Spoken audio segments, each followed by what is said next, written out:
Welcome to the War Room, everybody. I'm your host, Christo. This is the KARDS Open 5 pre-show. We have got a great lineup for you today. We have the return of the expert panel. So you're going to see Darkness and you're going to see Bubbles, but it's going to be special this time. Both of our favorite experts are going to be pulling double duty. So Bubbles is going to be casting later today, and Darkness is actually going to be participating in the top 4.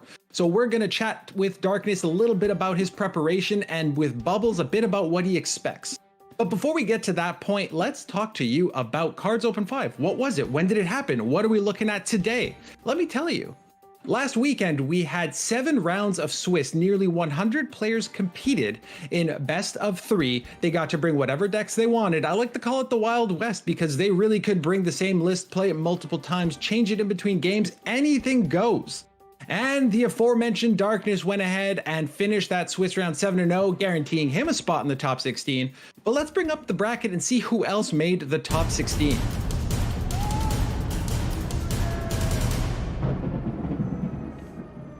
Each one of our players that you see here walked away with some gold, but the top 4 is where it gets interesting. That is where they are competing for cold, hard cash. So none of these 4 gentlemen had an easy path. We see Darkness beating J King. We see the usuals like Comtruz, but Kolbasnik took him out 2-0. These were all best of 3 matchups, but the top 4, because it is for all the cash, it is going to be best of 5. These players each brought 4 decks. They will be banning one of the decks their opponent is bringing. They're going to have to win with the other 3 in what we like to call a traditional conquest format. So you've got Darkness, Kolbasnik on one side, you have Berto, Burrito, and Wild Eyes on the other side.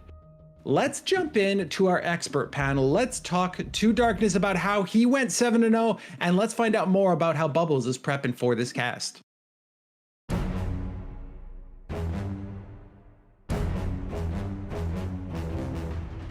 Welcome back, Bubbles, Darkness. Thank you both for taking the time to join me. I know you're both busy beavers. Darkness, you're actually going to be playing in the top 16. Bubbles, we have you casting because for the first time ever, KARDS Open is going to be hosting 2 sets of casters. Let's start with you, Bubbles. First time casting at KARDS Open, not your first time casting though. How are you feeling about this event? Oh, dude, I'm so excited. We've got some amazing players in the top 16. We've got some amazing casters. We've got myself, we've got Ollie, we've got Admirable and Flake, 2 veterans of casting in general. And then obviously 2 sort of more card personalities with myself and Ollie. There's some great people here. I hope people have a great time because I know I'm certainly going to have an awesome time. Awesome. So, you mentioned teaming up with Ollie on the casting desk. Now, nobody's listening. Nobody's here. Darkness will cover his ears. It's fine. What do you think about your casting partner, Ollie? I have a love for Ollie in the same way a man loves a hamster or a guinea pig. Okay. I love him to bits. I'll give him treats. I'll look after him. But I think that's as far as I'll go with that love. Based on that answer, we're going to switch over to you, Darkness. Okay. Before we dive too much into your stellar performance during the Swiss event, let's talk a little bit about the format. Now, a couple weeks ago, we had KARDS Blitz, which was really the wild, wild west, right? Bring any deck you want, switch it if you want, in between events, in between games, do whatever you'd like. And now we're taking something similar and bringing it to a more traditional Swiss format. In the Blitz event, you had the failsafe of if one of the tournaments didn't go that well, you could go tweak your decks, kind of change up your game plan, and come back the next time with a whole new strategy.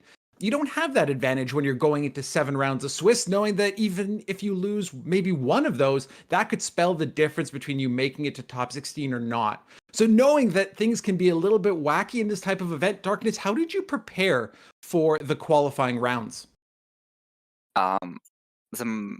My preparation time was mostly between day 1 and day 2, because the first day I played like ladder.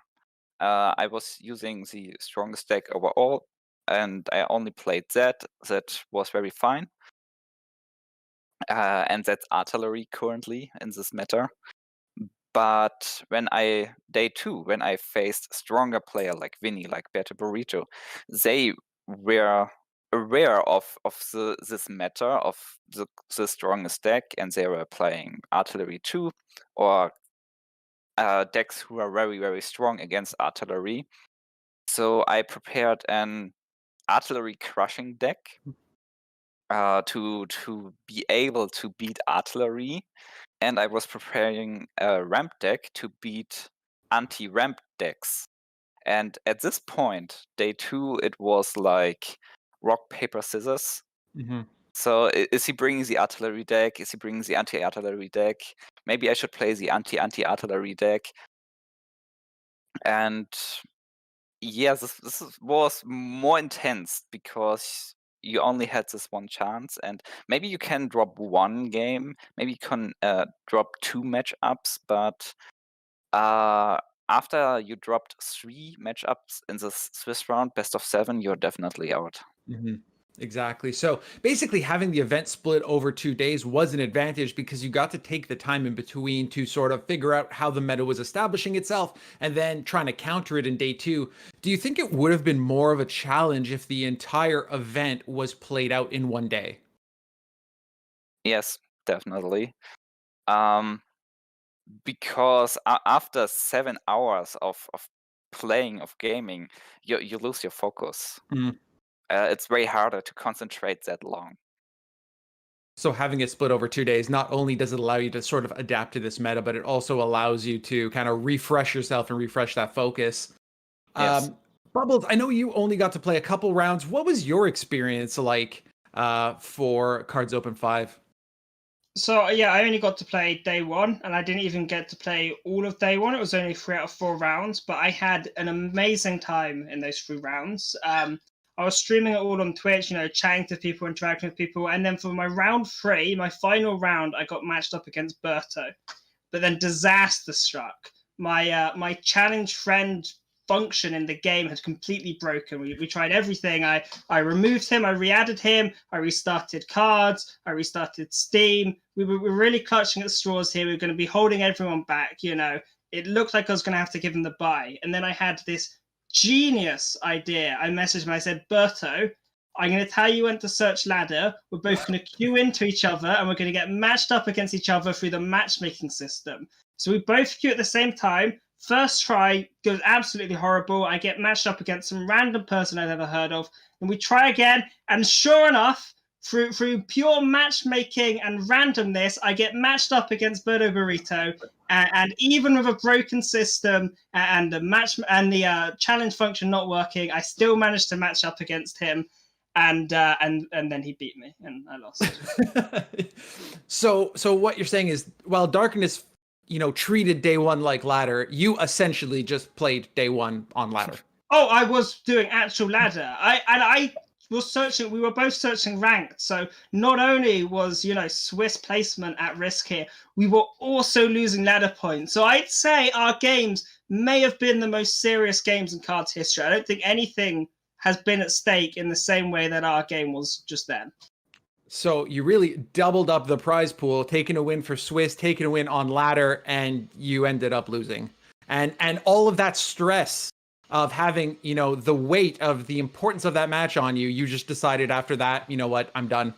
I can't move forward. I started folding halfway through the game against him. My hair started falling out, and I had to cut it. I had to save my hairline and just go out there and do something else, because it's important to a man. It's important. Absolutely. I don't blame you. Hence also the hood. So, trying to cover up the leftovers of that game.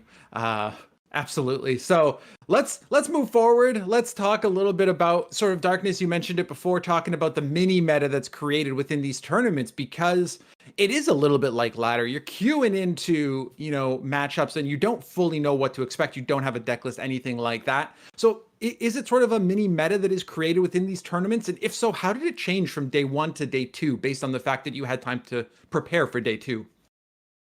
It's definitely like a mini meta. You can see this on nearly every tournament who's played with a bunch of people in KARDS, and it's mostly surprising because maybe the starts, like the the regular ladder, and often in the most recent time it was kind of similar, but sometimes it's very, very different, and archetypes suddenly show up who you never saw on ladder for like 6 months. But for example, I remember that one tournament where suddenly everybody was playing tokens out of nowhere, and it was very strong.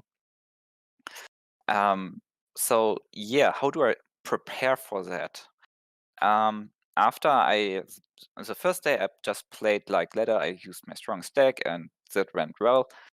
But I know that the other player, because I faced them on ladder, are playing these decks too, and I see how this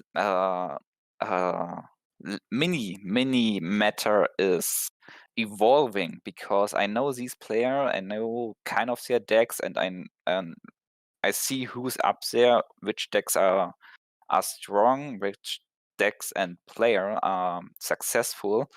And sure, I have to react to these player like other player did too. I know this from my teammate, because J King lost against Vinny, and usually all of these are used to play artillery, but Vinny won with an anti-artillery deck. And J King told me that, and when I faced Vinny in the 7th round, I knew he's prepared for the artillery deck, so I chose my anti-artillery deck and bet his anti-artillery deck to get the lead in the series. So definitely kind of that rock, paper, scissors you were talking about before, knowing what to expect, knowing what to counter, knowing that other people are going to counter what you're trying to counter, just allows you to kind of put a little bit of that together and come up with a winning strategy. Bubbles, do you expect to see the meta from those first 2 days creep into the top 4? I don't think we'll see too much of it. You usually expect the top 4 to be more refined in the rest of the tournament. You sort of got your best players there, and your best players are really, really focusing. They're trying to compete for those really, really high spots, and they're giving it 110%. There's so many more mind games when it comes to decks, and generally, I find when I come into tournaments, I bring my sort of, this is going to be my general deck. I'm going to play 90% of the tournament with this deck. But then the moment I hit those higher spots, I'm going to switch over to these decks. These are my, my backup decks. So if I do well, these are my decks that I'm going to switch to, and then I'm going to try and beat the other competitive players with these decks. So talking about that mix of bringing decks and things like that, we're going to be doing a best of 5 for the top 4, whereas the rest of the top 16 is best of 3. So Darkness, as you're preparing, you're actually submitting 3 decks, and then you submit a 4th to prepare for the top 4. The top 4 essentially. So that being said, how do you build out a lineup of 3 lists without leaving any kind of gaps in your strategy that will also allow you to add a 4th deck to complement that should you make it to the top 4? Well, this is a difficult question, and I'm working the whole week on this answer, because bringing a full tournament lineup is very different to just bring a good deck or some good decks to these open tournaments or to ladder.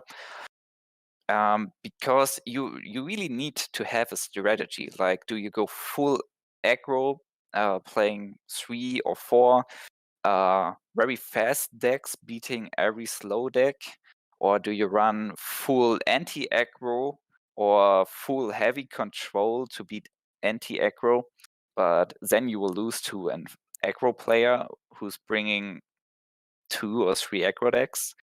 And you need to consider you can ban one deck. This is affecting your strategy as well, and this allows you to bring like a full something lineup, because you can ban the most critical deck and beat the opponent with your lineup. Or you can go a different strategy, like having a flexible lineup, like a rarity lineup, but then you can focus more on bringing very strong decks overall, who can be kind of good against anything. And that's a very difficult question to choose. And this is affected by the current meta, like artillery. Do you plan to ban artillery all of the time because it's the strongest deck? Do you build your lineup against the current meta because you can assume most of the player will bring artillery? So an idea would be to bring a full anti-aggro, anti-artillery lineup and not ban artillery to make sure you're able to get this favorite matchup and win. But artillery is the current best deck in the meta and can get wins everywhere by hitting an insane war combo. This is a very difficult preparation, and you need to find your strategy you're good with. You have enough knowledge with the matchups where you can make good bans and choose the decks you're able to play well, to execute well. Yes. What was the question again? I mean, I think you spelled it out pretty nicely though, because having that variety as well as having the opportunity to ban almost makes it an all or nothing type of situation. You can't just bring one anti-aggro deck figuring, well, that'll handle my opponent if he brings heavy aggro, because if that list is banned, you're in a bad situation. If you bring an entire lineup that is good against aggro and artillery, let's say, you feel good because you don't have to worry too much about the ban. But if your opponent isn't playing one of those lists, you're going to be in a bad situation again. So it's kind of that all or nothing type of feeling. Yes, exactly. So, going into this, and Darkness, you've mentioned it before, talking about playing these players on ladder regularly, playing them in the Swiss rounds. Do you look at the top 16, look at the players involved, and think to yourself, I know J King likes this strategy and Berto likes this strategy and Vavilon tends to do this. Does that kind of play into how you prepare for tournaments? Yes, of course. Of course. Um, well, first I looked at the overall meta and what most of the players are bringing. For example, a lot of people play artillery. Aggro is very common this meta, so I thought about bringing a full anti-aggro lineup. But then I did some research for my opponent, and my first opponent is Zilda. I know he played in this tournament, German Brit anti-aggro, and Japan Brit order control. Both lineups are very strong against aggro. So I cannot bring a full aggro lineup against this man. I would lose in the first matchups. And in the February OCC, he brought his Japan Brit control deck, the same like his signature decks. I only know him playing this deck, Mm-hmm. and air and counter offenses, so two aggressive decks. This definitely affects my game plan playing against this guy, because I just cannot play the most strongest aggro ladder decks and assume I will win here. I need to build around that. He will not see this, right? No, Darkness, you're Okay. not giving away any of your secrets. The decks will be submitted by the time this airs live. Okay, just double checking. So I think I can reveal my strategy here, because I will bring definitely some decks to who will be good against anti-aggro. Like I will bring aggressive but anti-control decks, and uh obviously artillery deck. So I think I will bring artillery and two anti-control decks. I'm not 100% sure right now doing the recording what nation combination this will be. But for example, Brit US control ramp should be good here, and maybe some German tank retreat deck. We will see. So there we go, the inside scoop on Darkness's strategy, and we won't make you give away any more of your secrets regardless of when this is going to air. So I'm going to flip it over to you, Bubbles. Just broad strokes. What are you expecting to see when you're casting the top 4? Are you expecting to see, just heavy artillery and then heavy anti-artillery to counter it? A lot of aggro, kind of representing the meta that you see on ladder. What sort of are you expecting to see in these matchups? I'm expecting to see at least 50% control, to be honest, just judging by the players that are in this tournament and what sort of decks they prefer.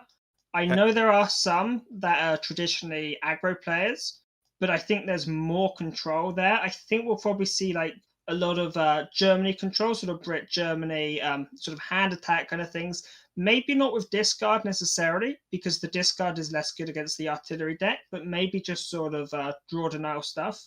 I think there'll be at least 3 or 4 kind of Brit US control decks, like Darkness spoke about with Ramp. And then I think there's going to be a lot of Arty decks, and I'd be surprised if at least like 2 or 3 Arty decks didn't slip through to the top 4. It's just such a popular deck. It's going to be there. It's going to be really interesting to see the balance between people playing those. Just, I know this is strong. I'm comfortable with it. I've played it on ladder. I played it in the tournament. Let me bring it with me. Versus those who are saying, like Darkness doing his homework, figuring I can counter these decks pretty easily playing, these styles of lists. So I'm really excited to see it. I'm excited to see how this plays out. Now we come to my favorite part of the expert panel. Yes, Darkness, you can say yourself, who do you expect to take home all the marbles in KARDS Open 5? Darkness, let's start with you. To be honest, I definitely want to win, and I will put everything I have in this tournament. But I see a rising star right now, like a new underdog story, and that's Vinny. Vinny showed great performance in the last 2 ladder seasons, and he's fighting his way into this tournament very recently. Based on that, I would guess he will take that. I love hearing stuff like that. I'm really excited every time we hear kind of about an up and coming sort of star into the competitive scene. It helps prevent it from getting stale. We saw Berto Burrito come on strong a little bit earlier this year. We saw John PX come out with a couple really good performances. So Darkness, you're calling Vinny next up and coming blue chip prospect in the KARDS tournament scene. I love it. Bubbles, up to you. Are you going to give your co-panelist the vote of approval? You see, I'd like to file a formal complaint, because last time Darkness picked Spoos and I had to go for Spoos again. And I was going to go for Vinny, but I can't. It's too boring if we always go for the same people. So I'm going to have to deviate. And I'm going to then go to Berto instead, because obviously Berto's a strong pick. He's a safe pick. I think there's a really, really good chance we see both Vinny and Berto face each other in the top 4. There are a lot of other really, really strong players in there, but those are probably 2 of the strongest players in the whole tournament. And they're going to clash each other before the finals, if assuming things go as we expect. So I think I'm going to go for then Berto, assuming that Berto can take out Vinny, assuming both of them hit top 4. I do love when there's a little bit of tension between our panelists. I don't want you guys agreeing all the time. So we've got Vinny, we've got Berto, or Darkness. If you take it home, we won't be upset either. Before we head out, though, I want to highlight something, because next week we have KARDS Duos coming up. So a pretty unique event where teams of 2 will actually go head to head. Darkness, you're going to be casting the event. Anything you're looking forward to specific with this unique format? I'm very interested in the pairings. You need to find a partner, and you need to both win to continue this tournament and to be successful. And of course, there are some known partnerships like J King and Berto Burrito, but they can't participate because they are playing in the OCC. And I really want to see some of the known KARDS player pairing up with each other, maybe finding new player to bring in into these tournaments. This will be interesting. That's going to be really great to see. And I do agree. I think even like a pro-am style could be a lot of fun where you maybe have somebody more experienced along with a little bit more of a newer player and help kind of bring them up in the ranks. So Darkness, you're going to be casting Bubbles. Will you be participating in this event? I will be there in some form or another. I'm very excited. You know, friendships are going to be made, friendships are going to be broken. You know, guidance and teachers will be found for apprentices, but then also there may be some apprentices that get left out by their master, you know, sort of Jedi-esque thing where turns into a Sith and abandons him. So I'm very excited for the hot, spicy drama that's going to come out of it. Of this person let me down, and I was doing so well. I'm very excited. You know, the reason that we love having the two of you on this show is because Darkness, you give us the like fact, nuts and bolts answers to the questions, and Bubbles, you just like to stir things up. You don't want to agree with Darkness, even if he's right. You just want to see things burn. That is what you're here for, and I appreciate it. I appreciate both of you coming and hanging out with us here in the War Room. So, Darkness, best of luck in the top 16. Bubbles, I'm looking forward to seeing you get your chance to cast next to Ollie, and I will see you all next time on the Experts panel. Thank you again, Darkness and Bubbles, for taking the time to be on our expert panel. Before we go and jump in to the top 4, let's chat a little bit about upcoming Cards tournament action.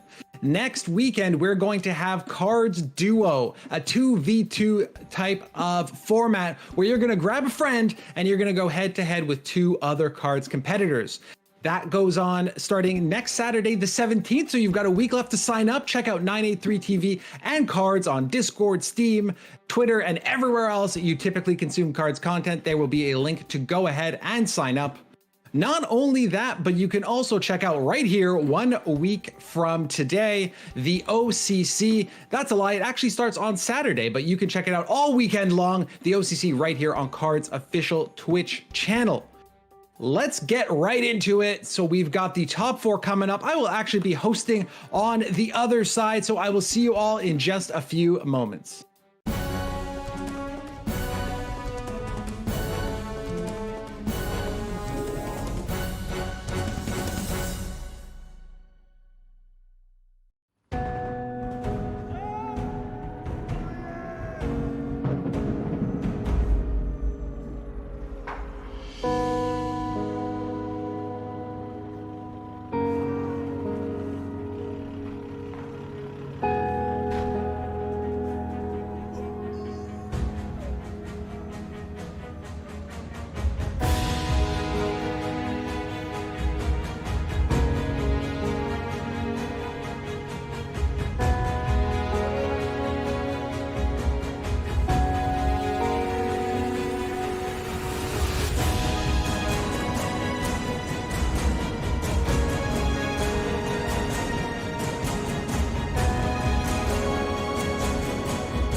Welcome everybody to KARDS Open 5. I am your host Christo, and we are here today to watch the top 4 compete for dollar bills. We have 2 great casting crews set up for you. We've got Ollie and Bubbles. We have Flake and Admirable. They're ready and waiting.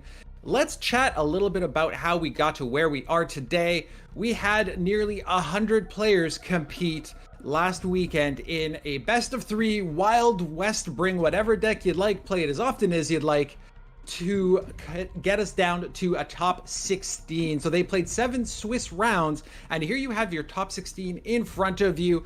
Darkness being the only undefeated player going 7-0, everybody else being 5-2 or better. Now, they played the top 16 yesterday, and let's jump a step forward and show you where we are today.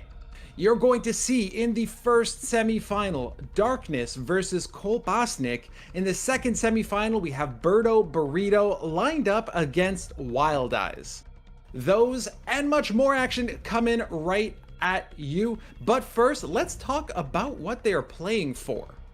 The top 16 all took home at least a little bit of gold, get themselves a couple officers packs, but when we get to the top 4, that is where the $1,000 prize pool gets split up, so everybody you see today will be taking home some cold hard cash. The first matchup is going to be Darkness and Kolbasnik. I'm going to kick it over to Flake and Admirable, and they're going to take you through this one.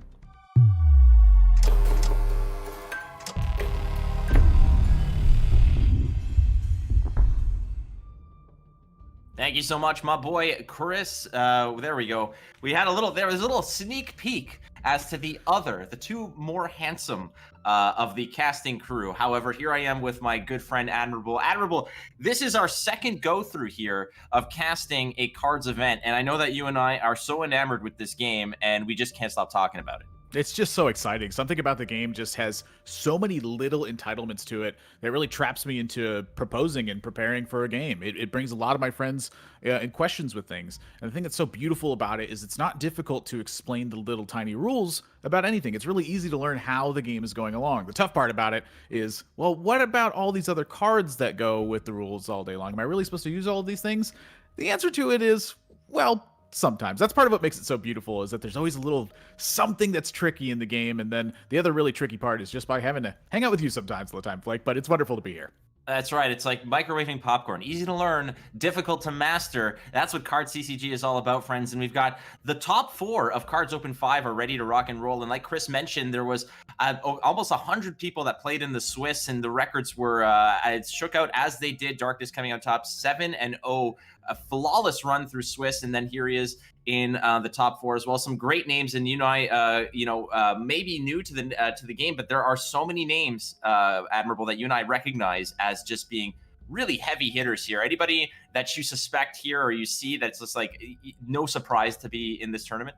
I mean, to me, it just has to be Darkness. You know, I haven't run around like all of the tournament stuff that has happened in Cards the entire time, because I haven't been playing Darkness since the very beginning of the game being released. But I have been playing a lot of it and kind of looking through things. And I feel like Darkness has probably most of the basic design and challenge and balance of most of the things I've seen. Just very consistent, very confident, and understands what his decks are trying to do when it comes to the other decks that people are using. And so for me, that's really the player I'd say I have my most eye on, is that there's just a couple little changes in some of the decks that are very keen, where it's 1 or 2 changes and you go, huh, well, I see why these are in here. It's so that you can consistently rely on this one particular power spike and the opportunity to get there more. It's a little bit less about having this, I'd say variant spike, and a little bit more of your deck's not necessarily quite as powerful, but you're getting to the same position quite often. So for Darkness, that's really the player I look at for someone to have my eyes on, what their decks are going to be doing and how powerfully they can get those rolling.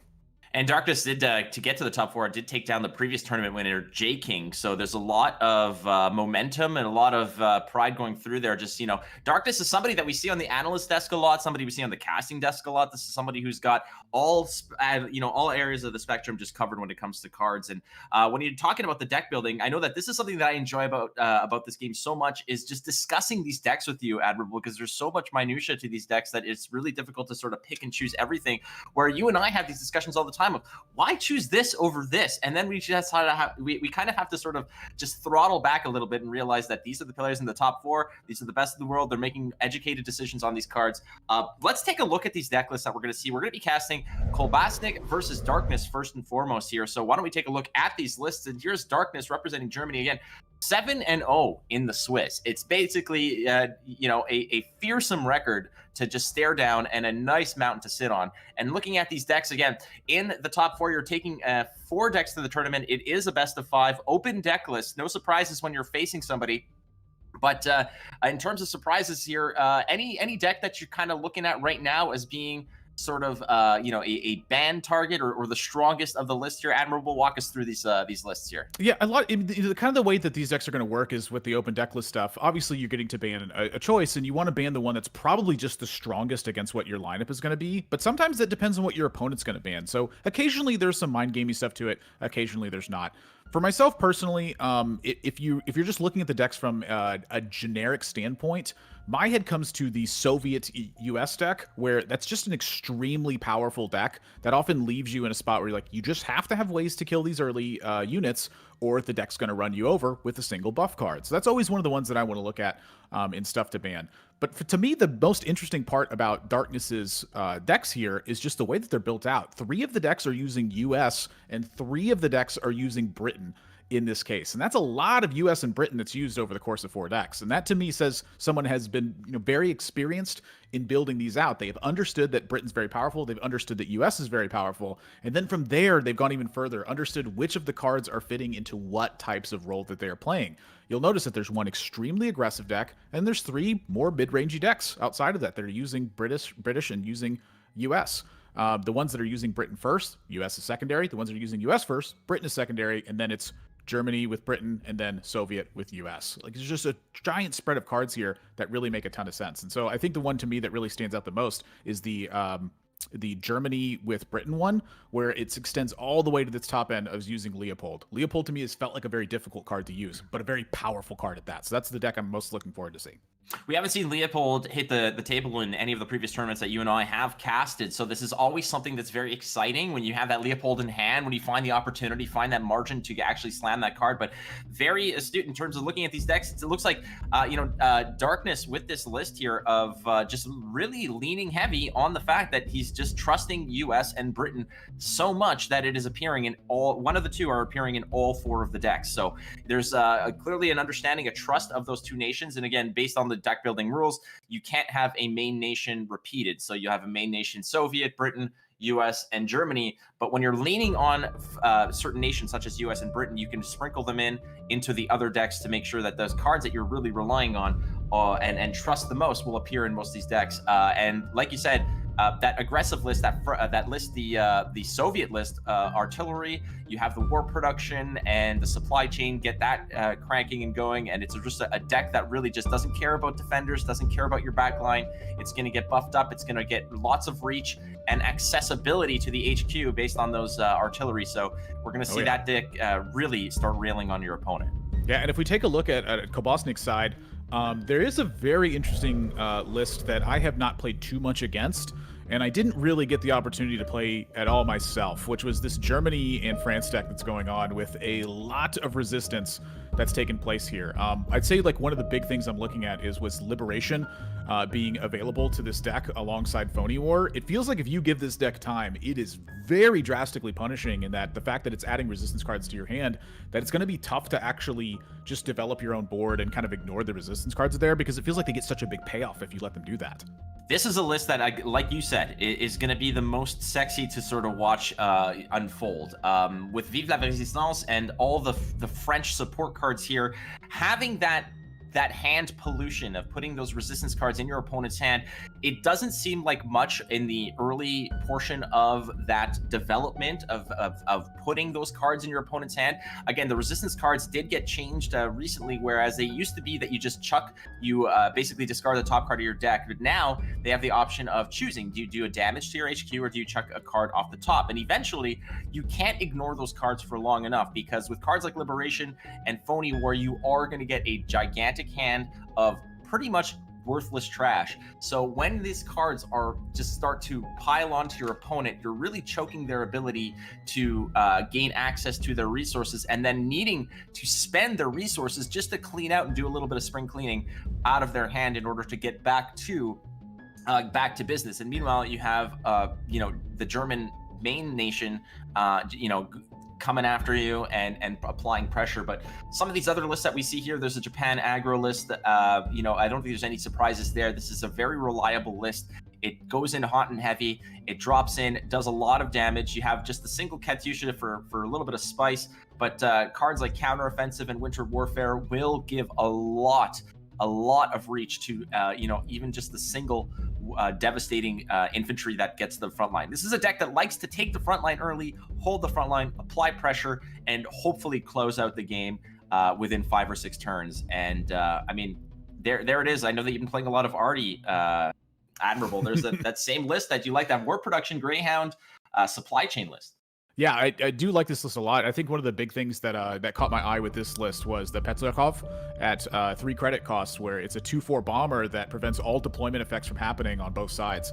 And it's such an interesting thought, because I feel like a lot of times with this deck that using Zis is the way that you're ending the game. You're playing Zis to give blitz to a couple different units at the end. You're trying to use one buff card and then just poke them for the last few points of damage that you have.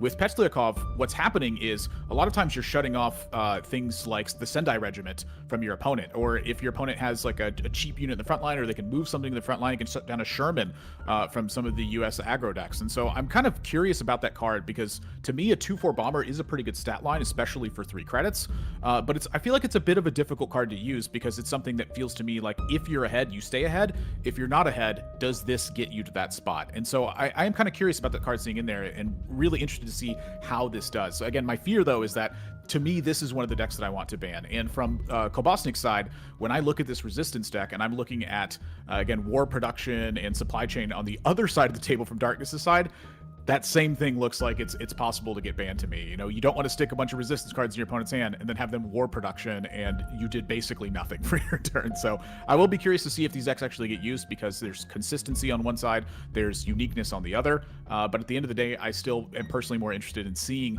how these Germany first decks are going to be panning out, because you look at Kolbasnik's side, not only is the Leopold there, but there's also a Bismarck at the top end as well, just to make sure that if your opponent is suffering a little bit of damage, that you have something that could potentially deliver big reach at the end against a slower matchup. So I think this one's pretty interesting to me as well.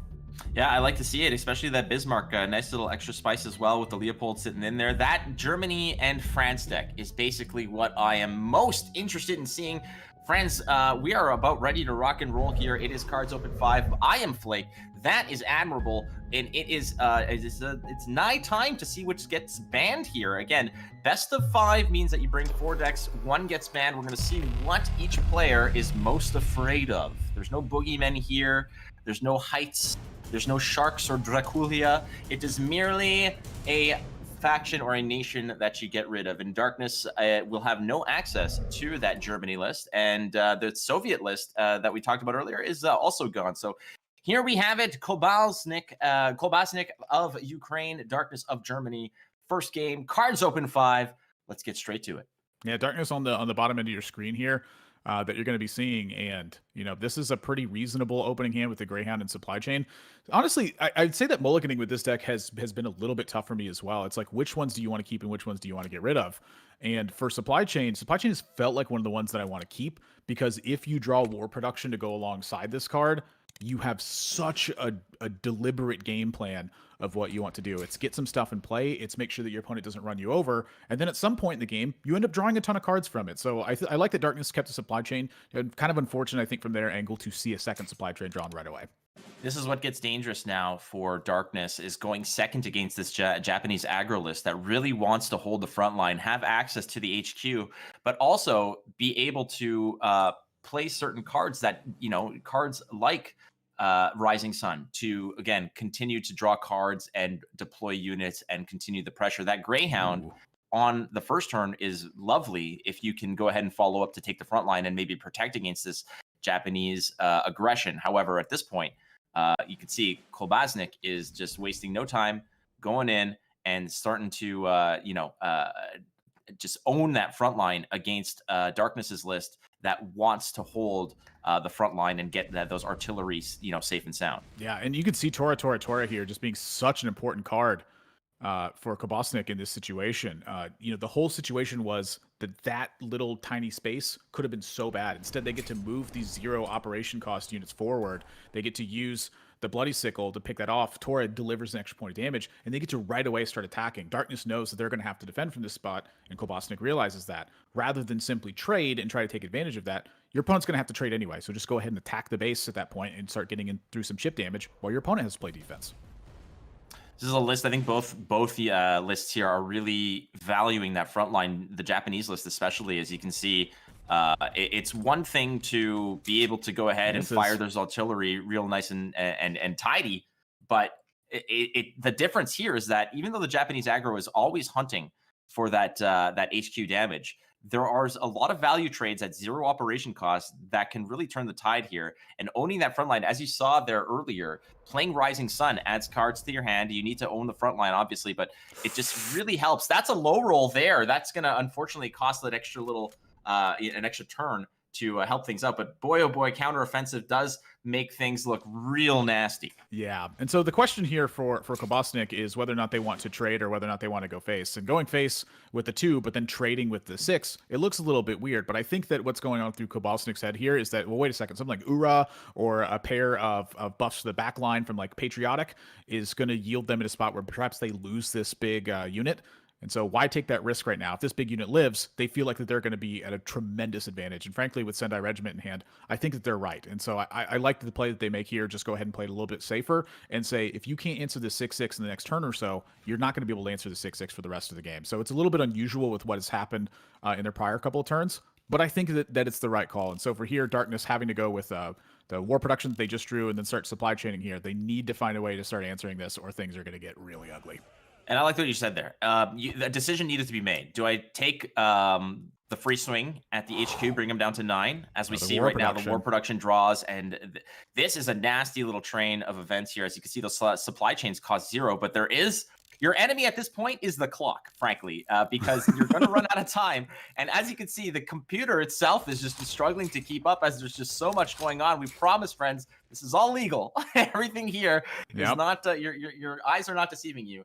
War production does discard a card or a non-unit card. And if that is supply chain, it creates copies of itself, which then becomes cheaper, which allows you to draw cards. It's a whole rigmarole, friends. Yeah. Just trust the process. It's a really nice, powerful combination that, pretty much a lot of decks are able to have. And I think that with Soviet, it's the best because war production is giving you those 2 extra credits. That was one of the things that surprised me is that Darkness actually chose to ran 3 copies of war production inside this list. And for me, that felt like it was one of the more powerful cards just simply because it was letting you have these supply chain turns that were absolutely devastatingly good. I think that here it's still working out pretty well, but these supply chains now, they're looking for another war production or a way to really make this work because Darkness is just behind. This 6-5 is super scary. There's a 2-3 on the front line. There's another 2-3 in the back. And Kolbasnik's going to be able to spend more credit. Up to 7 credits next turn they're going to be able to spend. And so Darkness has to get something moving here or everything's going to go wrong. Patriotic Farstarm is going to improve the backline attack value there. It's going to go ahead and attack. Those artillery are going to get rid of that massive threat in the front row, but it's still dangerous here. Darkness, though, is setting up his artillery line in the back line. However, the problem is that Kolbasnik has the front line, has been, really just making it really uncomfortable for Darkness. Darkness has been having to really expend a lot of units, a lot of credits in order just to sort of stabilize. But at the same time, check that out. Kolbasnik just populates the back row. Oh, baby. It's a massive help. That is a huge, huge help. I think Darkness is going to, if he wants to come back, he's going to eventually turn the corner, and that is one way that he could potentially do it. Seriously, and this 109th engineer here, this is a huge deal because this gives a lot of resilience over to Darkness's side once they start to clear this out. Because the one thing about, I'd say the Japan aggro decks is that they don't really have ways to fire from the back line. If they don't have front line, it's easy for them to get things there, but it's tough to deliver damage to a backline situation. And so Darkness right now, having this 10th Engineer Battalion here, they're going to be able to supplement what they have on this backline and really chew through a lot of what Kolbasnik has here. They just played a big unit in the back, but is that going to be enough? Another Patriotic Firestorm gets drawn, and this is a heaping pile of damage that Darkness has now. Yeah, this is very, very intriguing. Darkness now doing some quick calculations. Can he actually reach for lethal here? The 10th Engineers are going to improve the attack value of 13 the backline right now. This is 13 they have on the back line. So they notice that Darkness doesn't want to use that supply chain there. They're saying, if I draw another way to discard, that's going to keep my fuel going. So I have to play a bit of defense here. And I think that's wise, but it is a little bit tough because as soon as Kolbasnik, now with the Lightning Conquest drawn, if they can move this 8-8 to the front and make that thing impenetrable, they are going to be threatening lethal as well. So Darkness here faced with a lot of situations because they can't develop more in the back right now. So if they want to develop more in the back, that means they got to shove some of these artillery units to the front. This is a crazy situation that's gotten so close because Kolbasnik decided to play defense that one single turn. If they hadn't done that, I think all of this could have snowballed in Darkness's side instead. Evaluating what is more important here, dealing damage to face or just shaving down that growing army that Kolbasnik is developing now. The main setback of this Japanese aggro list is the mobility. Running infantry means that you got to play them, wait a turn, and then advance, and wait a turn, and then attack. However, cards, like you said, Lightning Conquest allows you to move and attack at the same time. As you see right now, everybody's going, and suddenly, just like that, it has just the entire infantry regiment of the entire Japanese force has moved to the front line and cleared out Darkness's artillery backline. It's incredible how quickly this Japanese list not only establishes itself and develops, but also in that case with cards like Lightning Conquest, allowing those units to be immune to damage and move and attack on the same turn. That is the mobility and the accessibility that Kolbasnik needs to combat this artillery deck. Yeah, I mean, if you're wondering why things were, feeling so drastic after that Lightning Conquest draw, I think this last turn demonstrated exactly why. Darkness lost the entire board, and now suddenly is having to just sacrifice in order to play some defense here. The difficult part here is, that was a difficult decision there. Dropping the artillery with Blitz. Yeah, that was just a miscue in terms of ordering there. He should have fired with the artillery first, preserving the pincer effect. He did sacrifice the fighter by just slamming it into that 8-8. However, at this point, that was just a sequencing error, and that's going to be tough to come back from because you're losing your artillery and you're preserving a now 9 attack on the board. I don't think there's any coming back from this. But you know what? It's a best of 5 for a reason, our Admirable, and that's just that's kind of the difficult aspect here. As we can see now, Special Delivery is going to draw some supply chains, but time is now your enemy as well. So I don't know if you can come back from this. The misorder there was just really tough for Darkness. Pincer only applies if you have both units in play. As soon as you lose one of them, you lose Pincer. The artillery doesn't return self-damage. And so in order to take out this 8 attack unit, they needed to use the artillery effect first. So that's just a misorder error where you end up making this mistake and everything kind of falls apart. I think that the Darkness was in a pretty bad shape there anyway, but it shows you little things like that always matter. The chance went from, some slim % chance to basically 0 because of that misordering. So on to game 2 we are. Yeah, that's in the past now. It doesn't matter. It is on to game 2. Kolbasnik, with that Japanese aggro list, has taken the first game. Darkness now is going to be leaning on his Britain and US list. Just trying to see which one this might be. If we see the Hellcat, it is this is the US main list with Britain as the supporting nation. And there's our good friend, 593rd. Hello, it's Jasko.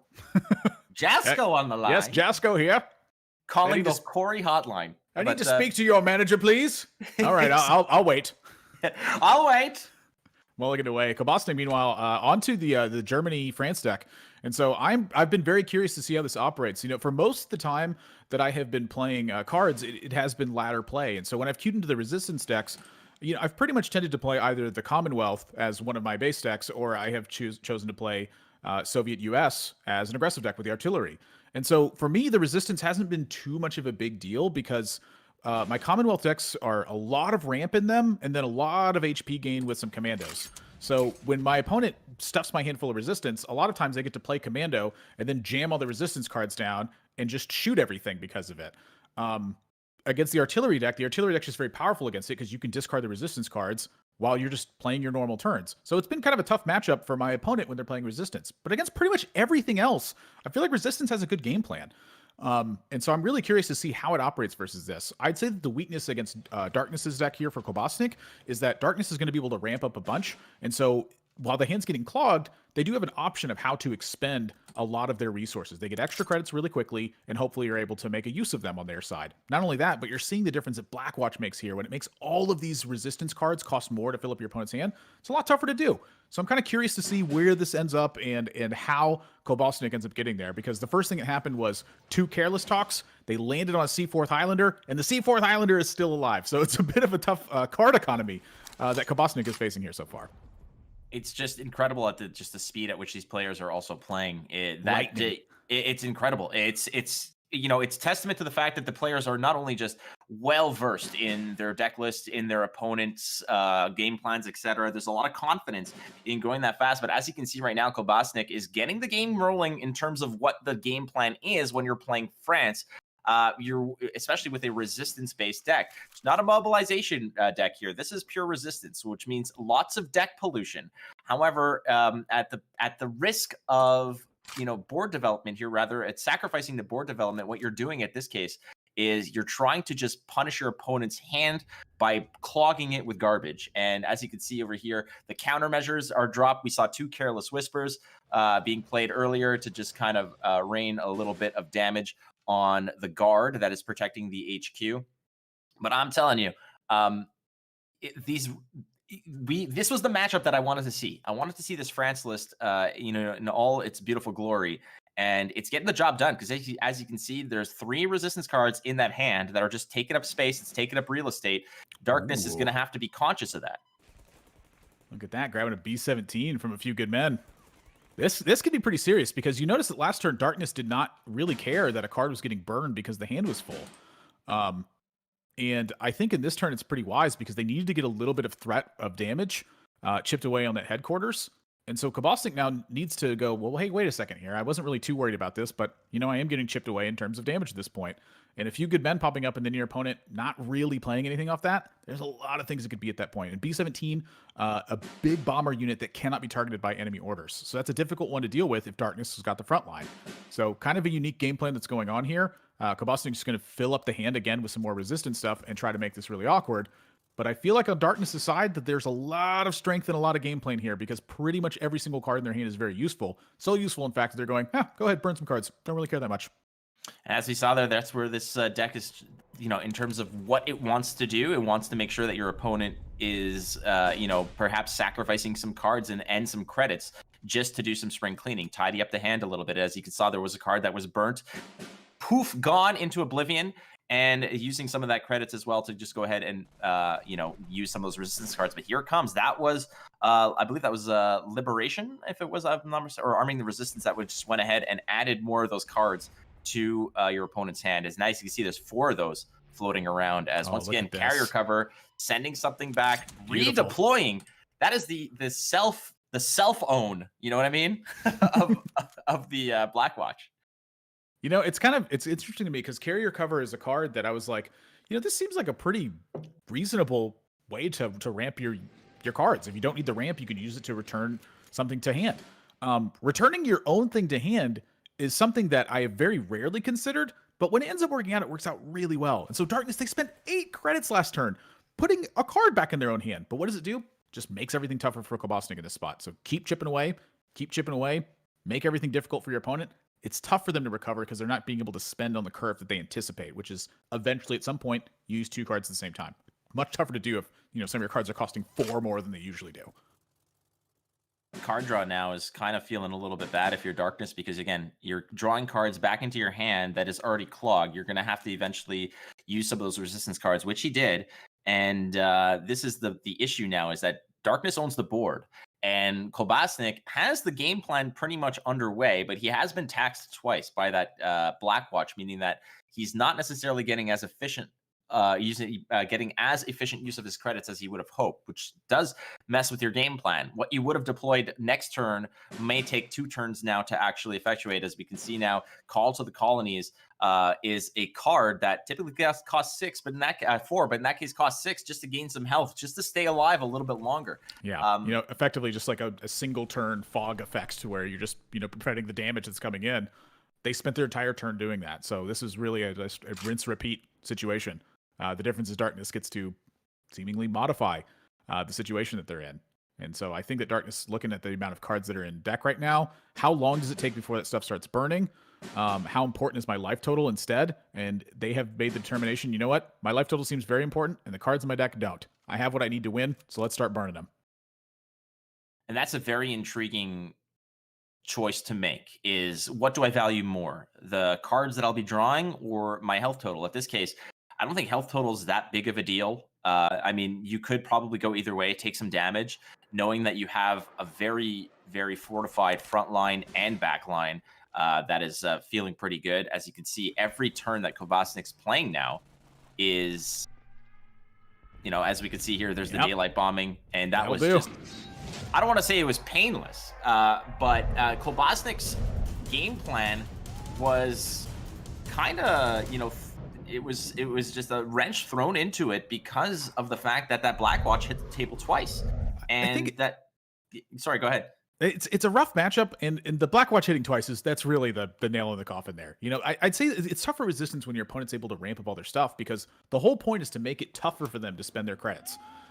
It's to make it tougher for them to be able to do how they normally would, and then also keep their hand free of Resistance cards. When you're able to ramp, it pulls part of that away. You're able to get extra stuff in play, and even like the anti-ramp with the Blackwatch, making it just tougher for your opponent to actually play their orders. Darkness pretty much hit everything that was working against what Kolbasnik tried to do. And so now rinse repeat that for this exact same matchup. This one's Britain US, but still a lot of ramp in here. And so I think Kolbasnik's facing a very similar issue that we saw last game. You can fill your opponent's hand, but they're getting extra credits. So what's the difference now? Well, that's exactly it, is because your opponent's now, like, Darkness is going to be running at a lot more mana and credits rather than what Kolbasnik is going to be using. So if you're filling the hand up with these cards, with the Resistance cards, the issue typically is that you're forcing your opponent to spend some of those credits to get those cards out of the way. However, if Darkness is going to be playing all these ramp cards, the War Machines, the War Bonds, the way to sort of just extend your reach per turn, it makes these Resistance cards a lot less interesting, especially when you have cards like the Honey that's going to just get you a little bit more health. So you can go ahead and spend those credits to take a little haircut off the top of your HQ value.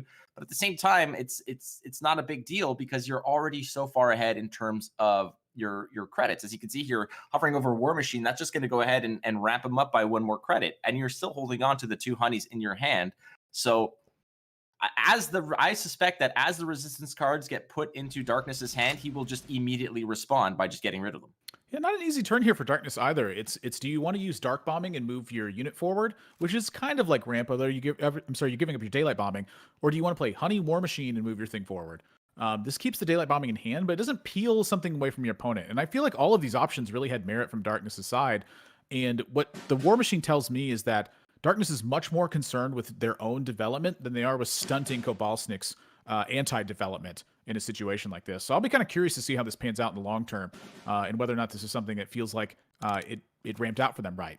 Kind of picture this as we see Monty get burned away there, old enough at this point.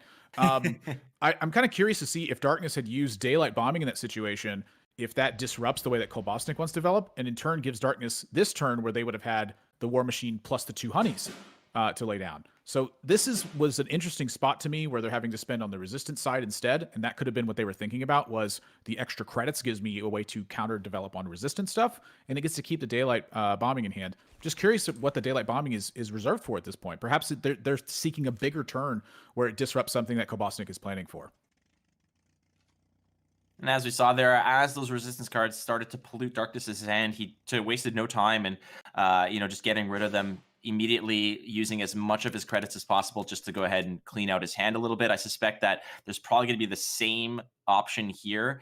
You're not necessarily playing your Flying Fortress here. You're a little too far behind. As we see there, he's already going ahead. More spring cleaning. Get rid of this this French resistance filth out of my hand. And there's the daylight bombing you're talking about. 2 damage to any target and lose a credit slot. So Darkness now is way ahead in terms of credit accessibility. He's ahead on the board. He's cleaned out his hand.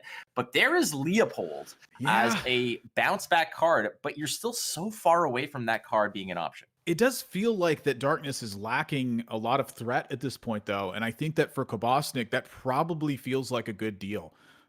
Your opponent has spent a lot of credits just cleaning their hand up. This is kind of one of the reasons that I think the resistance deck is kind of scary, is you're not really necessarily pressuring them if you're spending all of these credits cleaning up your hand. And so how much time does Kolbasnik have to have before this really gets done? And so that Leopold gets drawn. It is now get to 10 and be alive. If that Leopold hits the board and Kolbasnik is alive in a pretty reasonable way, that has delayed the threat of the opponent massively.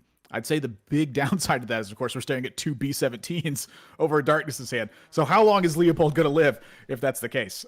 So I'm a little bit worried for Kolbasnik's side because of the B-17s, but at the same time, there hasn't been a big threat from Darkness's side. So curious to see how that's going to end up panning out.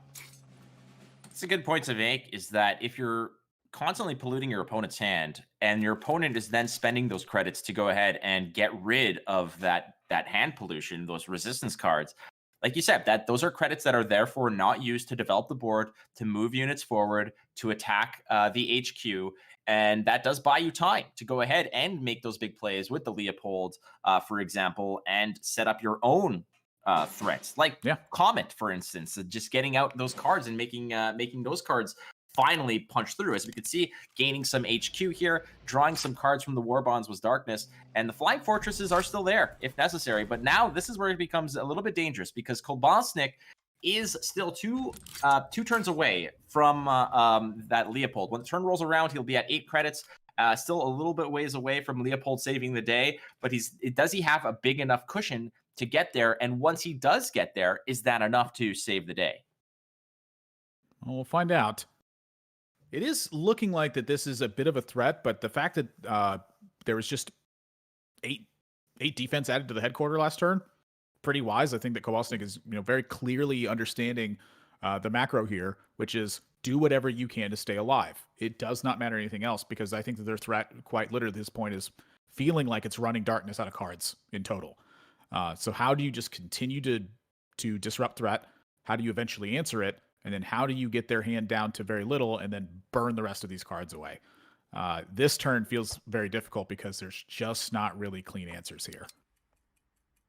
That Flying Fortress has the deploy effect of destroy random enemy unit. Now, if your only unit on the board is Leopold, well, it's pretty much mapped out for you. It's pretty much mapped out for you that Leopold is going to get answered by the Flying Fortress. The Leopold does get a lot of value, not only on the deploy effect of bouncing all the cards back to the hand, but with those resistance cards in the hand. Darkness doing a good job of cleaning that up. But if they will remain there and you're past the deck limit, those cards that get bounced get essentially tossed away. So Leopold with the resistance hand pollution is good. Darkness, however, with all that credit ramp, was able to just clean that out. Again, these are open deck lists, so Darkness does know that could come back to bite him if he does not clean up that deck pollution. All those useless cards, those resistance cards that are just taking up real estate in Darkness's hand. And there's the first Flying Fortress coming down. It's a 5/5 bomber with 1 point of heavy armor, and that is a difficult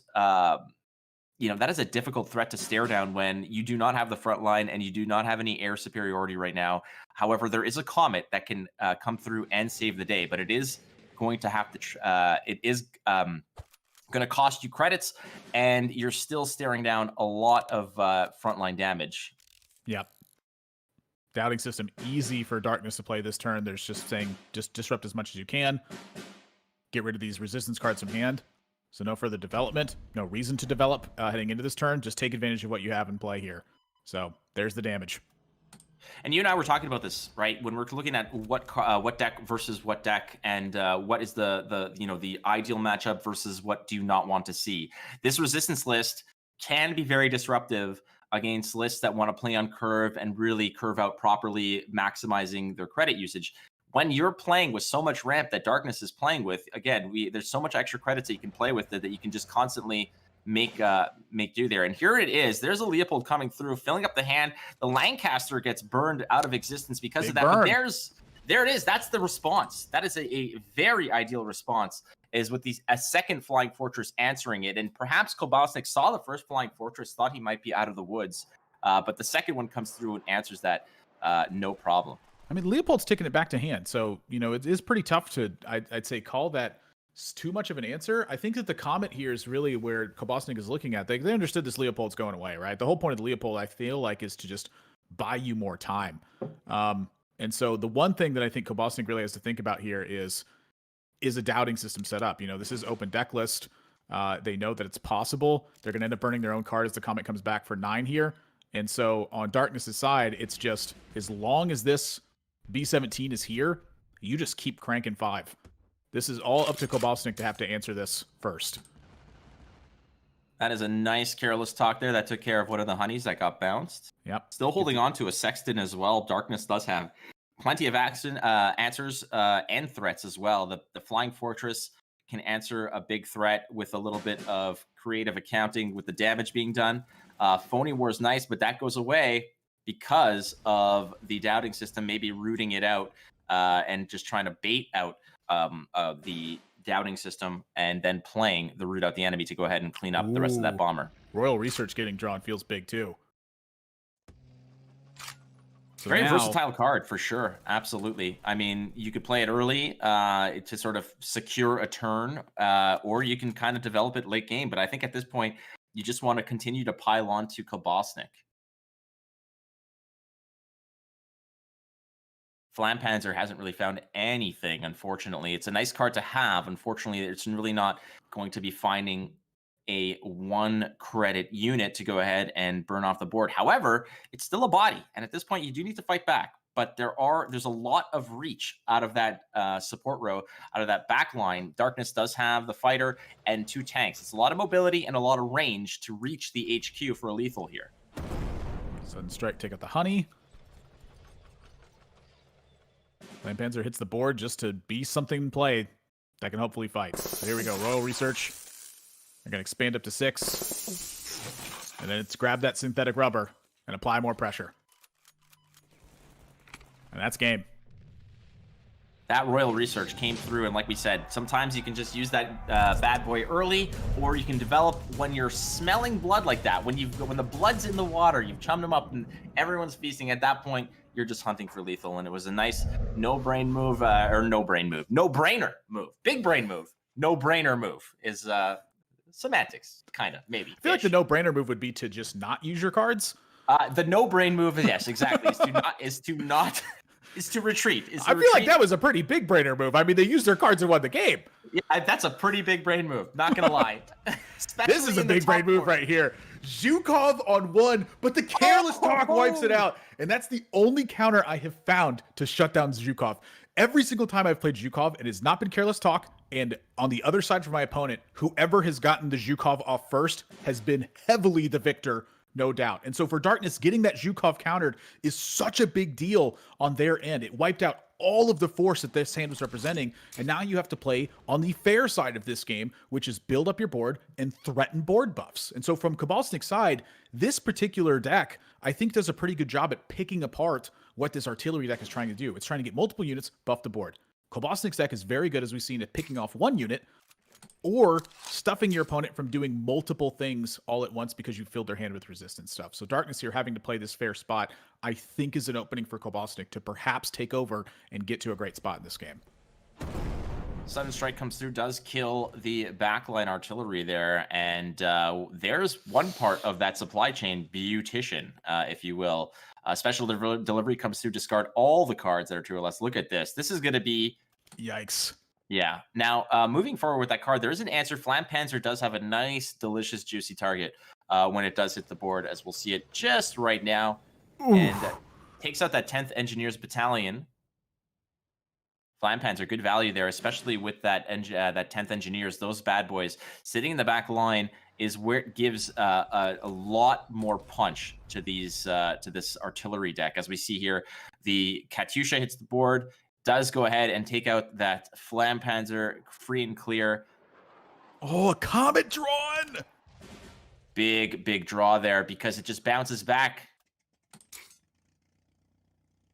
And so for Darkness here, this is kind of tough. You know, 2 war productions got discarded during that special delivery. So that cuts into part of the ways that you have to activate these supply chains and keep your deck moving.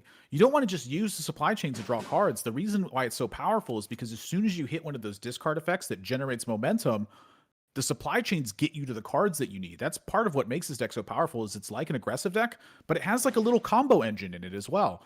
For Darkness here, this has not been a combo engine that has at all been able to get moving. And so finding this special delivery here to again discard these supply chains, this is a huge deal. Now Darkness gets to start moving all of this and refill the hand.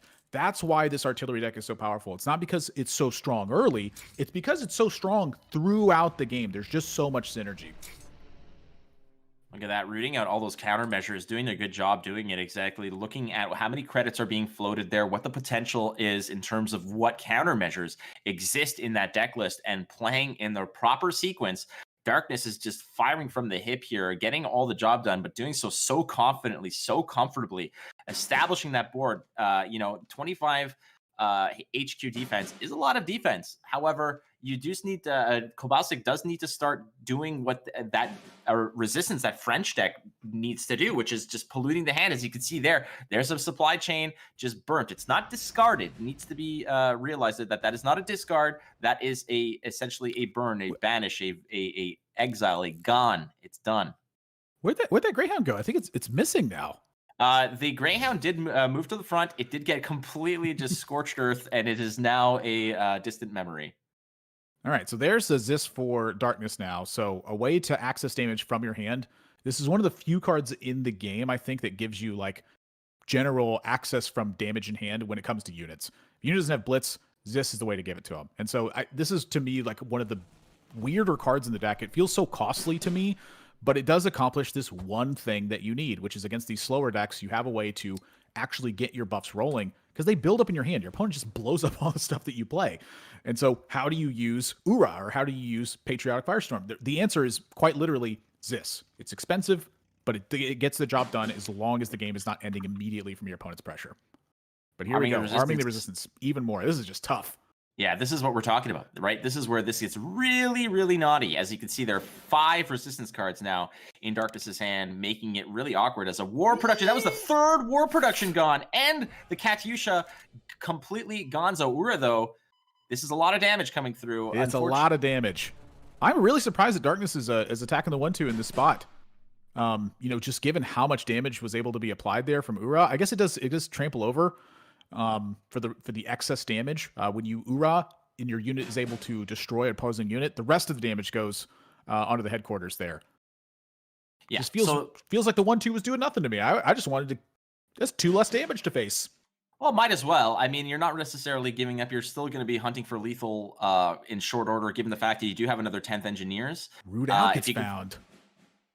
There's a KV1. Root out is going to deal a lot of devastation to that line, leaving him only with the 1-3-2. Burned. I'm counting 7 here from Zis.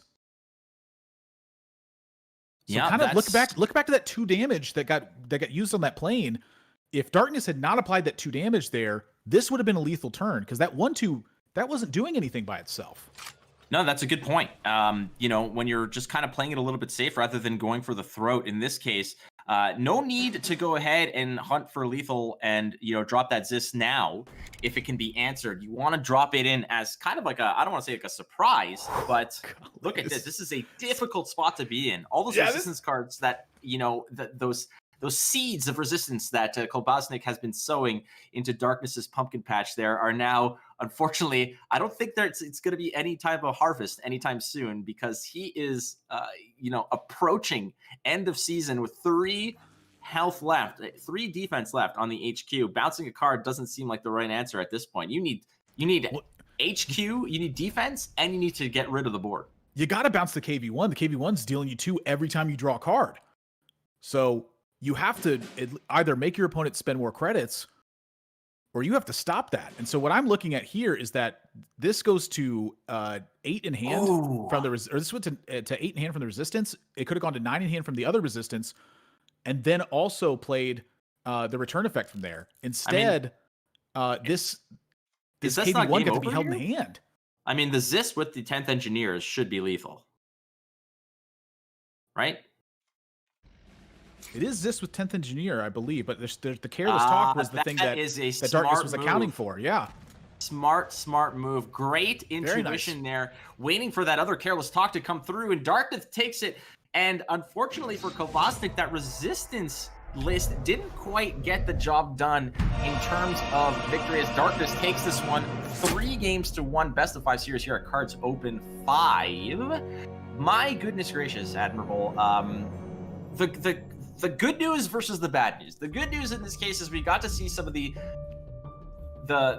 inner workings of that resistance deck. We got to see what it's looking to do. We got to see it all the way from its early stages all the way down to the late game hand pollution, Leopold reset kind of elements. Unfortunately for Kolbasnik, it kind of ran into, as we discussed privately, a deck that it doesn't want to face in that ramp deck.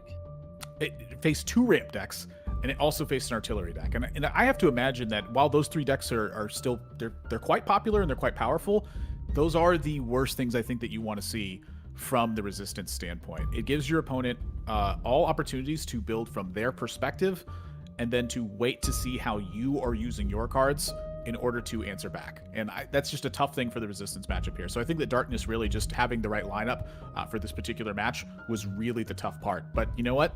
That's part of tournament play, is outbuilding your opponent. And Darkness in this particular matchup clearly got the better of it.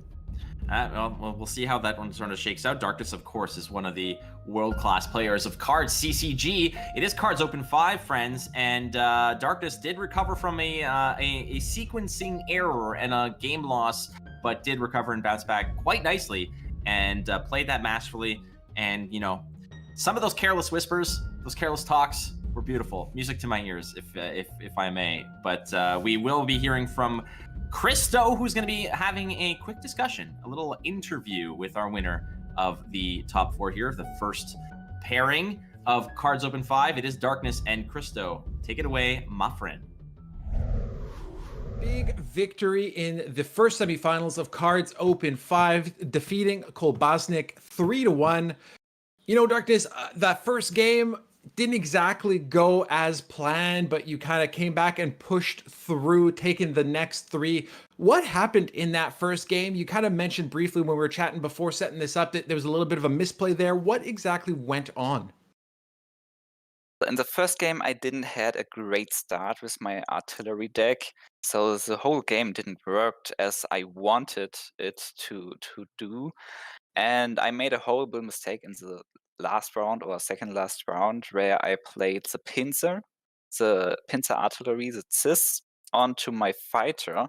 I had enough damage to kill the very deadly Japanese elite unit, 8-8 infantry in the front at this time. But I attacked with the fighter first, and my unit lost the pincer effect and lost the blitz effect, so I was unable to kill this unit. That was the nail into the coffin for me, that mistake. But as I mentioned before, this whole game, number 1, didn't work as expected, and I don't know what Kolbasnik's hand was at this moment, but with an Winter Warfare and counteroffensive, I wouldn't stand a chance anyway.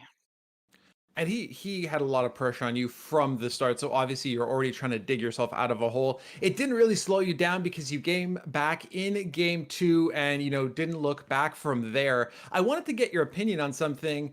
We talked a little bit during the war room, during the pre-show, how you were preparing for this. Did you expect to see resistance in the top 4 once you got to the semifinals?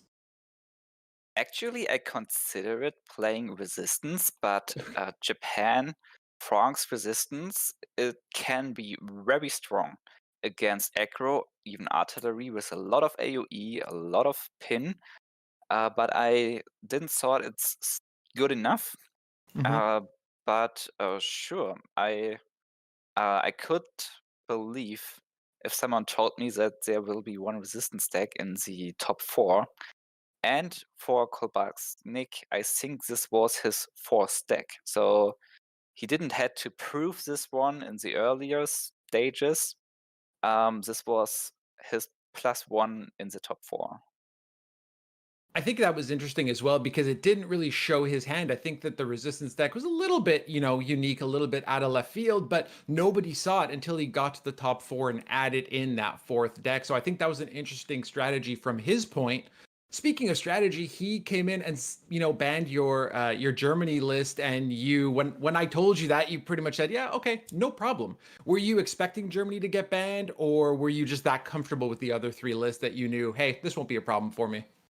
I knew he would ban this Germany deck, like I knew J-King would ban this Germany deck earlier on, because my German deck is very, very strong against aggro. My British and US deck are very strong against other control decks. And yeah, both player brought 3 aggro decks. They will just ban Germany for that reason, because I would beat the crap out of their decks.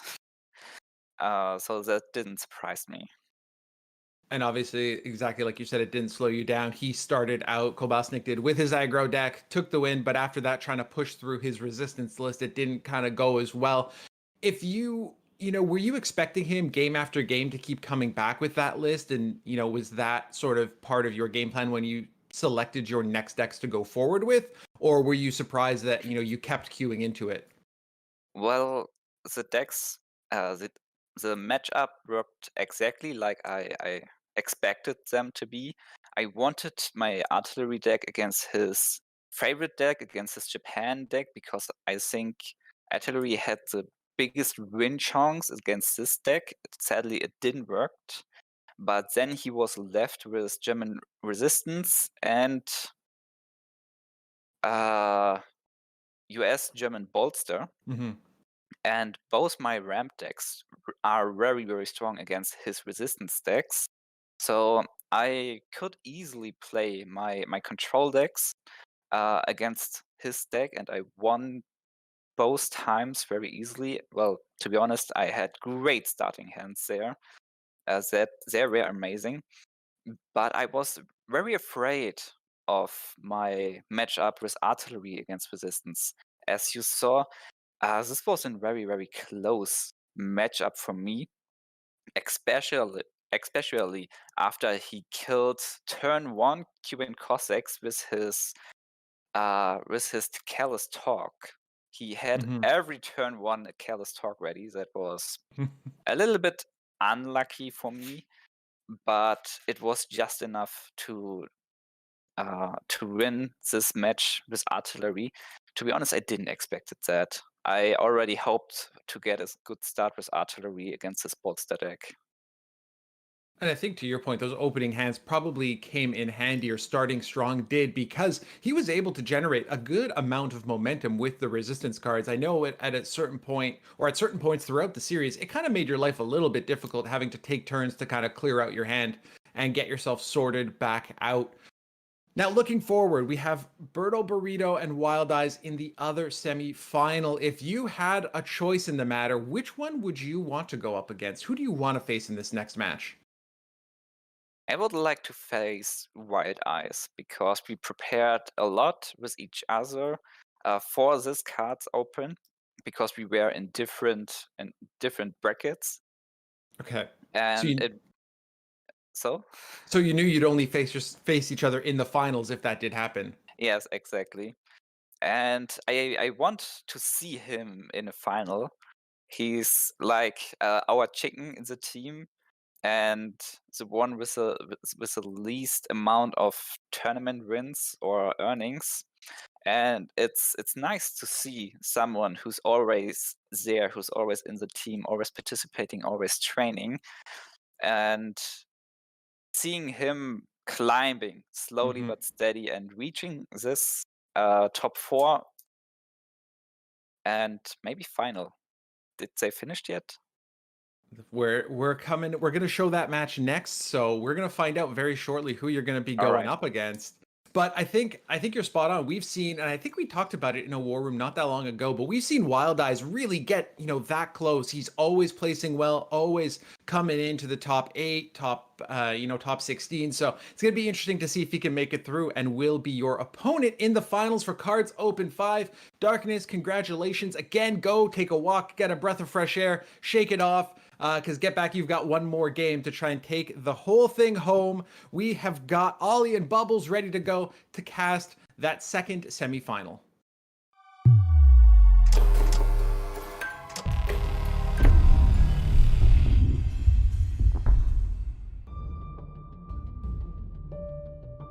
Yes, thank you so much for that, Christo. And my God, it is good to be back in front of you all and here with Bubbles. How are you doing, my friend? Hello, I'm doing well, thank you. How are you? I'm doing great. We just watched an amazing series there, Darkness taking it 3-1. But we have a pretty good series as well. As the more handsome caster duo, we do get a pretty good series here. So, who are we watching, and what are they bringing, Bubbles? So we are watching Berto Burrito versus Wild Eyes. Okay. I'm just waiting. Oh, do we have the decks ready? Yes, we do. Awesome. So as you can see, We have the bracket ready. That's what we have the ready. bracket ready. Yes, sorry. Maybe we can just take a look at the path these guys have taken through the tournament so far. Berto only dropping one match there to Vavilon in the round of 16, whereas Wild Eyes, he just went 2-0 all the way up into the semifinals here. So Wild Eyes really playing effectively. Berto Burrito having made one misstep so far in the tournament. However, probably coming into this as the favorite just based on the amount of tournaments he's been absolutely crushing recently. So one of the interesting things I want to point out here is Wild Eyes completely 2-0'd Vinny, and Vinny was one of the players that was favored to win this. In the pre-room, I was going to pick Vinny, but Darkness swooped in and picked Vinny first. But both me and Darkness were both going to say Vinny to win the whole thing, and Wild Eyes just 2-0'd him and completely, kicked him out completely. So maybe he's going to be the champion today. He beat Vinny. Vinny was favored to win. Maybe that means Wild Eyes is the best thing. I mean, we've seen Wild Eyes around quite a bit. He hasn't clutched that tournament victory just yet, but he's definitely been a top player, and he's been around the block, being a top chess player back in the day as well. So he's no familiar to kind of the later stages of a tournament and the more competitive aspect of just competing in these we can say brain power games, right? So I'm really excited for this, and as you said, absolutely 2-0'd Vinny, but he's up against a different beast in Berto here. Let's take a look at the decks, because I think the story really lies in the decks here, because what Wild Eyes is bringing, we get Berto Burrito up here first, so let's talk about him first. But I think it's going to lie in the decks a little bit, and you talked about this a little bit before we went live. You think that there might be some deck differences here that can tip the scales in Berto's favor here? Yeah, so Berto is bringing USA counteroffensive. This has been a very, very popular deck for a while. I think it's a very powerful deck. Everyone sort of knows what to expect from this. The key cards here, which are a bit weird, or maybe we're not so used to, is there's the M10 Wolverine. Not so popular, but really, really good against both bolster and counter-offensive decks. And then he's also running the Patrol, which is good removal. It's good against the Arty deck, and it's also good against Brick Control. And then he is also running those First Marines, which are quite good for resecuring the front line in the mid-game if you do manage to lose it. Yeah. He's then bringing Japan, Germany, Burn. Now, an interesting thing to look at here is he's not running Feigned Retreat, but he is running your Rado and he's running your Enigma. So that's going to be his main draw engine. He's also not running Rising Sun. So Enigma is that's his key way to draw. In fact, other than the dinner, I don't think he has any other draw in the whole deck. He's got the 33rd recon there. But that's it. True, but that's not much draw. That's, if you're lucky, that'll give you 2, but realistically, that'll give you 1. But this is a very burn-centric deck. He's running the Air Blitz. He's very much just hoping to kill his opponents. Doesn't matter if he runs out of cards if his enemy's dead. And then he has Soviet Arty. The interesting thing in this deck is he's running the KV and the Zist, so he has a lot of potential to sort of lethal his opponent out of nowhere. And then also there's this Brit USA control. I know it's very favored by him. He very much likes this deck. Nothing too new in here, sort of everything we'd expect to see, and we did see with Darkness running it earlier. Yeah, I mean, that Brit control deck, excellent against pretty much everything in the meta at the moment. You know, bringing in a very good combination of heavy hitting, high value units, and bringing in that doubting system to stop your opponent from doing, you know, a well-timed doubting system, blocking something like research or blocking something like ramp. It can absolutely win you the game. So let's bring it over to Wild Eyes' decks, because they look quite different, even though the nations are very similar. But he's packing a counteroffensive in 3 out of his 4 decks. Yeah, he's really relying on this counteroffensive. This is where Wolverine is really going to come out for Berto, because if you counteroffensive up a card and make it really, really big, and then the Wolverine just one-shots it because it's a tank, it can be a huge swing. So that's where that's going to be useful. But obviously he's got this Soviet USA counteroffensive deck. Interesting cards here. He's running like mobile defense, and then he's also running the M4A ones, which are very, very good with counteroffensive. And then he has sort of the mirror to that. He's got the USA main, Soviet ally counteroffensive. Very similar decks. I think it's a little bit quicker in general. However, if you can get this Zhukov off in the Soviet one, it can just completely take over the game. Yeah. And then he's got Soviet Japan counteroffensive, very popular on ladder. An interesting combo here is the 33rd Recon. You can use the Winter Warfare to proc your own 33rd Recon and get some draw going. And then his last deck, the only deck which isn't counteroffensive, is Germany USA. This is a sort of fast Heinz bolster OTK with the Panzergrenadier Fury. I think this deck's going to be very scary if it pops off, but he may have some trouble sort of finding his footing and getting it where he wants it to be. Yeah, and I mean, do you think there's a chance that Berto just straight up bans the German deck here? Because it's the only deck that really plays different. All the other ones rely on the counteroffensive. So knowing what Berto's about to bring, what do you target as a ban against Wild Eyes here? I think personally, I would ban the German one. If you match up against it with your Arty deck, it can be a very easy matchup because these anti-tank guns just rip through Germany. But like you say, if you ban that, you know you're playing against counteroffensive. You can mulligan for counteroffensive, you can play around counteroffensive. You know it's going to be there. It's just so certain what you can be playing against if you do ban that German one. Yeah, absolutely. Well, if you're Wild Eyes, then on the other side, what are you looking to ban here from Berto? Are you attacking that Brit deck? Is that where you go?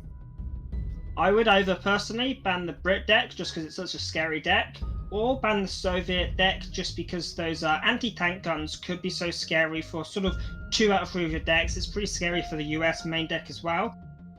I think personally, I would side to banning the Arty deck because it's such a scary deck, but the Brit deck would also be a very sensible choice. I'd be surprised if we see him ban either the US or Japan deck. Yeah.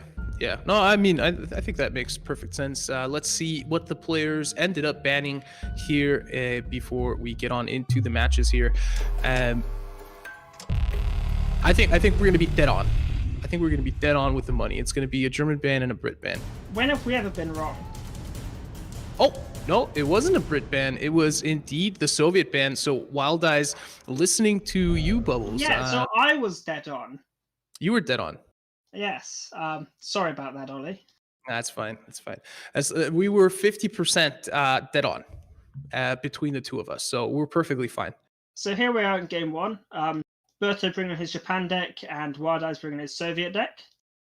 Who do you expect to win this, Ollie?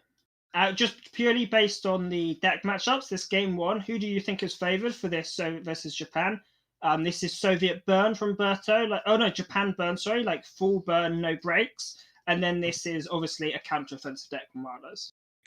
So the thing that I kind of like for Berto here, this full burn, no breaks deck can sometimes become a major issue for these counteroffensive decks. What I think is going to be the saving grace here for Wild Eyes is going to be that mobile defense. The mobile defense can become such a big problem really quickly for this aggressive unit heavy deck that Berto is playing, because if you get to throw out a mobile defense and trade potentially 2 cards out of that, it's going to start really whittling down the hand of Berto. And if he doesn't find his draw cards early enough, it's going to make it difficult for him. That's Zukov coming up from Wild Eyes. Unfortunately, not hitting the Cuban Cossacks. I imagine that's what he was looking for with that, but that's certainly a fine card. Giving his HQ guard, really, really nice against Jagro. Sort of just defense up. Don't let yourself get hit early in the game. I think giving that guard is really, really important. Oh, absolutely. And being able to buff it as well means that it's going to be really, really difficult for Berto to actually break through that guard. He has another Bloody Sickle, so if he wants to, he's able to buff it again and more in the coming turns. So something noteworthy here with that mobile defense, he also has Winter Warfare, which means if he finds counteroffensive, he can use the mobile defense with Winter Warfare to get 2 extra units for the counteroffensive buff. That's an extra +4/+4. It's a huge amount of buff and can really get out of control. yeah, that's true. Winter, he is holding a Winter Warfare 2 Winter Warfares actually in hand at the moment. So I think I'd like to see the either the T80 or the mobile defense come out here from Wild Eyes. Both are strong plays. The mobile defense is quite good because you have 4 credits next go, so you can use both of them. You can hit, move up, hit, move up. You can operate them to full, but you can also, if there's a credit slot free, you can put that 2/3 into the front line and really start pressuring that face damage with the self damage, buffing it up. So I'm pretty interested in this. Berto he's running the C6N Scion, but he's not running the Pete. Why would you run the fighter in the back line instead of the bomber? It's pretty similar, to be honest. One of the main advantages of the fighter is it's a free. It can't be hit by ground units anyway, so there's not many downsides to it. It's also stronger against decks like Britair, and I think it's a little bit stronger against the Arty deck because you can trade into those bombers. I remember from talking to him a while ago, the main reason he's running those is just for those doubting systems because he has Enigmas in the deck. Enigma is his only way of draw. Getting sort of doubted system or Ultra when it's your one source of draw in the deck is really, really lethal. So he's got those in there just to make sure that he can get his draw engine off. That makes a lot of sense. And finding a lot of value from that Scion now, having traded out 2 units with it. But that is a main reason why he's running it, is for the anti-countermeasure. It's mainly just there to stop countermeasures. The not being able to be hit by ground units is just an added bonus. Winter Warfare coming out from Wild Eyes is going to take out both of the units there from Berto. Where is the Akita proc going to land? That is the question. I think you kind of want it to hit your face, but unfortunately it's hitting the Greyhound. It's going to kill the Greyhound. He can move up, secure the front line, and then he can also drop the T80, or he can drop the mobile defense, depending on what he feels like. And now Wild Eyes is in an absolutely fantastic position because if Berto isn't able to push that unit back in from the front line, the 99th Infantry Regiment is able to bounce whatever comes out next from Berto, and he's able to follow that up with the Cuban Cossacks and push them into the front line as well. So a lot of pressure coming out of here from Wild Eyes really quickly in the following turn if everything plays out the way he wants to. Kind of surprised we didn't see him drop the Sendai there. I feel like it's a pretty safe play, but instead he goes for the dinner, finds himself a Signal Regiment and a Type 93. Nothing too brilliant here, but this Type 93 could be really, really useful next go. Buff up all your units to attack and then trade. Oh, there's a winter offensive. There's a winter warfare and a counter offensive in the hand right now for Wild Eyes. I think you drop it. You just do it. It's +10/+10. Nothing, no card is going to die from that winter warfare. And you the are Sendai is in hand, so it can kill the card that's been counteroffensive, but I think it's worth going for it anyway. I think just the burst damage, you play Winter Warfare, you buff up the guy in the front line, you hit face with both cards, and you just get Berto so low that you're constantly threatening lethal. Yeah. And it just puts Berto, like you say, so much on the back foot that he's going to be struggling to deal for the rest of the game. It looks like he wants to go for the mobile defense as well. He's gonna buff the tank. Wait, is that lethal? It might be. Hold on. Let's not do maths and let's just wait and have it tell us. Oh my God, that is such a huge huge tank. That T80 1715. And it's because of that mobile defense winter warfare combo that Wild Eyes is packing. He was able to add a +4/+4 to his buff there by playing the mobile defense first. What do you do with your Berto here? You can sort of drop the Type 93, trade a couple units, drop the Sendai, but even if you do clear this front line, there's these 2-3-1 tanks in the support line that are just going to roll up and finish you off. I don't think there's any way for Berto to kind of crawl his way out of this game. No, I don't think so either. There's absolutely nothing that's going to help him out here. The 15th Cav is able to get rid of that. Is able to get rid of that infantry unit, but it's just too much. The tanks from the mobile defense doing all the work there for Wild Eyes and securing him that victory. And for anybody that's been playing around with counteroffensive in your decks, I think it's time to pack in some mobile defense there as well. Absolutely. Such a scary card. The ability to create 2/3/2s from one card, it can really just ramp out of nowhere, and then suddenly you have this huge board presence where 1 or 2 turns ago you just seem to have nothing and it can catch your opponent completely off guard. Wild Eyes bringing his Japan deck, once again, counteroffensive, and Berto once again bringing his Japan deck. This is Japan-Soviet from Wild Eyes against Japan-Germany for Berto.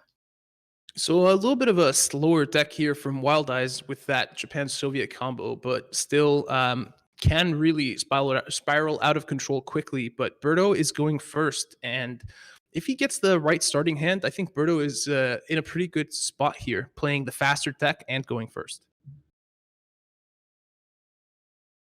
I'm interested to see the hand from Berto before making too many judgments, but like you say, Wild Eyes has a very strong hand. All right, 33rd Recon out. When he moves that into the front line next turn, the Befeswagen is going to be in the front line there as well. So 2 units in the front line, turn 2 here for Berto. Really good starting hand. And no Alpine units being found from the 34th Regiment. Although I think he's going to go for the Akita, because if you move up the unit, even though you get the Beast Wagon, it sort of sets your opponent up to get a really, really easy trade with that 34th. So he's going to save back the 33rd Recon until it's not such an easy trade for Wild Eyes to trade into. But I imagine Wild Eyes will push up and take the front line himself and sort of try and pressure Berto into doing something he's not so comfortable with. Yeah, that's actually pretty interesting. And Wild Eyes opting to keep the 34th Regiment in the support line, making it churn through more of his deck, hoping to find, 35th Rifles? Yes, the 34th and a 35th. Yeah. So yeah, generally when players keep it in the support line, it's because they're trying to use it to find those mountain rifles. We saw Comtrees use this very effectively, where he kept, I think, like 2 or 3 of them in his support line and was just using them as a way to farm out these huge rifles. What's interesting here is things are starting to look a little bit scary from my perspective here if you're Wild Eyes, right? Because if Berto moves all his 3 units up into the front line, he's going to have enough credits to also play the Type 93. So he's going to have 4 units in the front line plus a Type 93, which could be pretty dangerous for Wild Eyes and a lot of pressure to deal with. I think Wild Eyes really needs to find a counteroffensive to try and swing this game.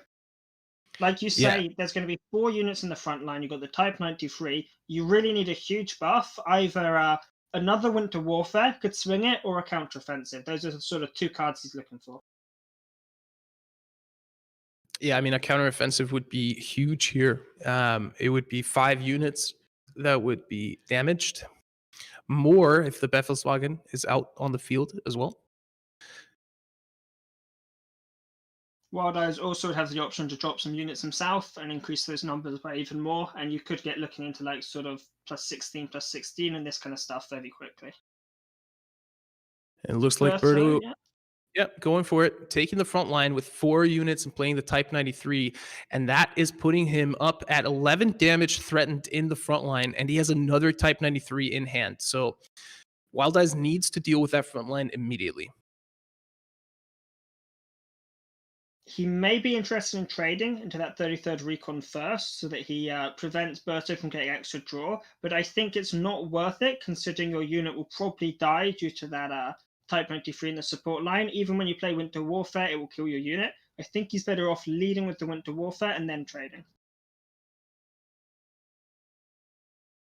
Interesting that he goes for the trade. Not sure I agree with that play, but I'm interested to see where he goes with this. Is he saving the Winter Warfare for a counteroffensive? It looks like it. No. Opts to go for it. Sacrifices the 34th there instead of the Yamagata Regiment. It's a lot of draw for Berto, though. He got 2 cards from that 33rd Recon. He's able to fill his hand up pretty well from that. He's got the dinner there. He's got the errata to help himself find either some burn or some draw. Those are the only orders he has in the deck, a burn or draw. Yeah, and Wild Eyes, he could have attacked the 33rd Recon with the Wagamata Regiment and traded it before he did the Winter Offensive, Winter Warfare, to actually make it only draw Berto 1 card. So giving Berto an extra card there. I think Winterkrieg is the proper name, according to Wild Eyes' hand. Bommenangriff. You took the German lessons of darkness. You should know how to pronounce these. I don't. I remember Befelswagen. That's it. That's about it. Befelswagen. That's I can get a street cred from that in chat. Some sure. street cred in Munich or in Berlin. Go there, talk about the Beefswagen and well, that so Taipei. that Taipei to the front line. It is a real threat, but I think Berto has the tools to deal with it by just dropping a Type 93, dropping a cavalry and trading, and then I imagine we'll see him get a Mito into the front line. Instead, he's going to favor for doing the 2 damage. I think we might see him drop the dinner instead now of the Mito, since there's no reason to use that blitz.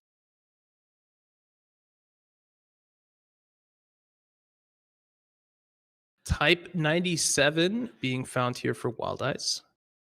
He also has 2 Katyushas, so he's able to really easily take out that Type 93, reduce some of the damage on the field, potentially also taking out that Arado if he wants. He may try and drop the Kagoshima. If you don't drop the Kagoshima soon, you're never going to get use out of it. And once there's only fighters on the board, you don't have to worry about that ambush being redundant as if it was a bomber or an artillery. I think if he's going to use the Kagoshima, he has to drop it kind of now or never. Goes for the 50-50, and he hits it. Oh, he's a gambling man, and Wild Eyes really coming up lucky on this turn, getting both 50-50s in his favor, taking out 2 units in the support line there for Berto. But Berto, with a Type 93, is able to buff that Dina, take out one of those Katyushas, and push up a Miter Regiment into the front line if he wants to. So no rest for Wild Eyes here. The continuous pressure coming out of Berto Burrito. These Type 93s are doing so much work. He also gets the bicycle up. He's got this air blitz in hand. He just needs to get a little bit of damage onto Wild Eyes, and then he can finish him off with that air blitz.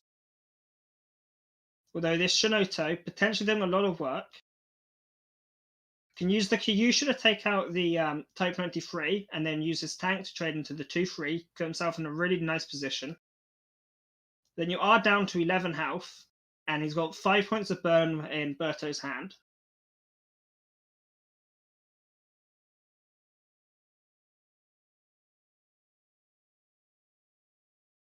Yeah, but we still haven't seen Berto play any air blitzes this game, as far as I know. That means there are, 3 more lurking in his deck somewhere, an additional 9 damage. So we're getting pretty close to the point where... limited. Yeah, we have 2 more. We're getting pretty close to the point where this starts to be pretty dangerous for Wild Eyes, just purely because of the burn. Oh, and a second Mito Regiment. This is now 7 points of damage, which is unavoidable for Wild Eyes, and he doesn't run any healing in the deck. It's beginning to look like lethal for him, and that there's no way out of it. He's on 8 health, and the 7 points of burn guaranteed. You have to guarantee that you take no more damage for the rest of the game, otherwise you lose. It is possible, but it's very bloody difficult. Yeah. And wait, did Berto play a Signal Regiment this game so far? Yes. I don't think so. He did. He did? Was that last game? I remember him getting dinner into Signal Regiment, but that may have been last game. I think that was last game. So the ways to victory here for Berto are plenty. For Wild Eyes, it is deal with the board right now this turn, or pretty much lose the game.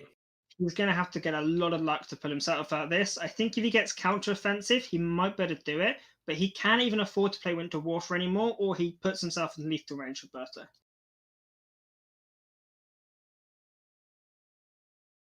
That's a great point. And of course, Wild Eyes doesn't know what card is in Berto's hand. He doesn't know that there is lurking an additional 3 damage right in the hand of Berto, just waiting to be applied to his headquarters. Oh, and he gets the 50-50. If that 50-50 had failed, that would have been lethal. Super, super lucky for Wild Eyes, but okay. But there it is, the top deck from Berto finding another air blitz, and just like that, the game is over. Wild Eyes won, Berto Burrito won, and we are all tied up here in the second semifinal of this KARDS Open 5.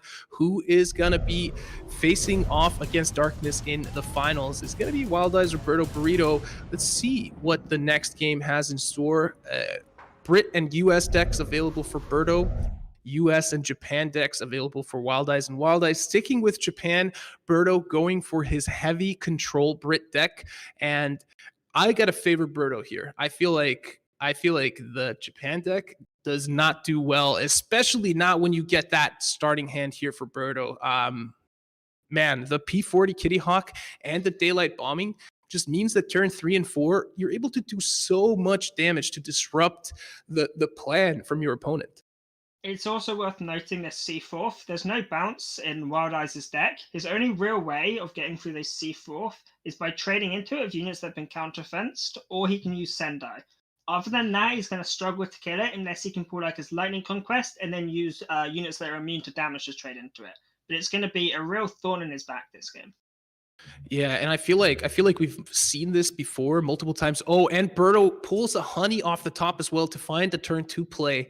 Absolutely perfect for him. The only thing that would have been better for him to find there was a War Machine that would have given him the ability to immediately daylight bombing here on turn 3 effectively.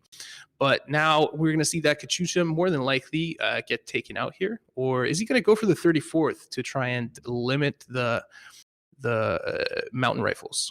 I think you take out the Katyusha because you have this C4th. Even if Wild Eyes does get a mountain rifles, at least you have this C4th to fall back on and protect yourself. Whereas this Katyusha is just going to start ticking away at you for free. Yeah, and you also have the daylight bombing coming in next turn, so you probably do want to just use that on the 34th.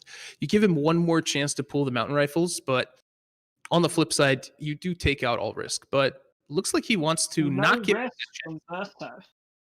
Yeah. So just to note, Ollie, earlier I noticed something on our little intro part. You are a standard card, and I was in fact an elite. I know. This is. I need to reconsider my collaboration here with Marcus. You can't put me as an elite card. I'm absolutely shocked. I would like to apologize, but also gloat at you at the same time. You're perfectly fine, Bubbles. And there we see it, the daylight bombing coming out, taking out the Katyusha. Nothing that Wild Eyes is able to play because of that credit crippling from Berto Burrito. And now a C4th Highlanders coming out. Alternatively, he can play the Hellcat and just do 4 damage to face. I quite like that, to be honest. Blocks the front line as well. I think the C4's a safer play though, because you can get those C4 into the front line, and when those C4 from the front line, it's super scary for Wild Eyes. He's not actually running Rising Sun, so he doesn't care about having the front line for draw purposes, but it's still super, super scary to have no ability to push up and take it.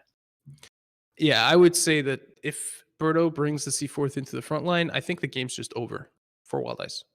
I think, what tournament was it? I think it was the last OCC where we saw this a couple of times, even sometimes double C4th in the front line against Japan specifically, with absolutely no way for the opponent to deal with it.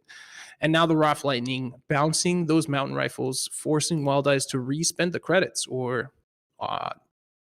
respend the credits.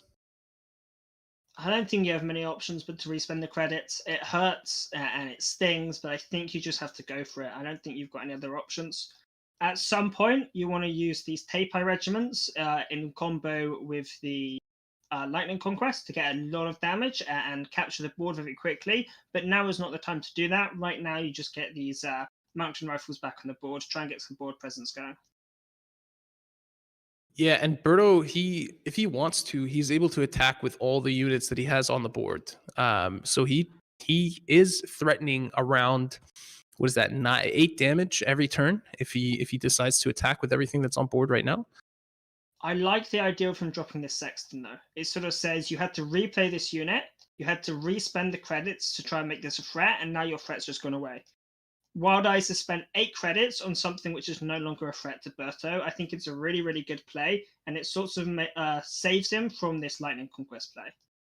Yep. I think Wild Eyes' only option really is to drop a Tape Eye and pass. You could also drop the Sendai, but I don't think that leaves you in a good spot. I think you have to drop the Tape Eye and pass. However, it will just die to the Sexton.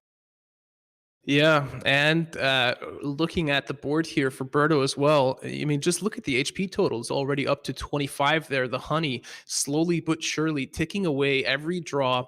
And meanwhile, Wild Eyes is forced to deal with everything else on the board, right? You need to take out that Sexton before you deal with it. You need to really get rid of the Seaforth Highlanders in the front line. There's a lot higher priority units than the Honey on the board. And when you're relying on something like Burn, which Wild Eyes is doing, you really don't want to see that HP total of the HQ keep on ticking up again and again and again while you're forced to deal with something else. Certainly, when you're playing Jagro, you want your only concern to be how do I kill my opponent? Right now, Wild Eyes' concern is how do I get back into this game? And the moment you're in that concern spot for Jagro, you're in a real issue. The moment you stop worrying about whether you can kill your opponent, and instead you're worrying about how am I going to take the front line back? How am I going to do this and that? Yeah. Berto, giving it some thought. I wouldn't be surprised if we saw the Mosquito come out, but I also wouldn't be surprised if he saves that for a later turn. He would have to move a unit up and clear his support line so that the Sexton came back. And instead, he's just going to pressure face. He has that radar in hand, or he has the British research in hand now, so he's got Luther next turn in quite a number of ways. He can put synthetic rubber on either the Seaforth or the Wrath, and both of those will one-shot Wild Eyes. Yep. I think that's probably a huge combo that is very, very underappreciated, is that synthetic rubber. It only costs 9 credits to get it off within a single turn. So if you're getting to the point in the game, which Berto Burrito is, where he has 10 or 11 credits, you're able to buff up a unit in the front line like the Seaforth and make it an 11-11 and hit face with it within the same turn. Just trying to think for Wild Eyes here, how do you get out of this situation? You've got the second Sendai, but even with that, all your units are pinned due to that Monty. You're sort of stuck in the support line.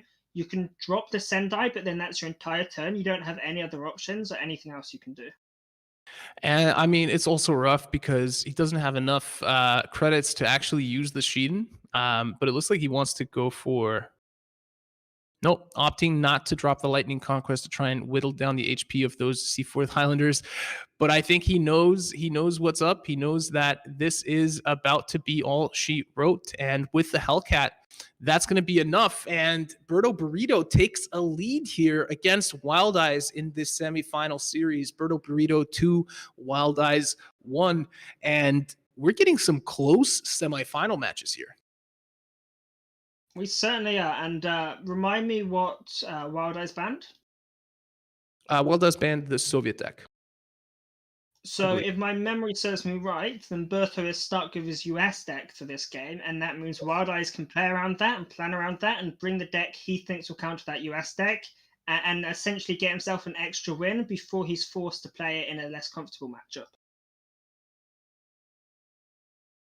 I'm hearing that, unfortunately, actually, never mind.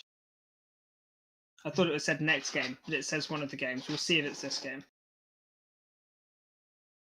Okay. So one of these matches we will start on turn number 2 because of some technical issues with the recording, but we will bring you as much of the action as possible. And now we see it, Berto Burrito having secured wins with Japan and Britain with only his US deck left. It looks like Wild Eyes wants to keep on going with the Japan deck. Yes, and like we said, we're starting 2 turns in. Unfortunately, due to some technical difficulties, we do apologize for that. Looks like Wild Eye's got 2 as 34th. He's yet to find a mountain rifle combo from those. Hopefully, he got more lucky in the rounds before this, but it's really hurting him that he cannot find any of those mountain rifles for free. Obviously, it's not as good against USA because they run a lot of bounce. They'll just bounce the card you got for free, but it still hurts to not even have one to get bounce. Yeah. Absolutely. And just looking at the early start here, I think Wild Eyes really wants to start finding those mountain rifles. If he gets one of those out, I think he's in a pretty good spot. But looking at Berto's hand, he has everything that he needs to get some really, really, really early pressure out. Although interesting to note, they both have counteroffensive. So you can counteroffensive your own card, but they're just going to counteroffensive back, and it's going to be a real back and forth for these counteroffensives. Yeah, that's a good point. But I mean, from Berto's side, Although he can give +6/+6, and then he can trade both of them away into that Greyhound, and he can kill the Greyhound this go. yep. I think also just from Berto's side, you look at this and you think, all right, I'm just gonna put this 10-10 Greyhound in the front line on turn 3 and just, push it over to Wild Eyes to deal with, right? Unfortunately for Berto, though, Wild Eyes has pretty much the perfect answer to it, and he's also got a far bigger hand. I think Berto's going to have to find some sort of M4 Sherman and some draw engine, otherwise he may just find himself get left behind this game. Yeah, and Wild Eyes using the winter offensive there to take out the 109th Engineers in the backline. So that Greyhound is not going to get buffed when it moves into the front line. But like you were talking about, we're seeing here. Oh, the Sherman in hand. Oh, but the Shinodo is enough to take care of that Greyhound in the front line. So no draw potential there on that Sherman, and no way of Berto finding any way to get anything into the front line. No, there does seem to be a sinking issue, but there's the Hellcat. Is just going to die. I think Wild Eyes may trade and then drop the mountain rifles, put this 5/5 down. It's got a lot of presence. Berto's going to have to top deck a Greyhound. There's nothing else in his deck that will give him M4 Sherman this draw this turn. Yeah, and his hand is a little bit behind, so the suspense is absolutely killing us. What is it that he drew, and what is he going to play? Oh, it's a Wolverine. Not what you want versus Jagro. Very few tanks in this deck. And all the tanks that are being ran in Wild Eyes' deck, it would kill without that ability, just for the free attack. Really not what you want in this matchup. You're far better with this against the US in a mirror matchup, or against sort of Germany with like fast times and that sort of stuff. Just going to go for the Sherman, get it down on board. Hopes he top decks another one. Yeah, just dropping it, getting some bodies on the board, getting some presence, but a couple of Sendais in the hand here for Wild Eyes. He can make these mountain rifles a tough unit for Berto to deal with. If he can also, if he wants, play the what's it called? The Type A? Oh no, I've forgotten the 2-1, the 2K one. The Lightning Conquest? Lightning Conquest. I was thinking Counter Conquest, but that's not right. Counteroffensive Lightning Conquest, Counter Conquest. I like that. And Lightning Offensive. Patrol, that is going to give him back his Sherman at least, but not a whole lot more. Wonder what he pulled from that Bloody Sickle. We'll see that now. He seemed to draw another Bloody Sickle. And is that the second or the third? Has he drawn? No, that's the second one. Yeah. And he just passes. Doesn't even use the Bloody Sickle on the mountain rifles in the front line. But there is another Sendai here for Wild Eyes. I think you just Sendai the Sherman again, get rid of it, and then just trade your 5/5 into that 3/2, get a real value trade, and then soon you can get the Tape down and use Lightning Conquest to get it up there real quick. Yeah. Wait, two. Hmm. Mm-mm. Yeah, I think that makes sense. You don't really want a Lightning Conquest now. No, and if you drop the Sendai, you do have the option of dropping the Kagoshima. Although he may just be going for the Teipai Lightning Conquest, get it up, take out the Sherman.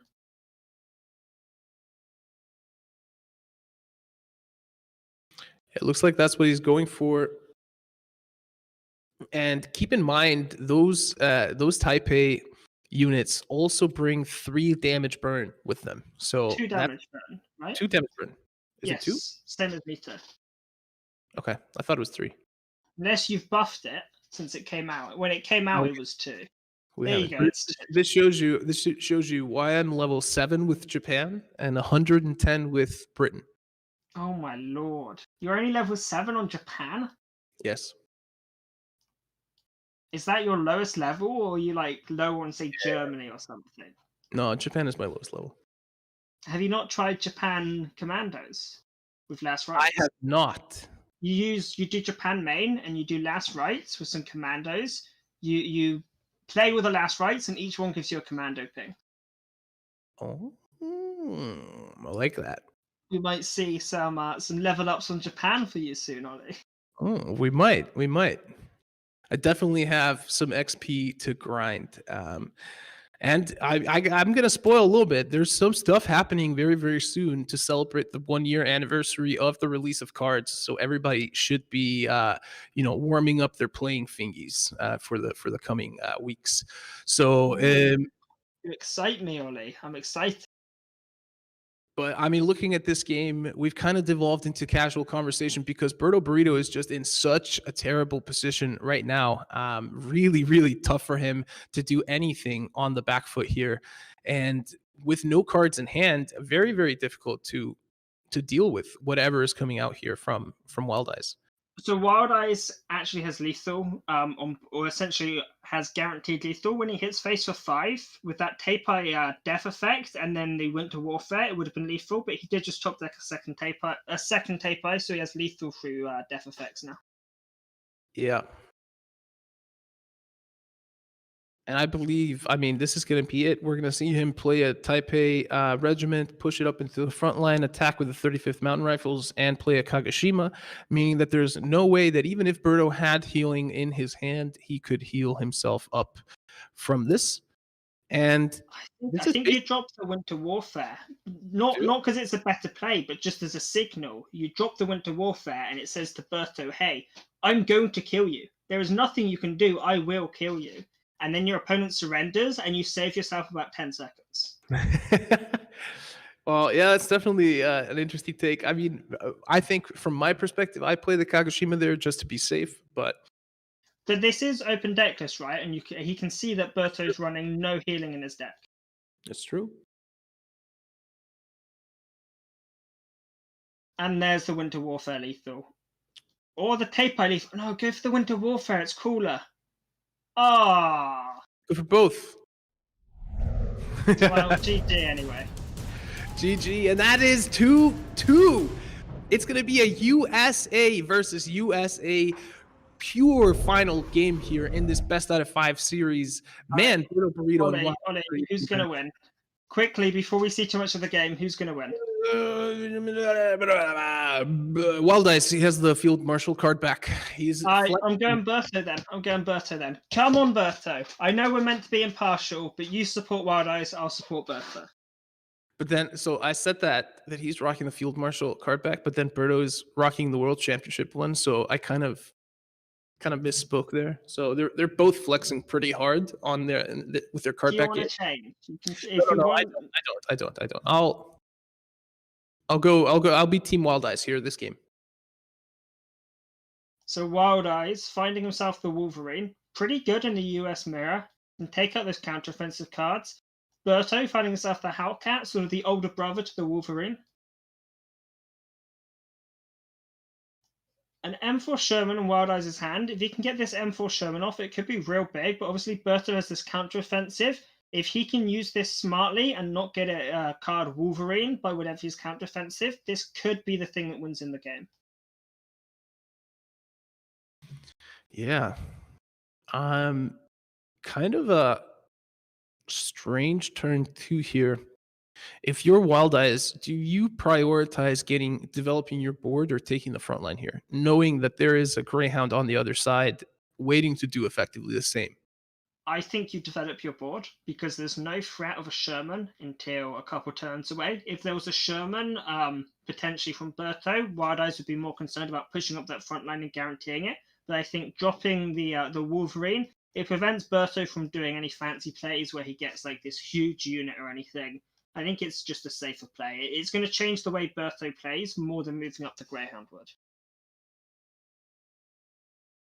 That's a really good point. And something that I don't think everybody always thinks about is how can I impact my opponent's play with what I do, right? So, really good point there that this limits what Berto can do quite a bit, because if he pushes that Greyhound up now, he is giving Wild Eyes a very, very cheap 2-for-1 trade on that Wolverine, right?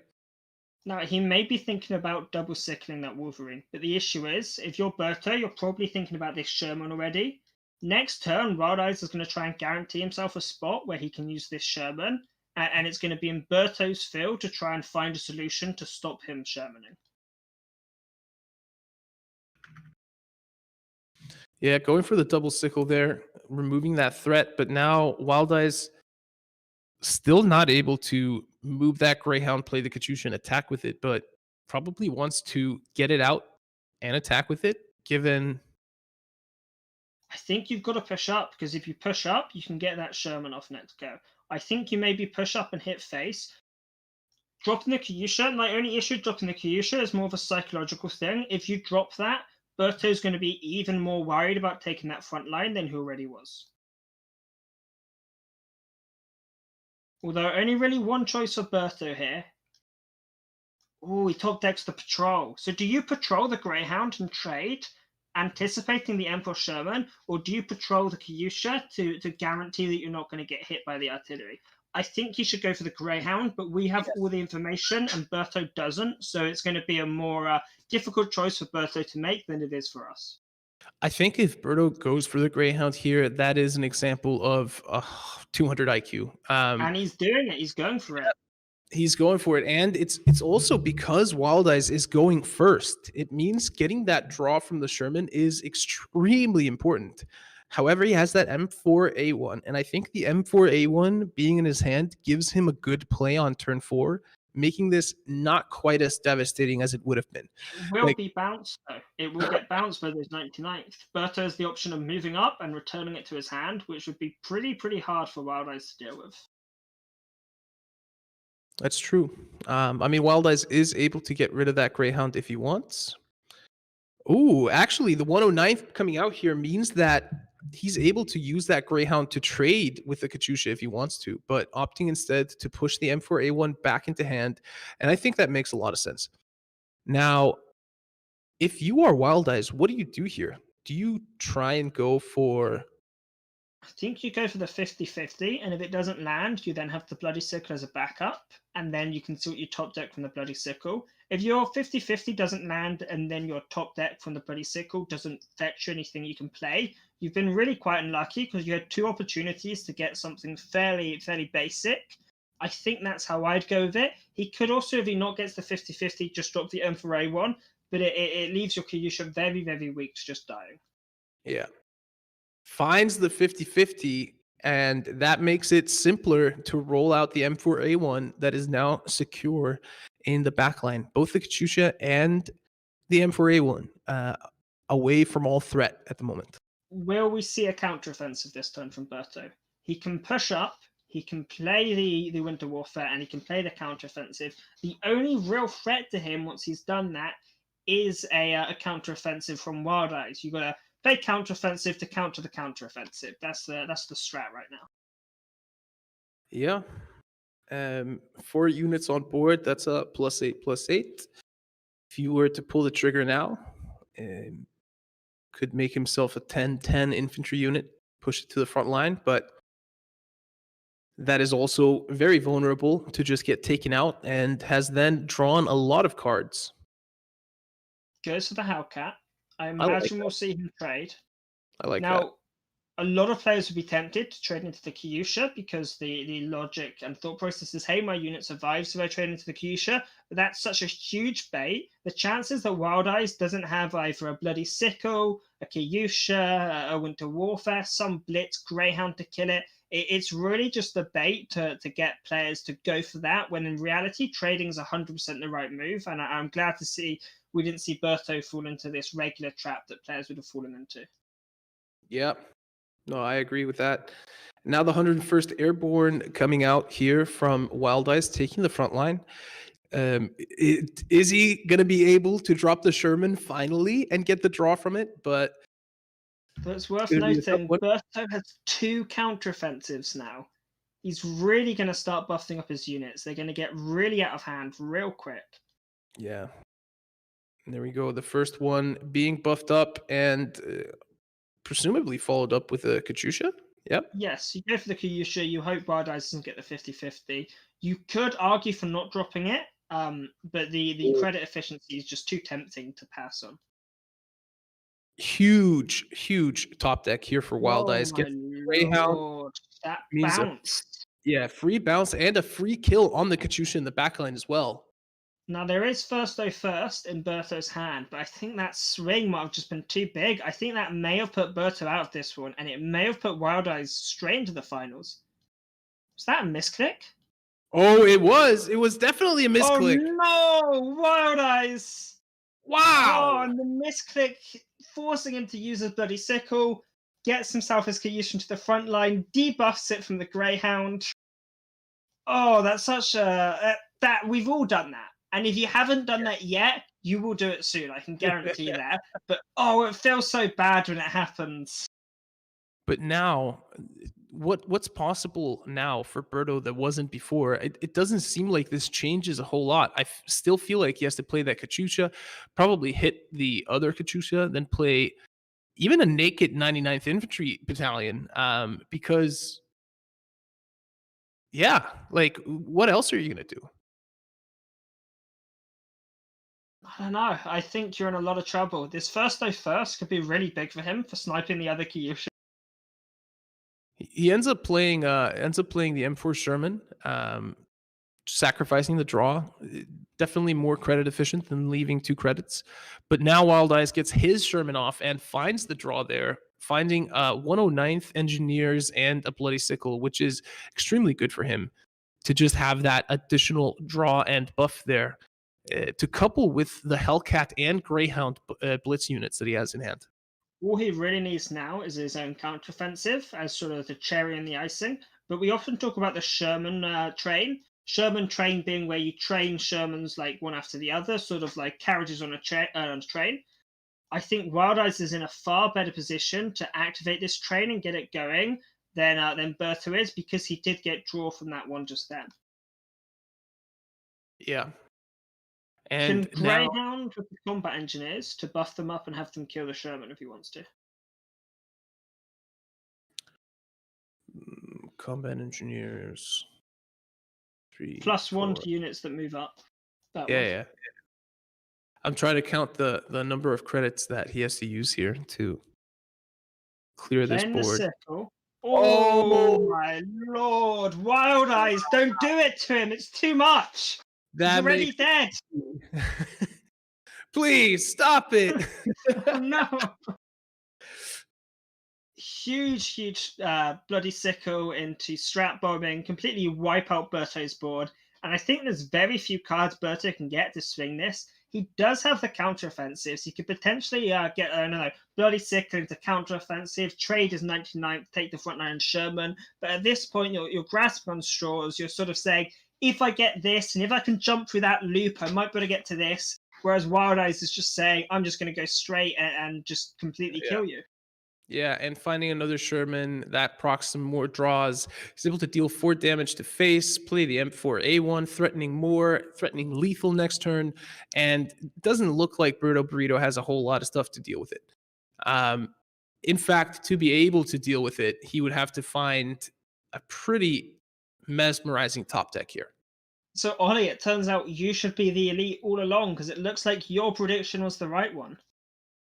See, the caster curse doesn't apply to me.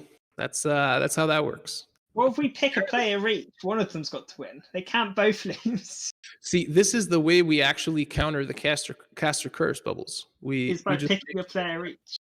Oh, wait, he finds the first Marines, and the first Marines being pushed into the front line actually extends the game a little bit. And with another counteroffensive in hand, maybe. He Is doesn't there have the credits to play the second one though. Wild Eyes is gonna wipe up the Berto spilt his milk. Berto knocked over Wild Eyes' milk, but now he's just gonna wipe it up. He's gonna smash the glass on the floor and just say, "No, I'm not having this. Not having this." Goes for the Winter Warfare. However, the HQ doesn't drop the engineers first. Doesn't buff them up. He could give them the +1 attack. Slight misplay. However, not enough of a misplay to make any difference to this game. I think we all know where this is going. Yeah, and I mean, I think at that point you kind of feel like you have it in the bag, and that's probably the reason for that slight misplay. What is Berto going to be drawing? I really don't like that this hand is delayed because it just has kept me in suspense the entire game. Wolverine. Oh, taunting Berto. You want to kill tanks? I'm sure you want to kill tanks, but I'm not doing that. And just like that, we see Burrito fall, and Wild Eyes take this semifinal series and secure himself a spot in the finals against Darkness. Germany versus Germany. Team Ammo versus Team Ammo. Yeah, it's going to be a team kill for the final spot, and well played to both of them. They both played really, really well, taking it to Game 5 in a best of 5, creating a lot of content for us to watch and enjoy. So thank you to the players, thank you for their great performances, and congrats to Wild Eyes for a spot in the finals. Best of luck. Yeah, absolutely. I am beyond excited to see how these guys will be facing off in the finals. Maybe we can get up the bracket one more time so we can take a look at how that's played out and who's going to be facing off in the third place best out of 5, which is going to be the next match coming up after this one. And here we are with the bracket. There we go. I know that this wasn't on like the plan, but I just wanted to refresh people's memory of the bracket here. Kolbasnik is going to be taking on Burrito here in the bronze match. The winner of that one is going to secure himself a little bit of an extra cash. The top 4 prizes, top 4 places do get a cash prize. So, all right. Always stressing out the producers. Can we get this? Can we get? I'm doing it as quickly as I can. All right. Well. I believe, do we have an interview with Wild Eyes at the ready? Yes. All right. So that is perfect. We're going to send it over to the one Christo, who's going to be standing by with Wild Eyes to talk about this grueling 5-match series that just landed him in the finals of KARDS Open 5. Eyes defeating Burrito 3-2 in our second semifinal. Wild Eyes, great job. I know we've had discussions in the war room. I just did an interview with Darkness. We've been mentioning how you have been right on that cusp of making it to the finals so many times. So congratulations on finally getting there. Thank you. Let's start from the beginning. You went in and you banned Berto's Soviet deck. How did you feel about the matchup after you went and removed his Soviet deck from the mix? Yeah, that was fine because I'm thinking a lot about my lineup, and at first I think about an anti-RT lineup because I expect that the most players bring in an RT. But after some testing, I see the high roll potential of the RT deck is so high that you can't make some decklists that are win guaranteed. And because of that, I ban Artie the most time in the tournament because this amazing draw supply chains can win out of nothing. And that's what I want to make that then the ban was okay. And I think you're spot on. We talked about it a lot. Darkness mentioned it when he was preparing as well, that at the end of the day, the artillery decks are so dangerous, exactly like you said, that you can never guarantee a win. If they draw well, if they start really clean, you can get into a lot of trouble. Speaking of starting and maybe being in a little bit of trouble in the first couple of games, you ended up being down 2-1 against Berto. Were you ever a little bit worried you weren't able to, win those next 2 games, make the comeback happen, and make it to the finals? I was worried at the beginning. I see that in the half finals is Berto Burrito, because this guy is so strong, and maybe the player was best performing in the last months. And yes, I was afraid from the first beginning before the round 1, and hope that I can play with him. Yeah, after I see our lineup, I think I can beat maybe the easiest his Ram deck, because the counter-offensive deck is not so fast like in J aggro, but it's often fast enough to beat it. And maybe we can see it in the finals, maybe not. And my main problem, and that was a little bit worry, because after 1-1 he win with this British deck, and then I know that I must face 2 times against his American counteroffensive, and counteroffensive against counteroffensive is often some part of a coin flip. Who can make more profit out of his counteroffensives, win the game, and yeah, that's a little bit of luck depending. And we saw counter offensives fly on both sides of the board, but you did pull it out regardless of how you felt about Berto. You're going on to face Darkness in the finals. In Darkness's interview, he mentioned that you prepped together a lot. You were on opposite sides of the bracket, so you probably weren't going to see each other until the finals. How do you feel going into the finals now, knowing how well you and Darkness know each other? That's fine. Finals are always hard, and I respect Darkness a lot, like Berto, like Ari Big Ben, like J King, all of my mates. And yeah, I'm, as I said a lot of times against to Darkness, I think he is a slightly better player than me. But on the other hand, I think the matchup is really okay for me. Maybe a little slightly better. Maybe we will see it after I spoke this out. Maybe 3-0, but okay, then it is. But in one matchup series, I have my chance, and yeah, I try it out. And I hope if I can win, I was not the last member of AMO that don't have a title.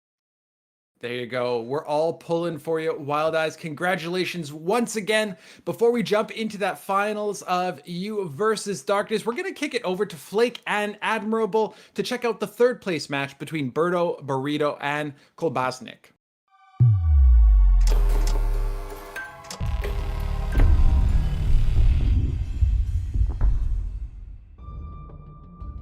Well, thank you, Chris. Great showing there. Awesome series there. When it goes to 5 games, there's a lot of punches being thrown both sides. Very close. A little misclick here, potentially. Who knows? But still, it all worked out in the end, Admirable. Now, before we get to the matches, Admirable, I have something that you and I kind of addressed this a little bit privately. Ollie and Bubbles have essentially... They've sort of locked down the handsome caster duo portion of this. They've also demonstrated some pretty big brain analysis. So what the hell is left for us? Pity. That's fine. I wade in the pool of pity. I mean, that's fine by me. Pity. You be as handsome and as smart as you want. I don't have either of those things. That's why I will accept pity. It's perfect for us. The 2 of us can pretend that we're great the entire time. And everyone just kind of goes along with it. They're like, yeah, well, I mean, what good is it going to do to actually call it out? Just let them be. Yeah, that's it. I mean, when you sort of fly under the radar with that pity as your your Teflon, it's a nice, easy slide into where we're going, right? So I'll take it. That's no problem. It's good for us.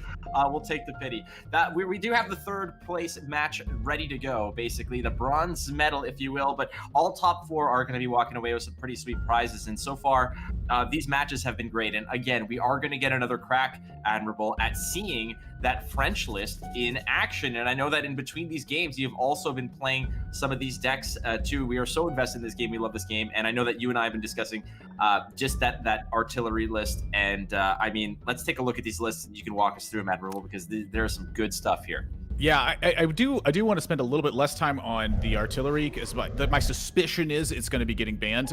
It's just such an incredibly efficient deck, and there's so many different lines that you get caught in, just kind of depending on where some of your key cards come in. And I think the big one is just how you're chaining together supply chain with all your discard effects. I feel like it's a deck that kind of requires some urgency with using your discard effects, but at the same time, it wants to not be overused or used improperly. So that's something to really look out for. The big one that we had our eye on was this Germany France deck that is featuring Vive la Resistance. I can't say Vive la Resistance.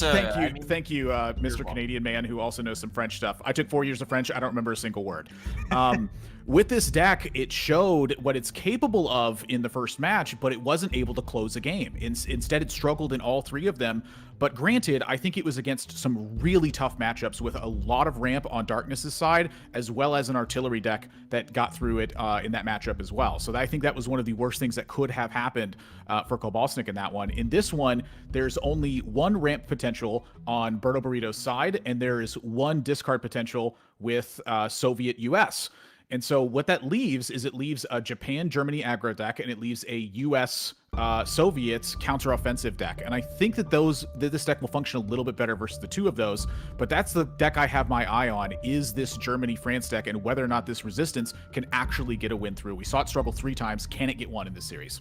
Yeah, it's going to be interesting to see. Again, we've seen it kind of really, it started to get its footing in at certain points in its matchups of just polluting your opponent's list with those resistance cards and having some issues of being able to prune those cards out and then not having, those cards burned. But when you're up against a deck that ramps so much, you have a lot of credits to spare, some throwing around money, if you will, that you can just go ahead and, pick and choose the cards, and eventually that resistance strategy kind of fizzles out. So we'll see if it can, be a little bit more effective against lists that don't have as much credits to toss around and that kind of latitude to be able to spend so freely. That is Kolbasnik's list. Let's move on now to Berto Burrito, good Canadian boy himself, Swiss record 6-1. These lists, my friend, walk us through these ones there, Admirable. The big one I have my eye on here is going to be the Britain-US deck, because that is the deck I think that really sailed through in the previous matchup, as we saw versus Kolbasnik. Against Darkness, the ramp decks were very easy to get their maneuvering through, just because they have so many extra credits to work with, because they're not getting pressured by resistance. So that's the deck that I really have my eye on to perform the strongest out of these. Again, my anticipation is that artillery would get banned, but we didn't see Kolbasnik ban artillery in the first matchup. So that leaves us with Japan-Germany as an aggressive deck, and it leaves us with US Soviet on the counteroffensive side. I think the counteroffensive side, because it has a fairly predictable nature with the way that it wants to function, that may be a list that ends up getting through, but it's a very scary list at the same time. Counteroffensive, we saw it in the previous match, deliver a 17 damage blow in 1 turn because it just managed to find the right setup and then have the combo. If those 2 things happen, counteroffensive delivers probably the biggest punch in the game. The Japan-Germany deck, I think, is the one that I have a question mark about, because while I have liked this deck a lot, there are 3 copies of Air Blitz that are in this deck. And Air Blitz is sort of a unique card, where so many decks are based on fighting for board and then getting through a threat that repetitively delivers damage. Air Blitz is just 3 credits, deal 3 damage to the headquarters, and that's it. It doesn't affect the board at all, and it doesn't really do anything to further your development. All it is purely reach. However, the reach does not require any circumstance whatsoever other than 3 credits and the card in your hand. So for me, the big question mark about this one is it delivering enough damage to make that threat, or are there times when you draw too many Air Blitzes and your hand kind of gets clunked because you have like an Enigma and you have 2 copies of Air Blitz and you have another situational card? Those sorts of things can happen, but those are risks that aggressive decks just tend to take. So the thing that I'm looking at here is for Berto Burrito's side, we have this big ramp deck that I think it's an easy win, and then we have 3 decks that are fairly aggressive. Can they put enough pressure on that resistance deck to keep it at bay? Yeah, Air Blitz was a card that you and I discussed a lot about. Why is this in here? It's just 3 damage, and is that 3 credits better used as another body on the board, let's say, or some more support for the Japanese aggro setup here. But the deal is that oftentimes these Japanese aggro lists tend to be very, very aggressive early, take the front line, flood the board with a lot of units, and eventually once those other decks can catch up, yeah, they've taken a lot of damage, let's say, but they can kind of turn the game around in turns 4, 5, 6-ish, where they can start pushing back and just outvaluing where all the units that they're playing are just bigger, beefier, and can start fighting back. And once Japan loses the front line, it loses a lot of its momentum, its draw potential, etc., its reach to the HQ. So a card like Air Blitz just circumvents all of that. It's just 3 damage. It can end the game if necessary. It's a nice little 3 points of damage where it's needed. And that's all she wrote. I mean, we can talk about this all day long. And like you said, the counteroffensive list may have lost a little bit of its luster over time, but it is still a very potent deck. It has a lot of burst potential and mobility with all those tanks. So I'm incredibly intrigued to see what the bans are here. Again, that Vive la Résistance list. I will cover all the French translations for you, buddy. Living for 29 years in Montreal amidst French Quebec society, I am well versed in all French, all things that are French. But again, I will say this: Quebec French is kind of like Alabama English. It's not exactly. It's basically kind of that is the equation I would give it. All right, there we go. We're to see the bans. Berto, Burrito, no access to that Japanese aggro list as Kolbasnik. None of that Greyhound supply chain awesomeness. So Kolbasnik of Ukraine versus Berto, Burrito of the Great White North, Canada. And there it is. There's the first sets of mulligans as you can take. And voila, there we have it. No one drop there for Kolbasnik. Yeah, not like a huge deal. Obviously you'd like to see a one drop with this. Kolbasnik going to be on your bottom side here as we start things off with the Japan-Soviet counteroffensive on their side. This is a list that is just quite potent at all times. As long as it doesn't just fall behind and lose, this deck is always a threat. And that's one of the things that is really intriguing to me about it in terms of for tournament play, is that your opponent knows it's going to be there. So the open deck list doesn't really support your opponent that much. And at the same time, the fact that it's an open deck list means that if you include any sort of tech cards that happen to be good in the matchup, it's really tough for your opponent to not have to account for that. And so there's just extra steps of things that they have to really take into account. On Berto's side, the US Soviet deck here is quite potent. The thing that I have mostly liked about this deck is that it just is strong in general. Like, how do you deal with a deck that just ends up checking everything as you move along? Excuse me, I don't know what I just said that was like really weird, but I said something and it felt weird to me. The point I'm getting to with this deck is that it's just difficult to deal with. Like, this deck's like offering the exact same thing because, it just basically is the same thing. It's another counteroffensive deck. So being able to handle this in the right way, it's a very tough thing to do. And these little blitz units, they help fight for the front side of the board, which is very, very bad thing for Japan aggro because they take advantage of the front line. So if you're able to check that with like these 3-4 blitzes, for instance, you just end up getting a little bit of tempo on it. So the timing here is really what I wanted to emphasize. Timing is super important. I think that favors Berto, Burrito. Yeah, and like we mentioned, is that eventually there's going to be a situation or a point in this match where the tide eventually turns, where there's going to be the massive wave of these cheap units eventually can get sort of shaved down, pruned down. But it is worth noting that there is a signal regiment that's hiding in the back line there for Kolbasnik that is going to tax every single trade that's made by shaving 1 point of defense off of the HQ.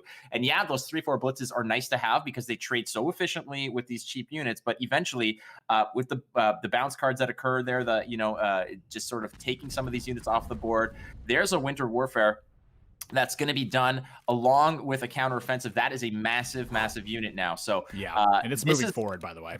And that's the thing. Now, this is where it gets really, really difficult for Kolbasnik because he's not like he's going to be making any efficient trades here. You're going to have to dump a lot of resource into making sure that 11-9 doesn't just win you the game or lose you the game in a turn or two. Yeah, really, I think the thing to look at here was, did Kolbasnik need to use the Sendai Regiment the turn that they did? I think that's really, for me, the big thing to account for. You use Sendai Regiment, it opened up the opportunity for Berto, Burrito to just move in on a counteroffensive, and you didn't have a checkpoint for it. That is pretty much the end of the game because counteroffensive decks are very good at punishing that sort of thing. So for Kolbasnik, the whole big question is is the tempo that they got from that ever going to be worth it, and was what they were going to suffer from? Would that have been too much? I don't think it would have been. I think this was a bit of a gung-ho play with the Sendai Regiment. But again, I don't really blame it because of the tax that you'd mentioned from the 34th Infantry Regiment. It does shave it off health whenever you're just trading units back and forth. And what that means is your counteroffensive is easier to land.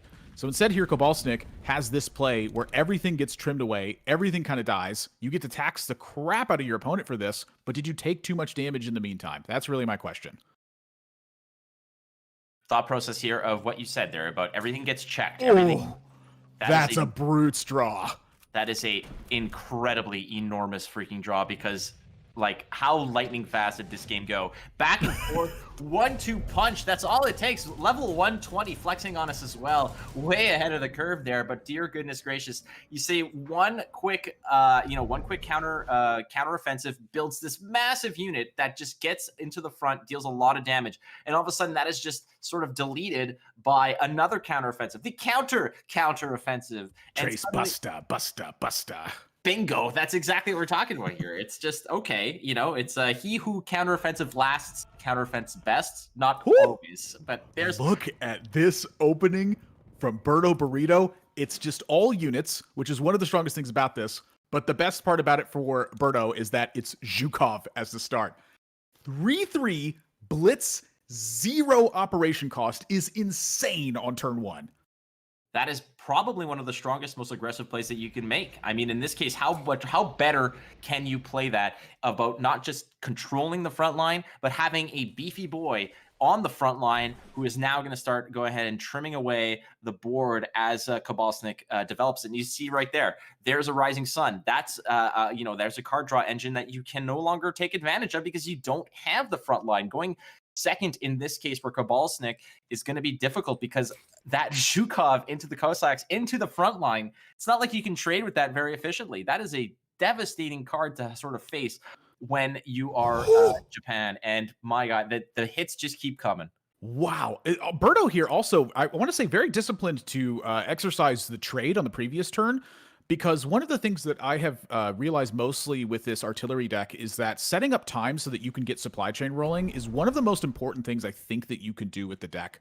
And so taking the time here to just simply trade a couple of units, get this online, and the play in the background means that it's tough for your opponent to just clear your board entirely. This is going to open up time for you to use lesser of two evils, start this supply chain going, and then it snowballs out of control. You're not just purely an aggressive deck that's trying to pick away as much damage as possible. Really, the threat of your power is a big part of your power. So the patience here from Berto also shows that they have a lot of experience, not only with the deck, but potentially in the matchup as well. So, going first, having this great hand, and then getting this opportunity to continue to isolate Kolbasnik's board, I think this is a devastating spot for Kolbasnik to be in. Yeah, we'll call Vin Diesel because this is fast and furious action, friends. This is insane how quickly they're just going here. That is a lot of trust in the deck, a lot of comfort in how these decks operate. A little bit of a board clear, but it is leaving behind that 3-2 fighter in the back line that's going to trade pretty efficiently with a lot of what's on the board. If that 3-2 can go ahead and get a 2-for-1 trade at the end of the day, and the supply chain, here it comes. And an Ura draw. I will say that with the Ura in hand, that trade did feel a little unusual to me. Perhaps like checking for Winter Warfare, as you had mentioned, like exactly that sort of thing, being able to like Winter Warfare counteroffensive with like another cheap 1-cost card, or even just moving forward at that point. That could have been a really poor situation for Berto to run into. So I'm kind of curious to see if this continuing to isolate the board instead of taking advantage of the credit differential that was made because of Kolbasnik's side is going to change anything here. I think there's an argument here to say that clearing the board up is giving Kolbasnik less of an opportunity to take the front line to draw more cards with Rising Sun, keeping the board clean as possible, waiting for Berto waiting to get access to some of those bigger lists, bigger units that he has. He doesn't really have a whole lot of artillery available for a deck that really relies on a lot of artillery, and in this case, he just kind of wants to keep the board clean so he could start setting up those artillery, because once those artillery are in the back line and supported by a Greyhound, it becomes really difficult for Japan to sort of continuously maintain a board that can eventually get stronger and stronger and punch for damage. First Taipei Regiment, this is exactly this first situation where I realized this card was a lot stronger than I thought it was. The fact that it can blitz down these frontline units that very cheaply get there. In this case, the Greyhound moved up by Berto gets checked by the 1st Taipei Regiment here in a very, very clean way. You get a threat in play, and you get to keep something. And this is my favorite kind of card. A card that blows up something and keeps a body in play that's threatening is absolutely the best type of card you can play in any card game. I don't care who you are or what you're doing. You don't care who I am? That's... Well, in terms of like the cards, like how they interact. And so the body in play blowing up something, that's what I want. That's the pity I was trying to just cultivate there, you know? That is the garden that we're sowing together, that we're just trying to nurture here. There's the front line. There is the Rising Sun, you know, adding a little bit more cards to the deck. There is a counteroffensive in hand now. So the problem is that there's not a lot of bodies on the board or damage done to those bodies. So a counteroffensive may just be an opportunistic card to just go ahead, keep some sustainability of that front line, making sure that it's a little bit more resilient against what is being shown right now. Katyusha is going to go ahead and take out that the artillery, and there's the counteroffensive, because what this does now, it just maintains that front line. Not to mention, I believe that is Fury, if I'm not mistaken. This is a really tough spot here for Berto, because the use of this counteroffensive just to get a little bit of tempo was quite strong from Kolbasnik. He recognized that all of these supply chains that Berto's been using is going, wait a second, the hand must be a little bit weak here. A chance to isolate a unit, buff a Fury unit in the front line, but then also keep your Katyusha on the back line is a major threat to Berto. They're not going to be able to check both of them this turn. But so being able to check one, obviously it's got to be this frontline one that's representing 10 damage to your headquarters. So what that means is that now Kolbasnik has time to operate via tempo. And so Katyusha opened up, Sendai Regiment in hand, plus all of these little units means that they have a great opportunity to capitalize here and really turn this game in their favor. Ooh, big pickup there. That's going to make sure that the board is nice and tidy. And suddenly, again, here comes the wave. Yeah, fantastic way to play that right there. Also setting up, if necessary, for a counteroffensive of your own. You've got two damaged units on your side should you draw it, but you're playing against a list that Berto's playing that also runs. And look at that, Sendai Regiment taken away, and this is going to be really bad news for Berto here. Everything is going in Kolbasnik's favor. Great draws, great presence on the board there, nice protection.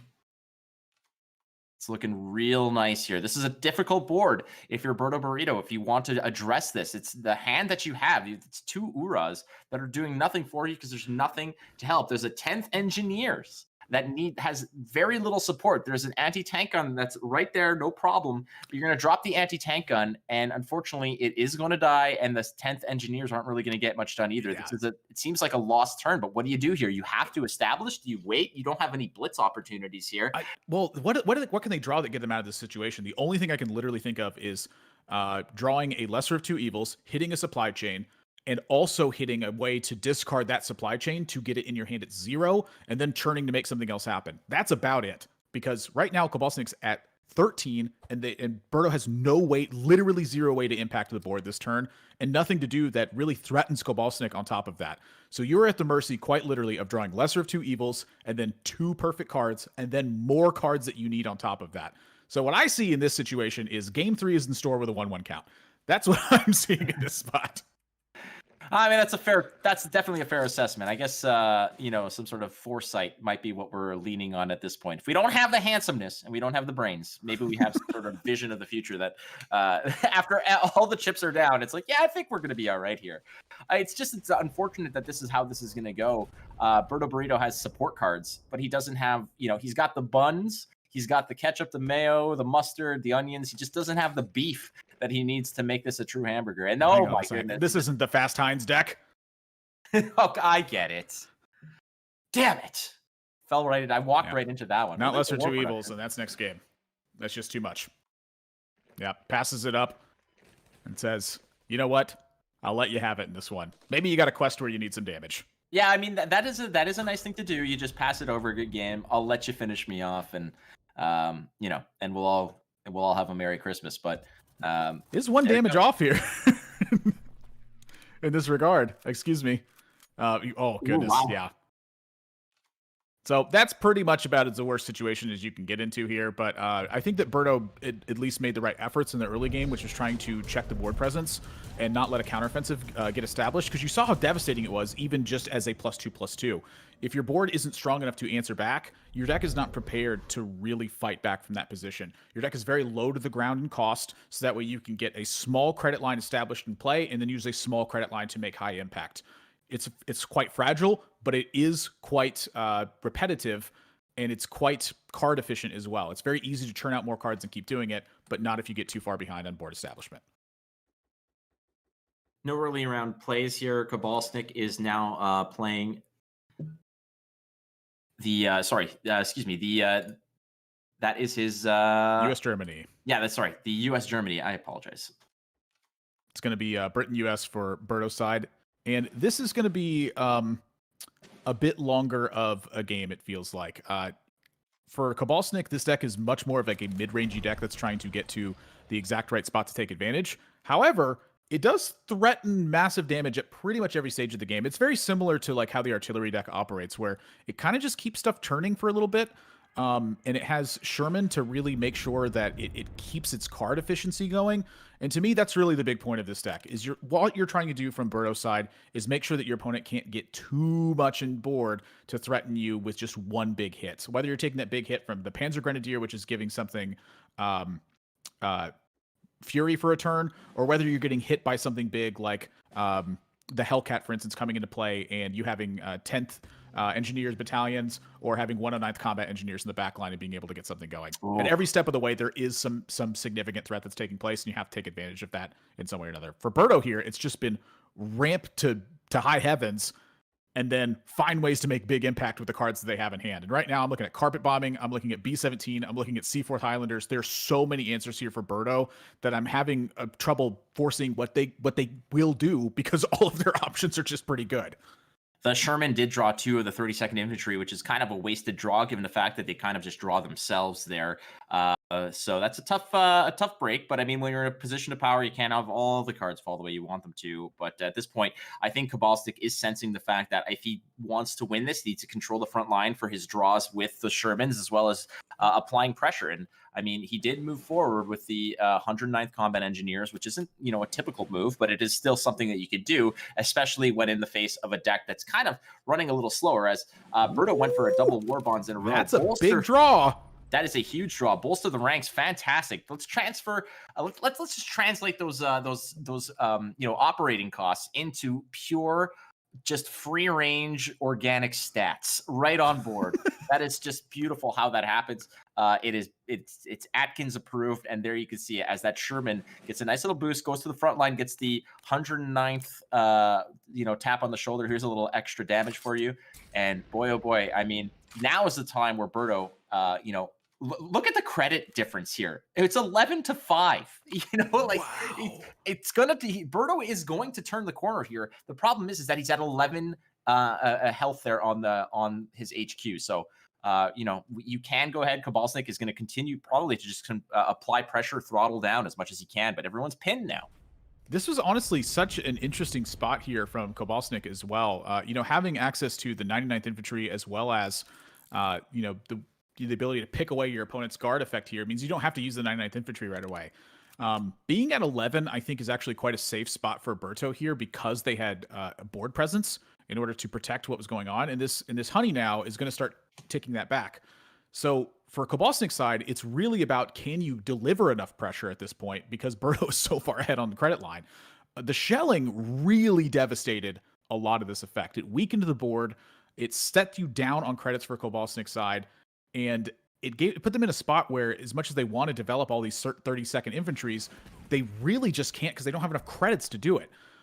So everything there feels like it's a pretty tough situation. And so for Berto, it's like, how do you capitalize on this? Because there's just so many ways to. And so what it's looking like here is that carpet bombing is really going to be the first big capitalization. And then having the B-17 afterwards, they're hoping that that's going to be able to follow up and really deliver this pressure.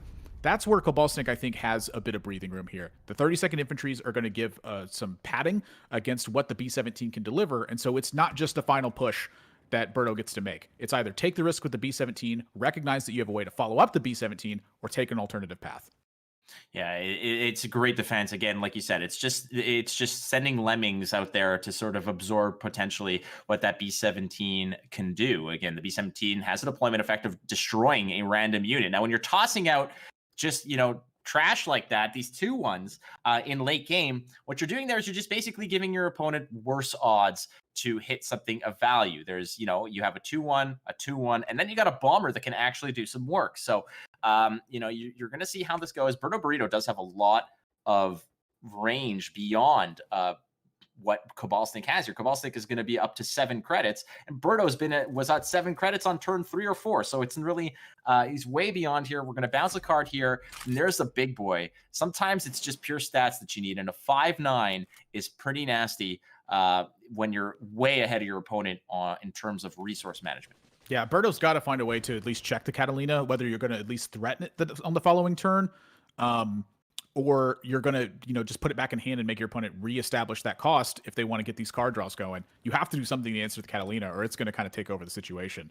And so for Kolbasnik here, seeing that Raf be able to bounce the Catalina back to hand, it's a really tough spot to be in. And at this point now, they deploy it. They're just going to hope it works out. And I've got some bad news for Kolbasnik, because right now this B-17 is looking prime.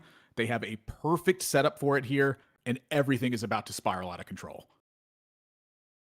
Still holding on to a War Bonds that could actually give Berto Burrito a little bit more to play with. Lots of expensive units. The Sexton is a really nice card to have here, especially when it's hiding behind a pretty beefy body like the 5-9 there. The 5-9 guard is protecting 2 key units here, but I think one of them can be relatively expendable. And again, moving some of these. All right, I can see how this is interesting, because the bombers don't fight against each other that well.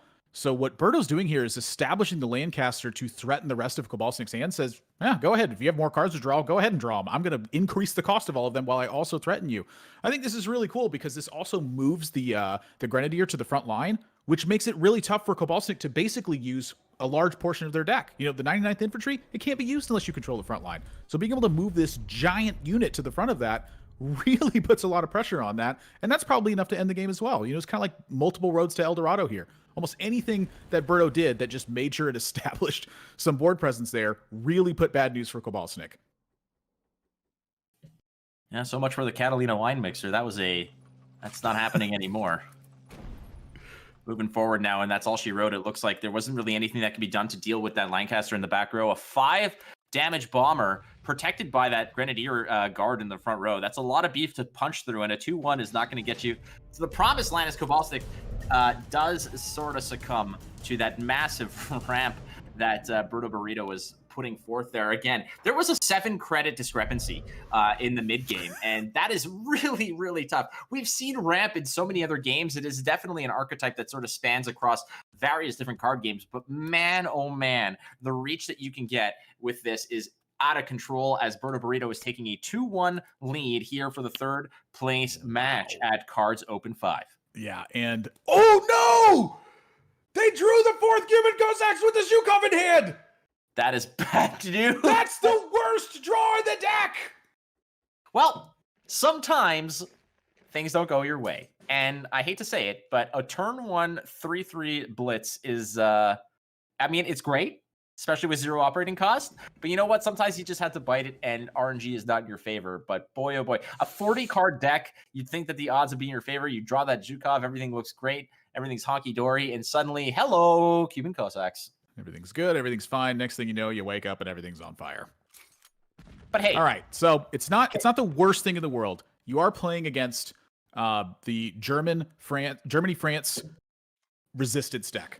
And I think this is one of the stronger matchups for Berto Burrito's deck right now. They're not going to be too concerned with the fact that their hand's getting clogged. There's multiple ways to discard all this cheap stuff, and you do have a lot of pressure that's going against the opposite side right now. And looking at Kolbasnik's hand, there's not too many ways to answer this right now. And so right away, a war production gets drawn, and that is one of the best draws that you can see for this deck when your opponent sticks resistance stuff in your hand. You get to discard your supply chains, you get to discard all these resistance cards as well. So this is great news for Berto. They have a lot of force against this. It's going to be fighting. Excuse me. Okay, I was watching this thing and I was like, I'm like 99.999% certain these resistance get discarded. And so now with the 10th Engineers plus the artillery in the back line, plus the Cuban Cossacks in the front line here. Everything for Kolbasnik just has to be poured into staying alive for another turn. That's what the rest of the game is going to be. Yeah, those war productions, even though they do pair up very nicely with those supply chains, it is just basically an eject button for all of those resistance cards as well. You know, without having to actually pay for them to actually happen, to get out of the hand. And I mean, check this out right here. You have the front line. Zhukov be damned. My Cossacks are going to come through the old-fashioned way by paying for them with monies. And I mean, when you said, what's the worst thing? It's not the worst thing you've ever seen. Well, I mean, I think the worst thing I've ever seen was my attempt at Movember a few years ago.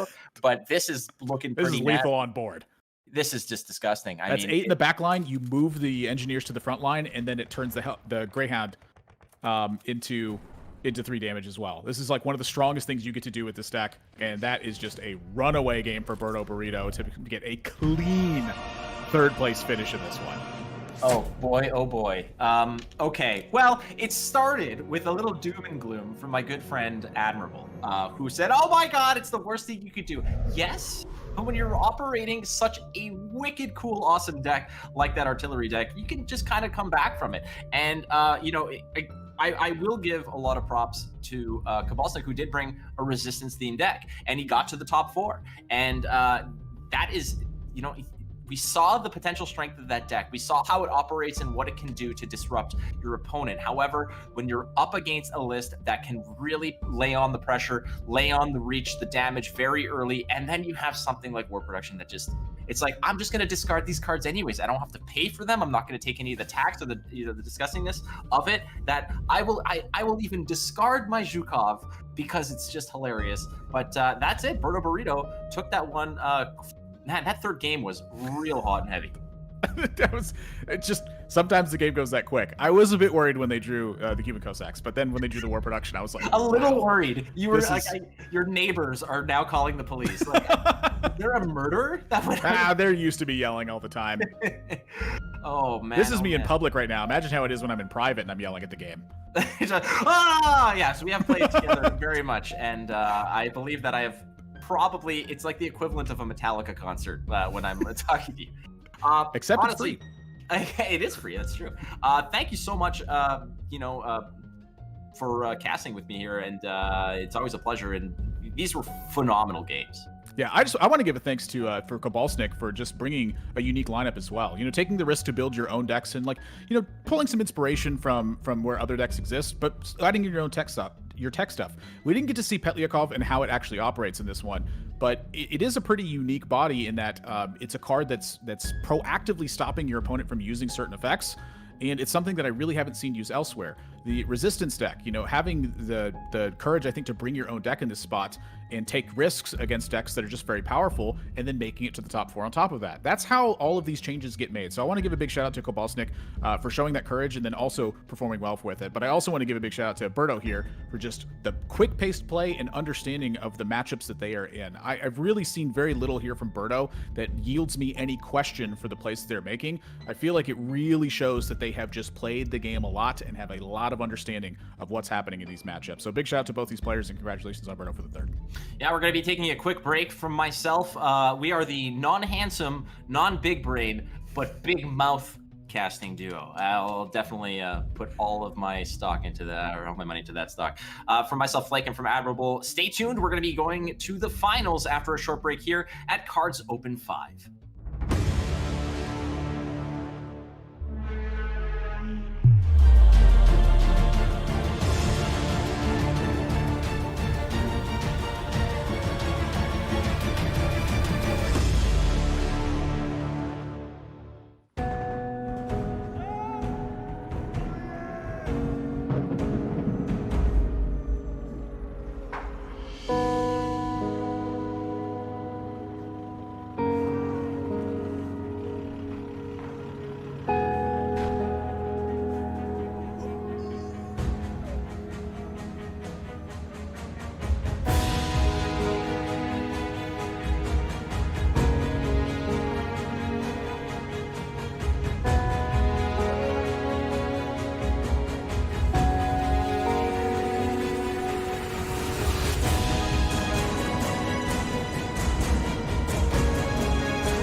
Welcome back to the KARDS Open 5. My name is Olikrummi, and with me is Bubbles. We're going to be taking you through the finals as we say goodbye, and thank you to Flake and Admirable, the other also handsome casting duo, right? I think we can all agree that we're all handsome. I think that's fine. We can say that at the end of this. You feel bad now after calling them less than handsome earlier. You know, Yes. felt a little bit bad, and it's good. It's good to be kind to people. It's good for you know.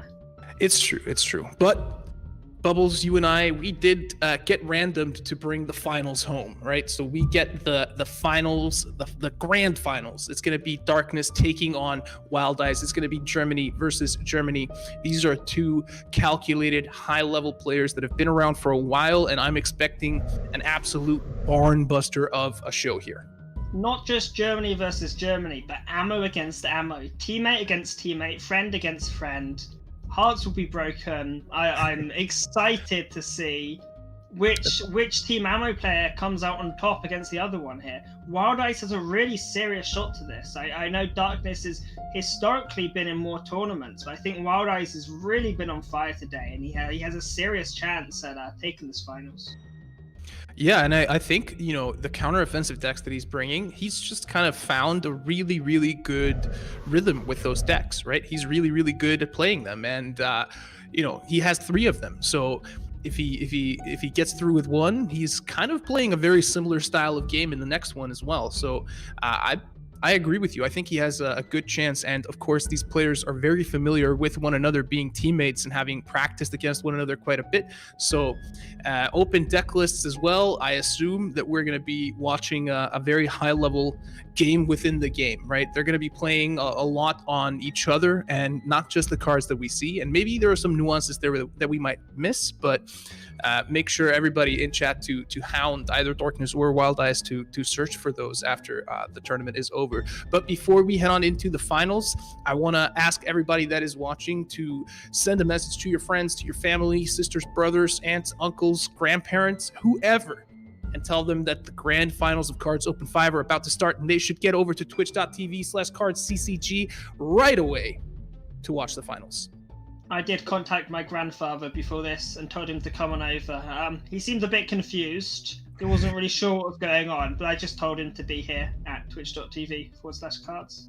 Yeah, I mean, as long as he's here and he's watching, he's going to be seeing your face. He's going to be proud of his grandson making it big on the internet TV. I don't think he knows what the internet is. Well, let's get the decks up. We're going to be starting with Darkness to see what he is bringing to the table. Of course, Flake and Admirable did go through these fairly well for us earlier. So, Bubbles, why don't you take us quickly through these decks? Yeah, so Darkness, his first deck we're going to be looking at here is Germany, Britain. I want to call it Draw Denial. It's similar to Discard, but one of the key factors of this deck is there's actually no discard. He does have a way of getting U-Boat, so technically he can get a little bit of discard, but for the most part, he's using Panther A's and he's using like Fog of Wars and things. The main reason this is because discard is a sort of not the thing you want to have against the arty deck, because the arty deck has these supply chains. When they get discarded, you get more of them, and it's also very bad against your counter-offensive and bolster decks, which are very popular right now, because when you discard your opponent, they obviously get their M4A ones. So I think Darkness has taken the discard out of discard to make it more comfortable against arty and against bolster and counter-offensive. He then has the USA Brit ramp. This is your sort of very traditional ramp deck. Interestingly enough, not running Avengers. I guess he just thinks they're a little bit obsolete with the current meta. No B17, no B17F, the new big one that can't be hit by orders, and no Pershings. I'm assuming the reason he's not running any of these is he just thinks they're too late game, and that by the time these are going to be useful, he's either going to have won the game or lost the game already, so he's chucked them out. Yeah. And then he's got Brit USA ramp, very traditional. We've seen a lot of this be very popular. He's not running the single Avenger. He's thrown that out the window. But I think it's still a very similar deck to what we've seen before. And then he does, of course, have this Soviet USA arty deck, and he does have the Zis and KV to help him finish off and lethal his opponents who are getting away on that sort of, oh, he's sitting on 4 or 5 health, how do I kill him? Well, I'll just Zis and KV and finish him off, like we saw him do earlier when he excellently played around that Careless Whispers. Yeah, I'm very like that mobilization seems to be what has come in instead of that Avenger. So it looks like he wants a little bit more draw in there than bringing that extra Avenger. Because normally we don't see that single mobilization in there. Normally the Lend-Lease and the War Bonds are enough draw. So Do you know how many war machines he's bringing? Because I can't actually see. Unfortunately, it's grey on top of grey. I can't tell how many that is. I think it might be 3 or 4, but unfortunately, I'm not able to see very well. I don't see it either perfectly. So And then, should we take a look at Wild Eyes' decks? yes. So here, Wild Eyes, obviously, like we saw earlier, bringing 3 counter-offensive decks. He's bringing Soviet USA counter-offensive. We saw this sort of pop off with the mobile defense. You drop these down, you get these essentially two drops for 2 credits. So long as you trade with them and use them, then there's really not much downside to them. And then he's got this USA Soviet, sort of the mirrored version of the Soviet USA. Once again, counter-offensive. He has this Japan Soviet counteroffensive deck. He has got like the Shinoto for some blitz in here. Interestingly, he's not running the Rising Sun. I think this is the 2nd or 3rd Jaguar deck we've seen not run Rising Sun in this tournament. So it seems to have gone out of favor. I can't completely explain why, but I'm assuming it's just to make the deck more refined and less important about rushing the front line. Means you can save your 34th Infantry back to generate the 35th Mountain Rifles. And then his 4th, last but not least, is the German USA bolster deck. This is also sort of fast Heinz. It can very quickly take over the game. It's got Blitzkrieg, and you obviously have the combo where you bolster the ranks like a Panther G, make it really, really big, and then give it 0 op cost, and then you use the Panzer Grenadiers with Fury, where you can do something like 18 damage in 1 turn for a ridiculously small amount of credits, and it's just unbelievably efficient when it works. Yeah, and we did see that deck. Didn't we see that deck come out from Wild Eyes earlier? Yes, we've seen him run it already, and I believe he won. I definitely saw him get some cool bolster moves off, and I believe he won with it. Yeah, his Soviet deck was the one that got banned in the previous series, if I'm not mistaken. So looking at these decks that these guys are bringing, if you were Wild Eyes, what are you banning? If you're Darkness, what are you banning? Oh, it's difficult. It's very difficult. I think if I was Darkness, I'd ban the Germany deck. Like we predicted last time, you know you're going to be playing against counteroffensive. If you ban the German one, it's a guaranteed matchup to be against counteroffensive. As for Wild Eyes, what he should ban for Darkness is really difficult. Darkness is a very versatile player. When I got into the game and when I first started playing competitively, Darkness was, in my eyes at least, an aggro player. I saw him as this sort of Jaggro player, like to rush down his opponents, because this is what he was playing on ladder. But if you ask most people today, they probably call him a control player. So he's been around the block, and he's been around for so long that he has so much experience and so many different decks that it's really difficult to ban him. Because you don't know what he's feeling like playing today, you don't know what he's comfortable on. I would ban the Brit USA ramp if I was in Wild Eyes' position. I think no matter what you ban here, you're still worried about what's left over. There's no situation where you make yourself feel safe. No, I think that's something that's absolutely impossible to do against Darkness, right? Or against any of these players. You never feel 100% safe, and I think we saw that very clearly through, for instance, Berto's games earlier. How these players are playing this at such a high level, right? Playing around these countermeasures effectively, playing around pretty much everything that your opponent can throw at you. So let's jump on into the finals here. I can't wait. Let's see the bans and let's get on into the games and let's see who becomes the champion of KARDS Open 5. Is Darkness going to make a return here to the KARDS Open Championship and secure himself his 3rd win? He did win number 1 and 2, right? But then he's been out of the action for a little bit. So both of them banned the Soviet deck. Now, I think it's safe to assume they both know what each other's Soviet decks are. I'd be surprised if they haven't played all these decks against each other 10 or 20 times already in their practice runs. So I'm just going to trust them in their bans. I'm going to have faith in them. They've played these matchups a lot more than we have, and neither of them want to see the Soviets. They don't want to see Soviet arty, and they don't want to see Soviet counteroffensive. Yep. And there we go. Mountain rifles being mulliganed there out of the hand for Wild Eyes. He keeps the 34th Infantry Regiment to get it out on turn 1. And, if he does end up discarding a mountain rifles right off the bat, then that is effectively the start that he wants to find. Darkness, on the other hand, has not completed his mulligan. So let's wait and see. You can see the two beautiful waving German flags there as this, domestic matchup starts. So Darkness is playing Germany control here.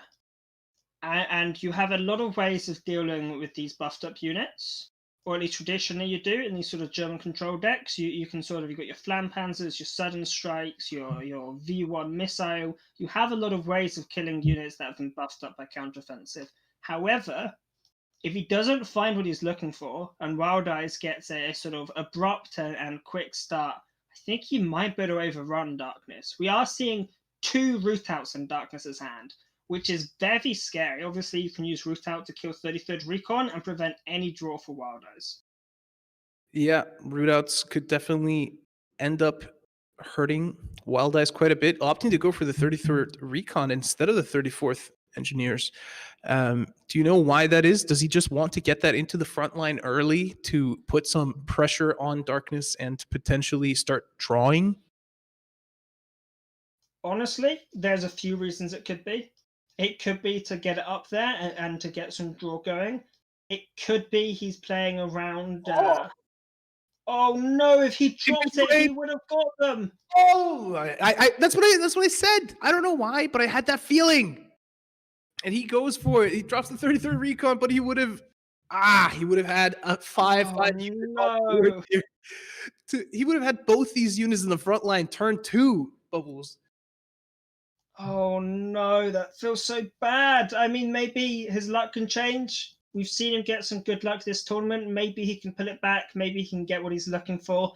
But when you see that top deck, it hurts your soul. It burns. You just think to yourself, I can't believe it.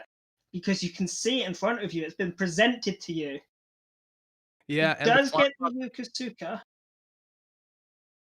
It's a good point. And he can play it with another 34th, so he's able to buff it up by 2 with the 2 0 up cost units on board. So definitely kind of good clawback there. But the Flampanzer coming out there, taking out the 33rd Recon means that Wild Eyes does not get the draw for that. So, but an easy trade, I guess, in the backline here for Darkness, should he opt for it. And then he can follow it up with the root out, wipe out most of this board, and that dinner can't even ping face for 1. I wouldn't be surprised if we saw the KI come out. I also wouldn't be surprised if we saw the Kagoshima come out. Both of them are strong drops here. Yeah, so for anybody that maybe got a little bit confused from that turn here from Darkness, he ended up trading the Flampanzer into the 3-3 in the front line. Then he got 2 credits back from the Naship, and that allowed him to play the root out. So he did it kind of fast. So some newer players might have missed that interaction there, but the Naship coming in clutch there for Darkness, giving him the ability to basically almost clear the board that turn. And now a Fog of War. Oh, you can Fog of War that KI-83, but it doesn't solve the problem forever. Obviously, it doesn't have ambush now, so you can use the FW to trade into it if you want to. There's a few different avenues Darkness could take. Gonna go for the FW, bounce the 33rd Recon.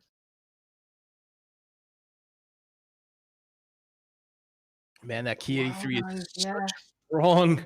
Such a strong card.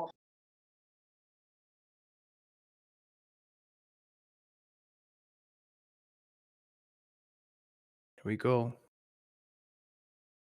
What are we going to see from Wild Eyes now? I mean, there's no rush getting the Kagoshima out. Well, now you've seen that Jag Bomber, you feel more comfortable putting down your sort of bigger units and buffing up units because your fear is beforehand, hey, I could counteroffensive a Kagoshima, but it'll just get sent to my hand. But what he might not realize is there's this Fog of War in Darkness's hand, just waiting for the opportune target. If something gets buffed, he can send it to hand.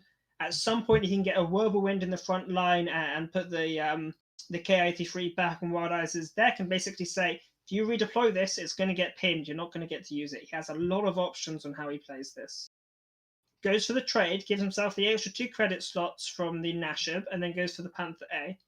Yeah, I really like that. That just removes the issue of the Key 83 off the board, blocks a draw, establishes that 5/5 body on the board for himself. And now he can feel a little bit more comfortable doing stuff like playing a Black Watch behind that besides that Panther A, because he has the body on board to do something within that turn as well. I think the fact that he knows Wild Eyes can't have Rising Sun makes that play even better than it already was. There's no risk of moving up a Blitz Japanese unit into the front line, Rising Sun, getting a bunch of draw. You don't need to secure the front line against this first one of Jagro in the same way you did with the ones in the past, because you know they can't have Rising Sun. Yeah, and that 33rd recon being procced by Winter Offensive gives him a draw. Plays a Kagoshima as well, but there's no healing in Darkness's deck anyway, so he's not really looking to leverage that too much. What that Winter Offensive does, however, is that it means that the Panther A is going to die in the trade against the 35th Mountain Rifles. He would have survived with 5 HP because of that 1 heavy armor on him, but now Darkness has to trade it out if he wants to get rid of it. So I think we've received some bad news about our host. He's hurt himself in did you see about this? Christo seems to have hurt his leg, so just our wishes to Christo, and how's the leg? I hope it's doing well. Get well soon, dude. Absolutely. Darkness making perfect use of the Naship there, trading out the Panther A. He's looking to proc a root out here. I wonder if you want to root out or if he just wants to carpet bomb, because he can just clear the board with a carpet. You can also, and it's an option people miss a lot of the time, but you can fog of war the Kagoshima. And the Kagoshima is such a slow card and such a slow unit that if you fog of war Kagoshima on your opponent's turn 8, they're never going to get that into the front line unless they have like a lightning conquest or something. But they're going to draw Kagoshima on turn 9 and draw 10. On turn 10. He gets the high roll. Still, I don't think it matters. I think these Fog of Wars are going to do so much work against this deck. I think you Fog of War the Kagoshima, and there's just no way for Wild Eyes to re-establish himself before the game's over. Going to favor the carpet bomb, wipe out the board. Very reasonable move. Why even use the Fog of War at this point when you're holding that carpet bomb and can basically get rid of all the pressure immediately, and he's got a Whirlwind in hand that can blitz out and kill the 35th Mountain Rifles as well. So really not a lot of threat here from Darkness. Darkness, he can also play the Black Watch and hide behind that. He's got the Fog of War, so a lot of options in hand for him. He can also use his Whirlwind to take out the 5/2 Mountain Rifles. Although there is a little bit of pressure on him to find a solution to this board state, because those tape highs, if Wild Eyes was to have a counteroffensive in hand or something, Darkness could have been in a lot of trouble. And obviously, he doesn't have the same information we have with what's in his deck. Yeah, now you kind of got to ask yourself, what do I want to play if I'm Darkness? Looks like he starting off by playing the Panzer 3H, fishing for another card. I wonder if you just want to... Ooh, he finds the Admiral Hipper. And the Admiral Hipper... Because it's going to prevent Wild Eyes from drawing. Whenever he wants to use it, he can prevent Wild Eyes from drawing, and he can return the threat to his hand. Oh, he's Fog of War on the Tape Eye. Now next turn, Wild Eyes redrops the Tape Eye, moves to the front line, moves the Kagoshima up, at which point he's just going to hipper one of them, and he's essentially putting this deadlock around Wild Eyes. I don't think he should drop the 34th. I think he should save it, because right now Darkness doesn't know what's in Wild Eyes' hand, and it's going to adjust how Darkness plays this turn and the problems he's thinking about compared to just getting Sudden Strike. Yeah, and if you play the 34th now, you know that it's going to discard a Taipei regiment, right? And the Taipei regiment gives you 2 burn damage as well. So even though it was Fog of War, it means that it did give you an extra 2 burn damage. So that might be something lingering in Wild Eyes' mind as well. Is, you know, I know that I don't want to just, you know, play the 34th here and lose the Taipei anyway. I struggle to see Wild Eyes coming back from this. This Panther sitting in Darkness's hand. He's got also the Panzer for draw. He's got a lot of ways of controlling Wild Eyes, and I don't think Wild Eyes runs enough burn where he's going to be able to do this 10 face damage without hitting face directly. Unlike, say, Berto's deck, where Berto got the double air blitz for 6 damage to face. I'd rather be in this position with Berto's deck than I would be with Wild Eyes' deck. Obviously, it may not have got to this position, but I think Wild Eyes isn't in a comfortable spot right. Oh, not at all.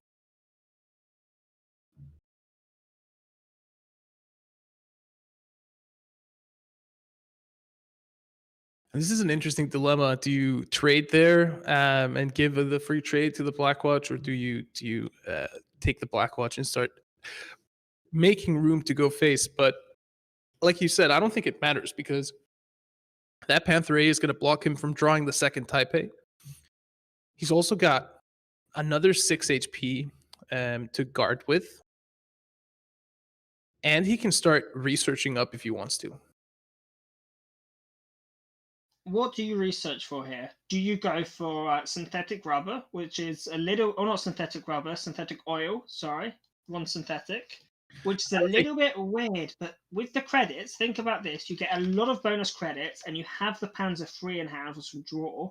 You could potentially have a huge hand and find yourself like a Fog of War and play it on your own Panther. That could be like a pretty insane combo. I don't think we're gonna see that. 3 sudden strikes in hand. So Wild Eyes better not drop any units that cost 2 or less. That's definitely not an option for him at the moment. But I don't think you go for. He played the Panzer, and he got the Fog of War. He's gonna do it. He's gonna do it. Look, he's gonna trade. He's gonna trade away, and then he's gonna Fog of War his own thing. Yeah, do it. Fog of War, the Panther A. Or is he going to research? Is he going to research? No, he doesn't have enough to double research. He can only single research. He didn't Fog of War. I really wanted to see the Fog of War. He might be setting up for it, though. I think he's just going to Fog of War the 34th. If you Fog of War the 34th, Wild Eyes is going to be drawing these for the next 2 turns. You can easily lethal him in those turns. Yeah, I mean, going to go for the 7th strike. At this point, the game's pretty much over. Darkness just has way too many options, and the C4th Highlanders are even just going to do more. He did it! He Fog of War the Panther. Yep. No more cards. No more card. Oh man, that is my favorite combo in the whole game. There is no combo which makes me smile much like that one does. You've lost. Like, this is your only card for the rest of the game. There is no way you can come back from this because the next 2 cards Darkness draws are Panther A. It's such a fun combo. Yeah, and he can also play the Panther A and keep rolling with the research. So looks like he's going for the final stage of the research as well, which means that he could potentially even grab the U-boat, which would immediately make you discard anything that you could have acquired after those hand blocks. So I feel like at this point in time, there's practically nothing that any deck can do against Germany. If you let Germany get to this point, they will control the fight for the rest of the game. Oh my lord.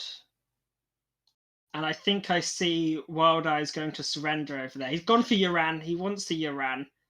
I think he just wants to be the first person to have used Uran in a in a tournament competitive environment.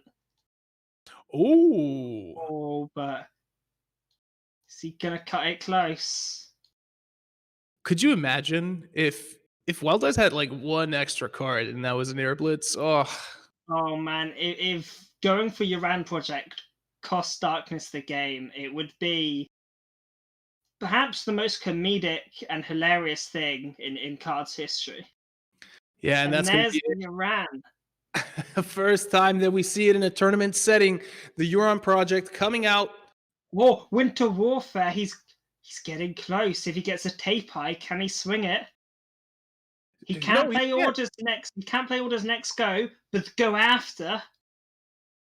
Yeah, but he's going to be dead. The game's going to be over. There's no way. He can't play it. I'm trying to think of a way that Wild Eyes can win this. Wild Eyes is trying to think of a way that he can win this. Darkness is probably sitting there trying to think of a way Wild Eyes can win this. And I don't think... Okay, no, he surrenders. Yep, and there we go. Darkness securing the first win in this best out of 5 grand finals against his teammate and countryman Wild Eyes in a fairly grueling match. You know, Darkness only at 3 HP on the HQ there at the end. Just hanging on long enough to wrestle the control of the match out of the hands of Wild Eyes and capitalize on it, pushing himself to victory. And now he brings his British control deck, and it's going to be facing off against the same Japan deck here. Double Yamagata. I think you keep both Yamagatas. They're such a strong on-curve play. You definitely have to keep one, but I'm personally a fan of keeping both. I like the keep here. You could make a case for getting rid of the Lightning Conquest. I mean, having it in your starting hand's less useful, but I think it's okay because he can play this as the last card and then suddenly give these Yamagatas both Blitz, Blitz and Fury, and just swarm the board out of nowhere and completely catch Darkness off guard. Yeah, especially, knowing what Darkness is running. However, he does get a War Machine on turn 2. That means that on turn 3, he's able to play Seaforth. On turn 5, he's able to play Blackwatch if he wants to, or play the Honey and ramp some more. So a very good start here for Darkness, even though what you're saying with the Yamagata regiments are extremely powerful. I don't think they're going to be able to deal with that Seaforth. I think the fact that he's top decked to Tape-Eye means he's not going to deal with the Seaforth because he doesn't have the ability to empty his hand and give them Fury. If you can give them Fury with Lightning Conquest, I imagine he could take out that Seaforth no problem, but I don't think he's going to put himself in that situation because he top decks in late game. I like the Katyusha coming out here, taking the hit, not getting the 50-50, unfortunately, losing the Key 83. Would have probably loved to have drawn that next turn, but now we see the Seaforth Highlanders coming out from Darkness. It should be pretty standard. Oh, man, that carpet bomb is lurking. It's just waiting on the sidelines like a submarine watching a merchant vessel sailing along. It's just waiting for the prime time to pounce and leap and destroy all hopes of victory. So if I'm Wild Eyes here, I think I play the Yamagata and the 34th and then just hit face with the Katyusha. Ooh, I agree. I think he's considering playing the... I think I'd maybe trade, or with... not trade, I think I'd hit his guard with the Katyusha, start lowering it. But I think dropping the Lightning Conquest would be controversial, to say the least. Yes, because I don't think he needs to at the moment, right? He can get these 2 other cards out of his hand, and they're all 0 op cost. So the next turn, Lightning Conquest is going to be absolutely huge. Unfortunately for Wild Eyes, he has that Taipei regiment in hand, and it's not going to empty his hand. But I think next turn you drop the Taipei, and then you drop the Lightning when it's down on board. Obviously, Darkness dropping the Blackwatch going to increase the cost on the Lightning Conquest. Oh, man. He keeps finding things that are going to refill his hand as well. He's just found the dinner. You can't empty your hand with the dinner because it just refills itself. Having second thoughts about it, I think you've got to start using your units. There's this sort of logic against Carpet Bomb. If my units are going to die, I'm going to kill them by trading. You want your units to get value through their deaths instead of being useless when they die. So he needs to start using his units, start getting some value out of them, so that even if Darkness drops the carpet, hey, at least I killed some guards. That's true. Discarding both Desperate Measures and a counteroffensive there. Counteroffensive could have been huge. It could have been huge. Yeah. Darkness finds a Sexton there, so he's able to really effectively deal with anything that he might buff. So I think for Wild Eyes, he has one real choice next turn. He has to drop the dinner and find the signal. If you find the signal, it counters the carpet. Yeah, that's a really good point. I think the Dina is your only play that next turn. I think you got to drop it. I think you have to drop the Dina. It will die to the carpet. I get that, but do you have any other choice? I mean, your only other choice is what, pass your turn or like attack into the Black Watch. You have to attack into the Black Watch, kill the Black Watch, hit face He of can- it, or He can trade kill if the you want. Black Watch. He can kill the Sexton, so he's able to clear. And that's still only going to cost him 1 credit, so he can still play the Dina if he wants to.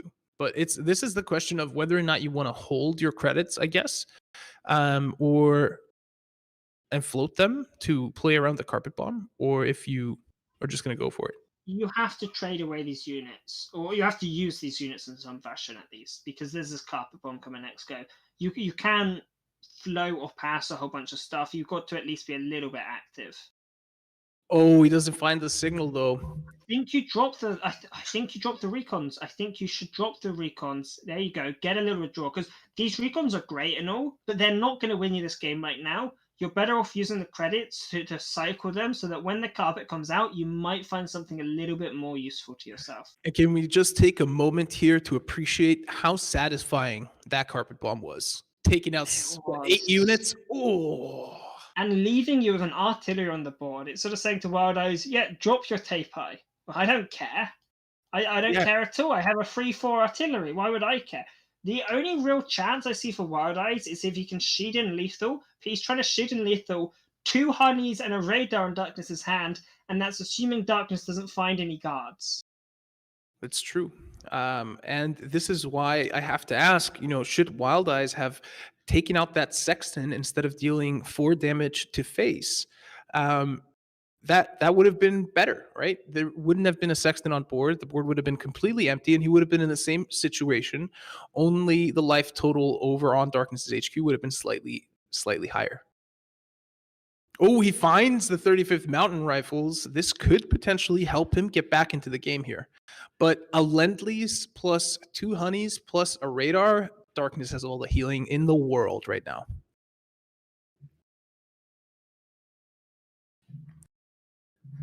Oh man, it's sad when you're playing Jagro and you see your opponent's health getting lower and lower, and you're thinking to yourself, I can lethal him with this, I can lethal him with that, I've got this, and then you see these 2 honeys come out, and there's the radar and there's the Lend-Lease. It's so sad to see it slipping away from you. The Kagoshima won't save you. He can just use the artillery to kill it first. It's a very sad situation to be. Yeah, well, I mean, fortunately for Wild Eyes, it did save him 2 HP for the initial draw that turn from Darkness. But now he can basically empty his hand and redraw everything. I would just play the Lend-Lease, get the 8 HP. And the only thing is, even though Darkness is in a very good spot, he is healing quite a bit. He's got a good presence on board. Wild Eyes is threatening 7 damage in the front line. There is no guard, and he has a Sheehan. The main thing is a counteroffensive. He doesn't top deck it, but if he top decked a counteroffensive, he could do the Winter Warfare into counteroffensive. Yes. I would like to formally apologize to Twitch chat for mispronouncing a word. I've been told it's not whatever I was saying before, and is instead Taipei. I think I was saying Taipei. Taipei. So Taipei, yeah, Taipei. My most formal apology, and I will be taking myself into the mountains, where I will live in nothing but robes and eat rabbit stew for at least a good 2 months, and practice pronouncing that word until I return. Until we deem you fit to rejoin society, Bubbles. Just send me a text when I can come back. Yeah. I mean, we can isolate you here in Iceland. There's a really big bonfire going on that will keep you warm. It's called a volcanic eruption, but you can just camp out around there. You're gonna chuck the Virgin into the volcano, as is historically. Well, I mean, we are both casting a video game tournament online, so I mean, you've got kids. I do. That's true. That's true. You can't pretend to be one of us, Sonny. You've got children. Well, the B17 coming out, and I think this is pretty much going to be all she wrote here for this game. Trading the second raiding brigade as well. The Shiden, it's so expensive to operate with the 3 operation cost. You need 11 credits to get off the Fury attack. So he isn't even able to trade out the B17 with the You Shiden. can lower it though, and once it's lowered, the B17 can't trade into the Shiden because of ambush. Yes. However, I think that's all very good and wow, but I don't think it's going to save him.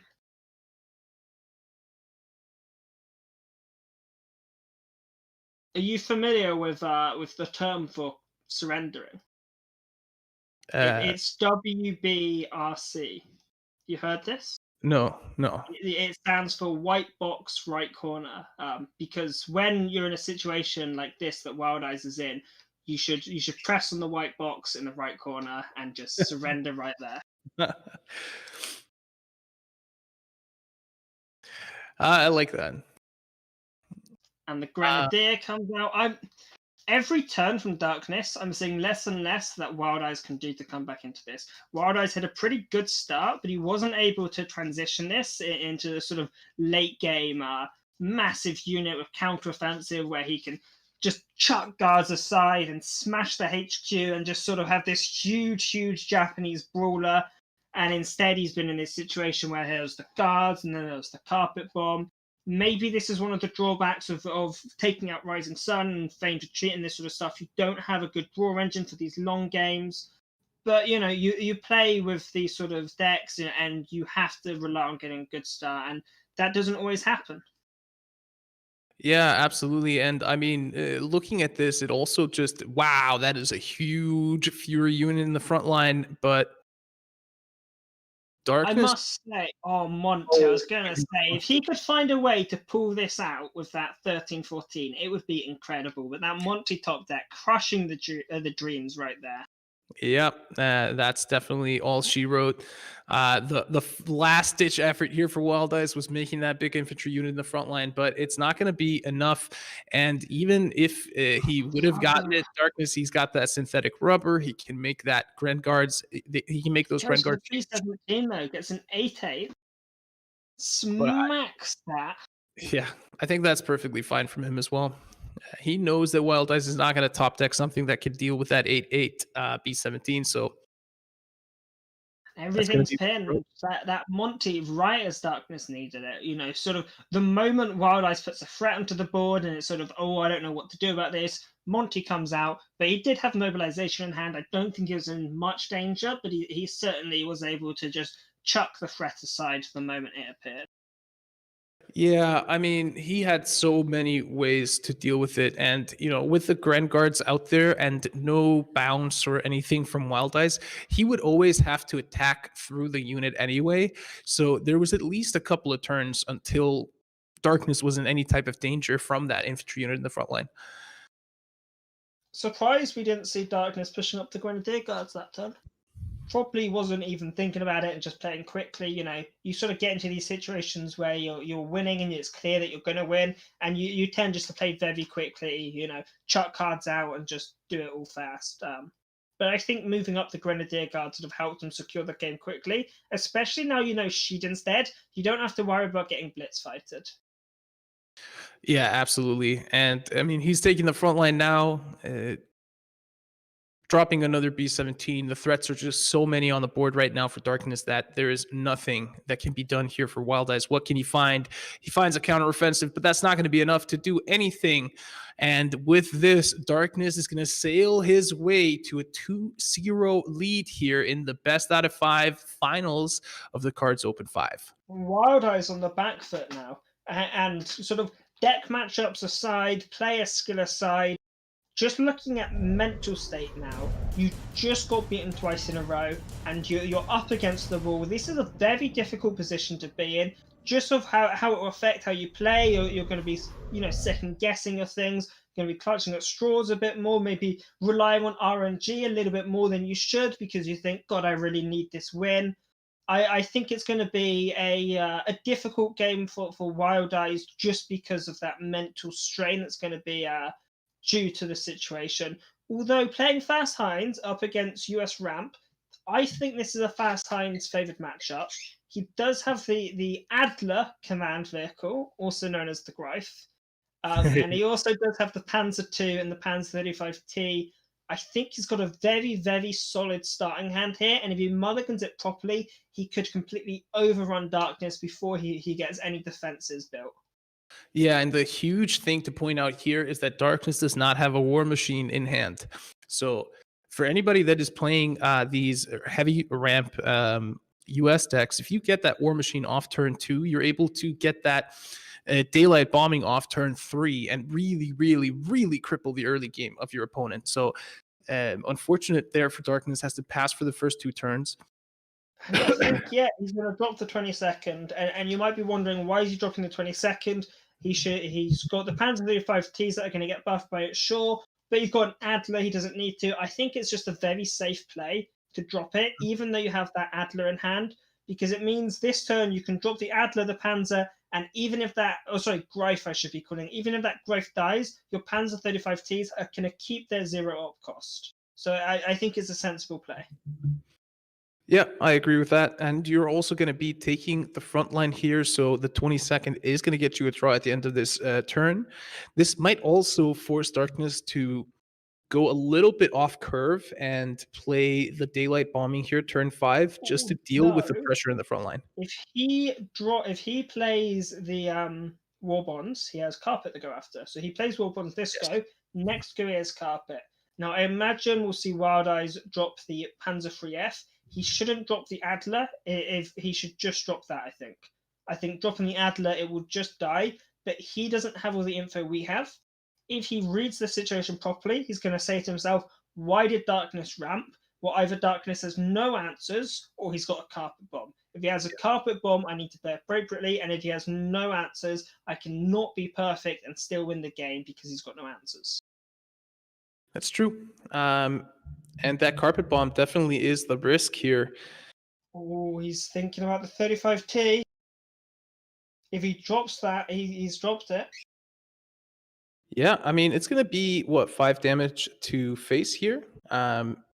He still has a really, really good hand. He has done quite a bit of damage. He's now drawn out one of the carpet bombs, but he still has a Panzer II in hand to take the front line. He's got the 99th Infantry Regiment to bounce something if he wants to.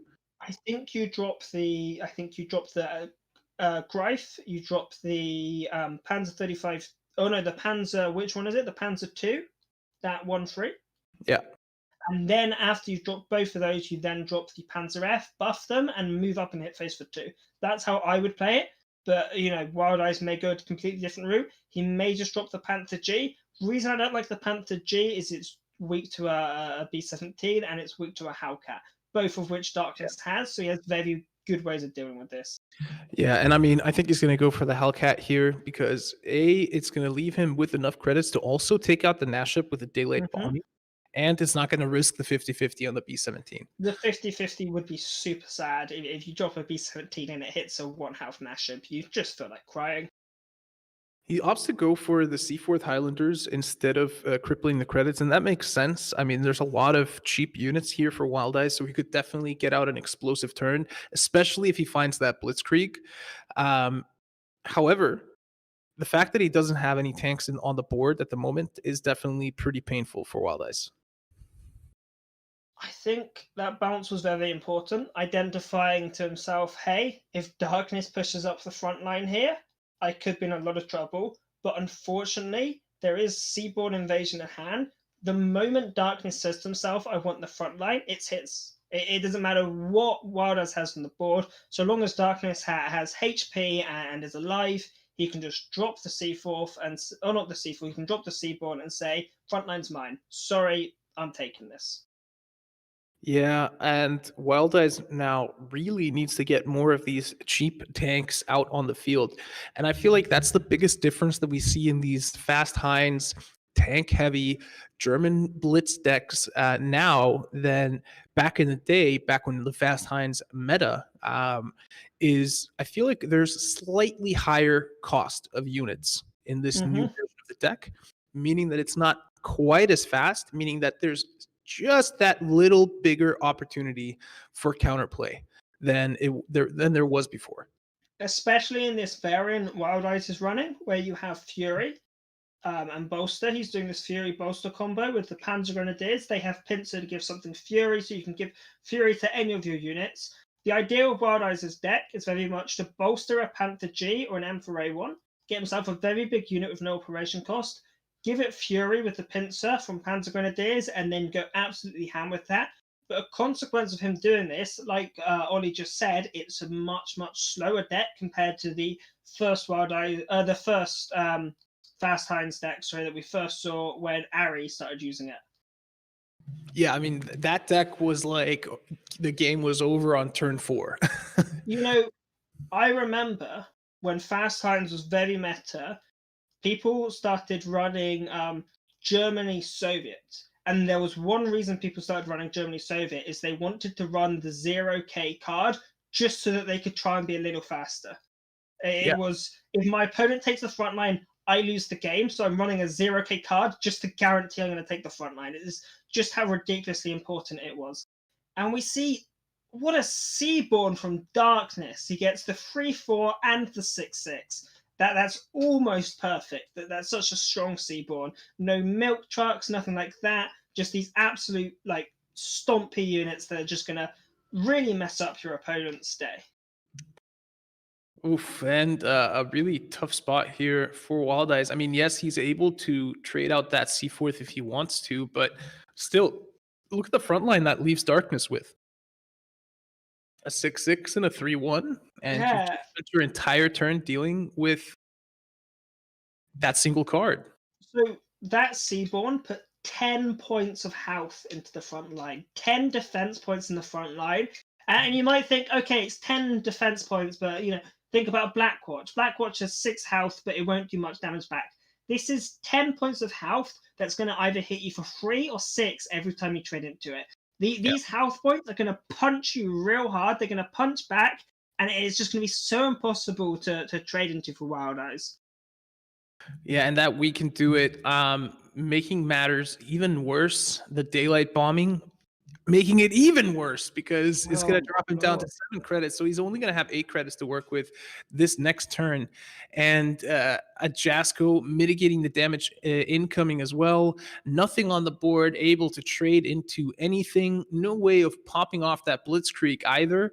This is looking dire for Wild Eyes, and it looks like Darkness is going to reclaim his championship throne here in the Cards Open with a decisive 3-0 against Wild Eyes in looking like it. In this situation, your out for traditional Fast Heinz has been big buffs. It was Fast Heinz before they nerfed it to only be units in the front line, but now it'd be Alliance. Or we can do it. Wild Eyes would be praying for an alliance where we can do it if there wasn't one slight issue, being that he's not running either of them in the deck. Yeah. So, your one out isn't even in the deck. That's true, and Darkness really returning to form here in this tournament. Went 7-0 through the Swiss stage. Only dropped a single match coming into the semifinals, and looks like he's going to be 3-0ing this grand finals here. That means out of all the matches throughout the entire tournament, he only dropped a single match, which is an absolutely fantastic track record and definitely the form we are used to seeing Darkness in when he's competing in these tournaments. And for anyone saying, oh, he must have had easy games going into it, he also beat J-King in one of his rounds beforehand, who is often seen as one of the strongest players, and he beat Zauda. And if you've matched up against Zauda on the leaderboard, he is a threat to be reckoned with. Absolutely, and with that surrender, Darkness has 3-0'd Wild Eyes in the grand finals here of the Card 5 and has been crowned champion for the 3rd time. He is a 3-time Cards Open champion in 5 Cards Opens, and that is an absolutely insane track record. Absolutely. Huge grats to Darkness. Well deserved. He's played absolutely amazing today. Very, very minimal mistakes. And even when there were mistakes, it wasn't in the crucial moments. You can sort of get away with having a little bit of stuff, but he's just played so darn well. And I think he's played the best out of anyone today. He absolutely deserves it. And a huge congratulations. He should have predicted himself. That was his one mistake, was when asked who was going to win the tournament, he should have stood up and said, I will win the tournament, Christo. I will win the tournament. Congratulations, Darkness. Well deserved. And I'm glad to see you reclaim your spot. Absolutely. Congratulations to Darkness. It seems that he is at least a humble competitor, not voting for himself to take home the trophy there in that interview, but doing it anyway. He is probably one of the most recognized faces in the tournament circuit, and it is really exciting to see him back in form. It's also really exciting to see how well Team Ammo was doing in this tournament, and I am extremely excited to see how they continue to evolve as a team. So, I 100% agree. Yeah. maybe we could take one final look at the completed bracket, if that is possible. I'm always having Mark use a scramble to bring us like the bracket and stuff. But let's just look at it, because you were talking about Darkness's path into this, and you were saying, oh, some people might think it's easy. No. 2-0 against Zilda, 2-1 against J King, 3-1 against Kolbasnik. Those were the only two matches that he dropped in the tournament, and then a 3-0 finals. This means that Darkness is first place in the KARDS Open 5, Wild Eyes second, Berto Burrito third, and Kolbasnik coming in fourth. Congratulations to all of these players for a fantastic performance in this tournament.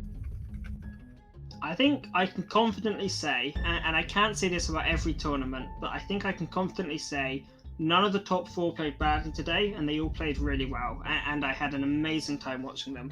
Would you like to throw it back to our host, Ollie?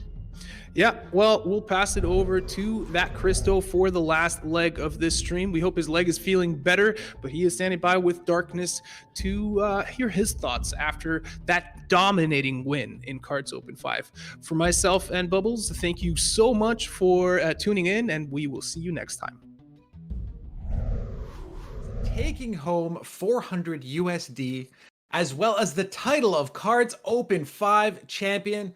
Now, Darkness, you told me in the semifinal interview you were excited to go up against Wild Eyes. You had, practiced with him. You had prepared with him. Did the finals play out the way you expected? You did end up winning 3-0. Was the matchup everything you thought it was going to be based on that preparation?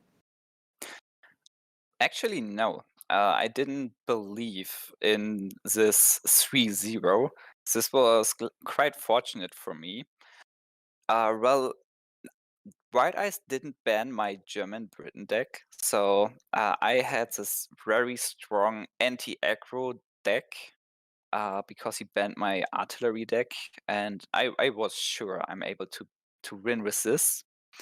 The Britain deck is fine against aggro, but I didn't expect it to win immediately with my US deck.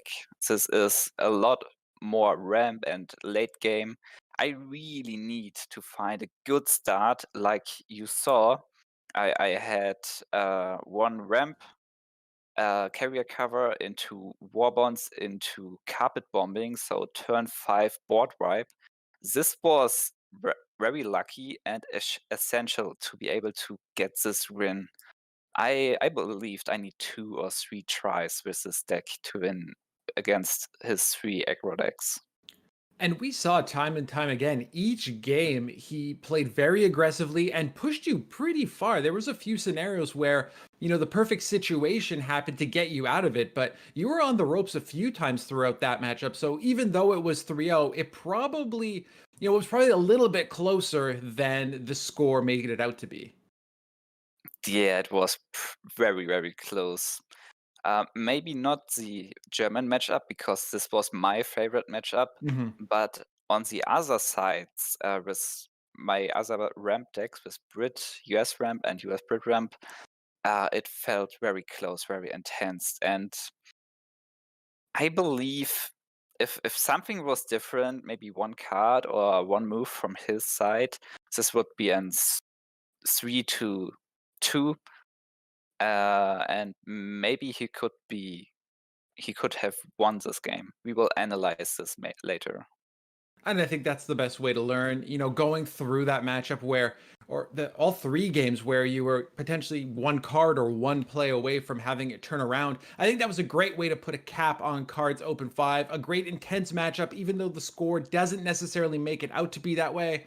Now, Darkness, you went, when we first started doing events, you went on a tear and you were, undefeated for the longest time, winning these events regularly. You took a little bit of a break in between. How does it feel to be back in the winner's circle, taking home the KARDS Open 5 championship? It feels so good.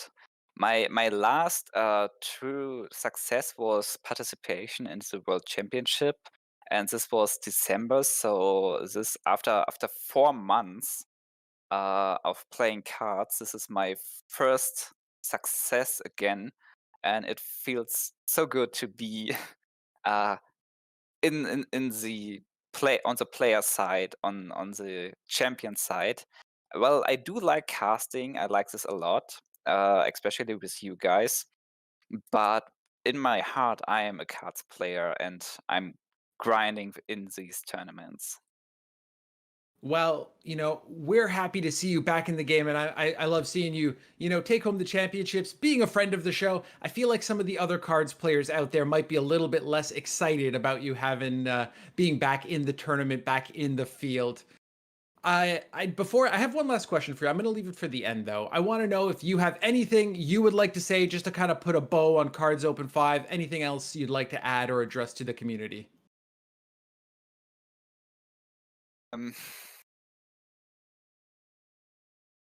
My mind is blown away.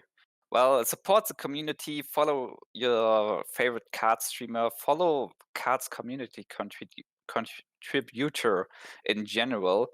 We are a very small society.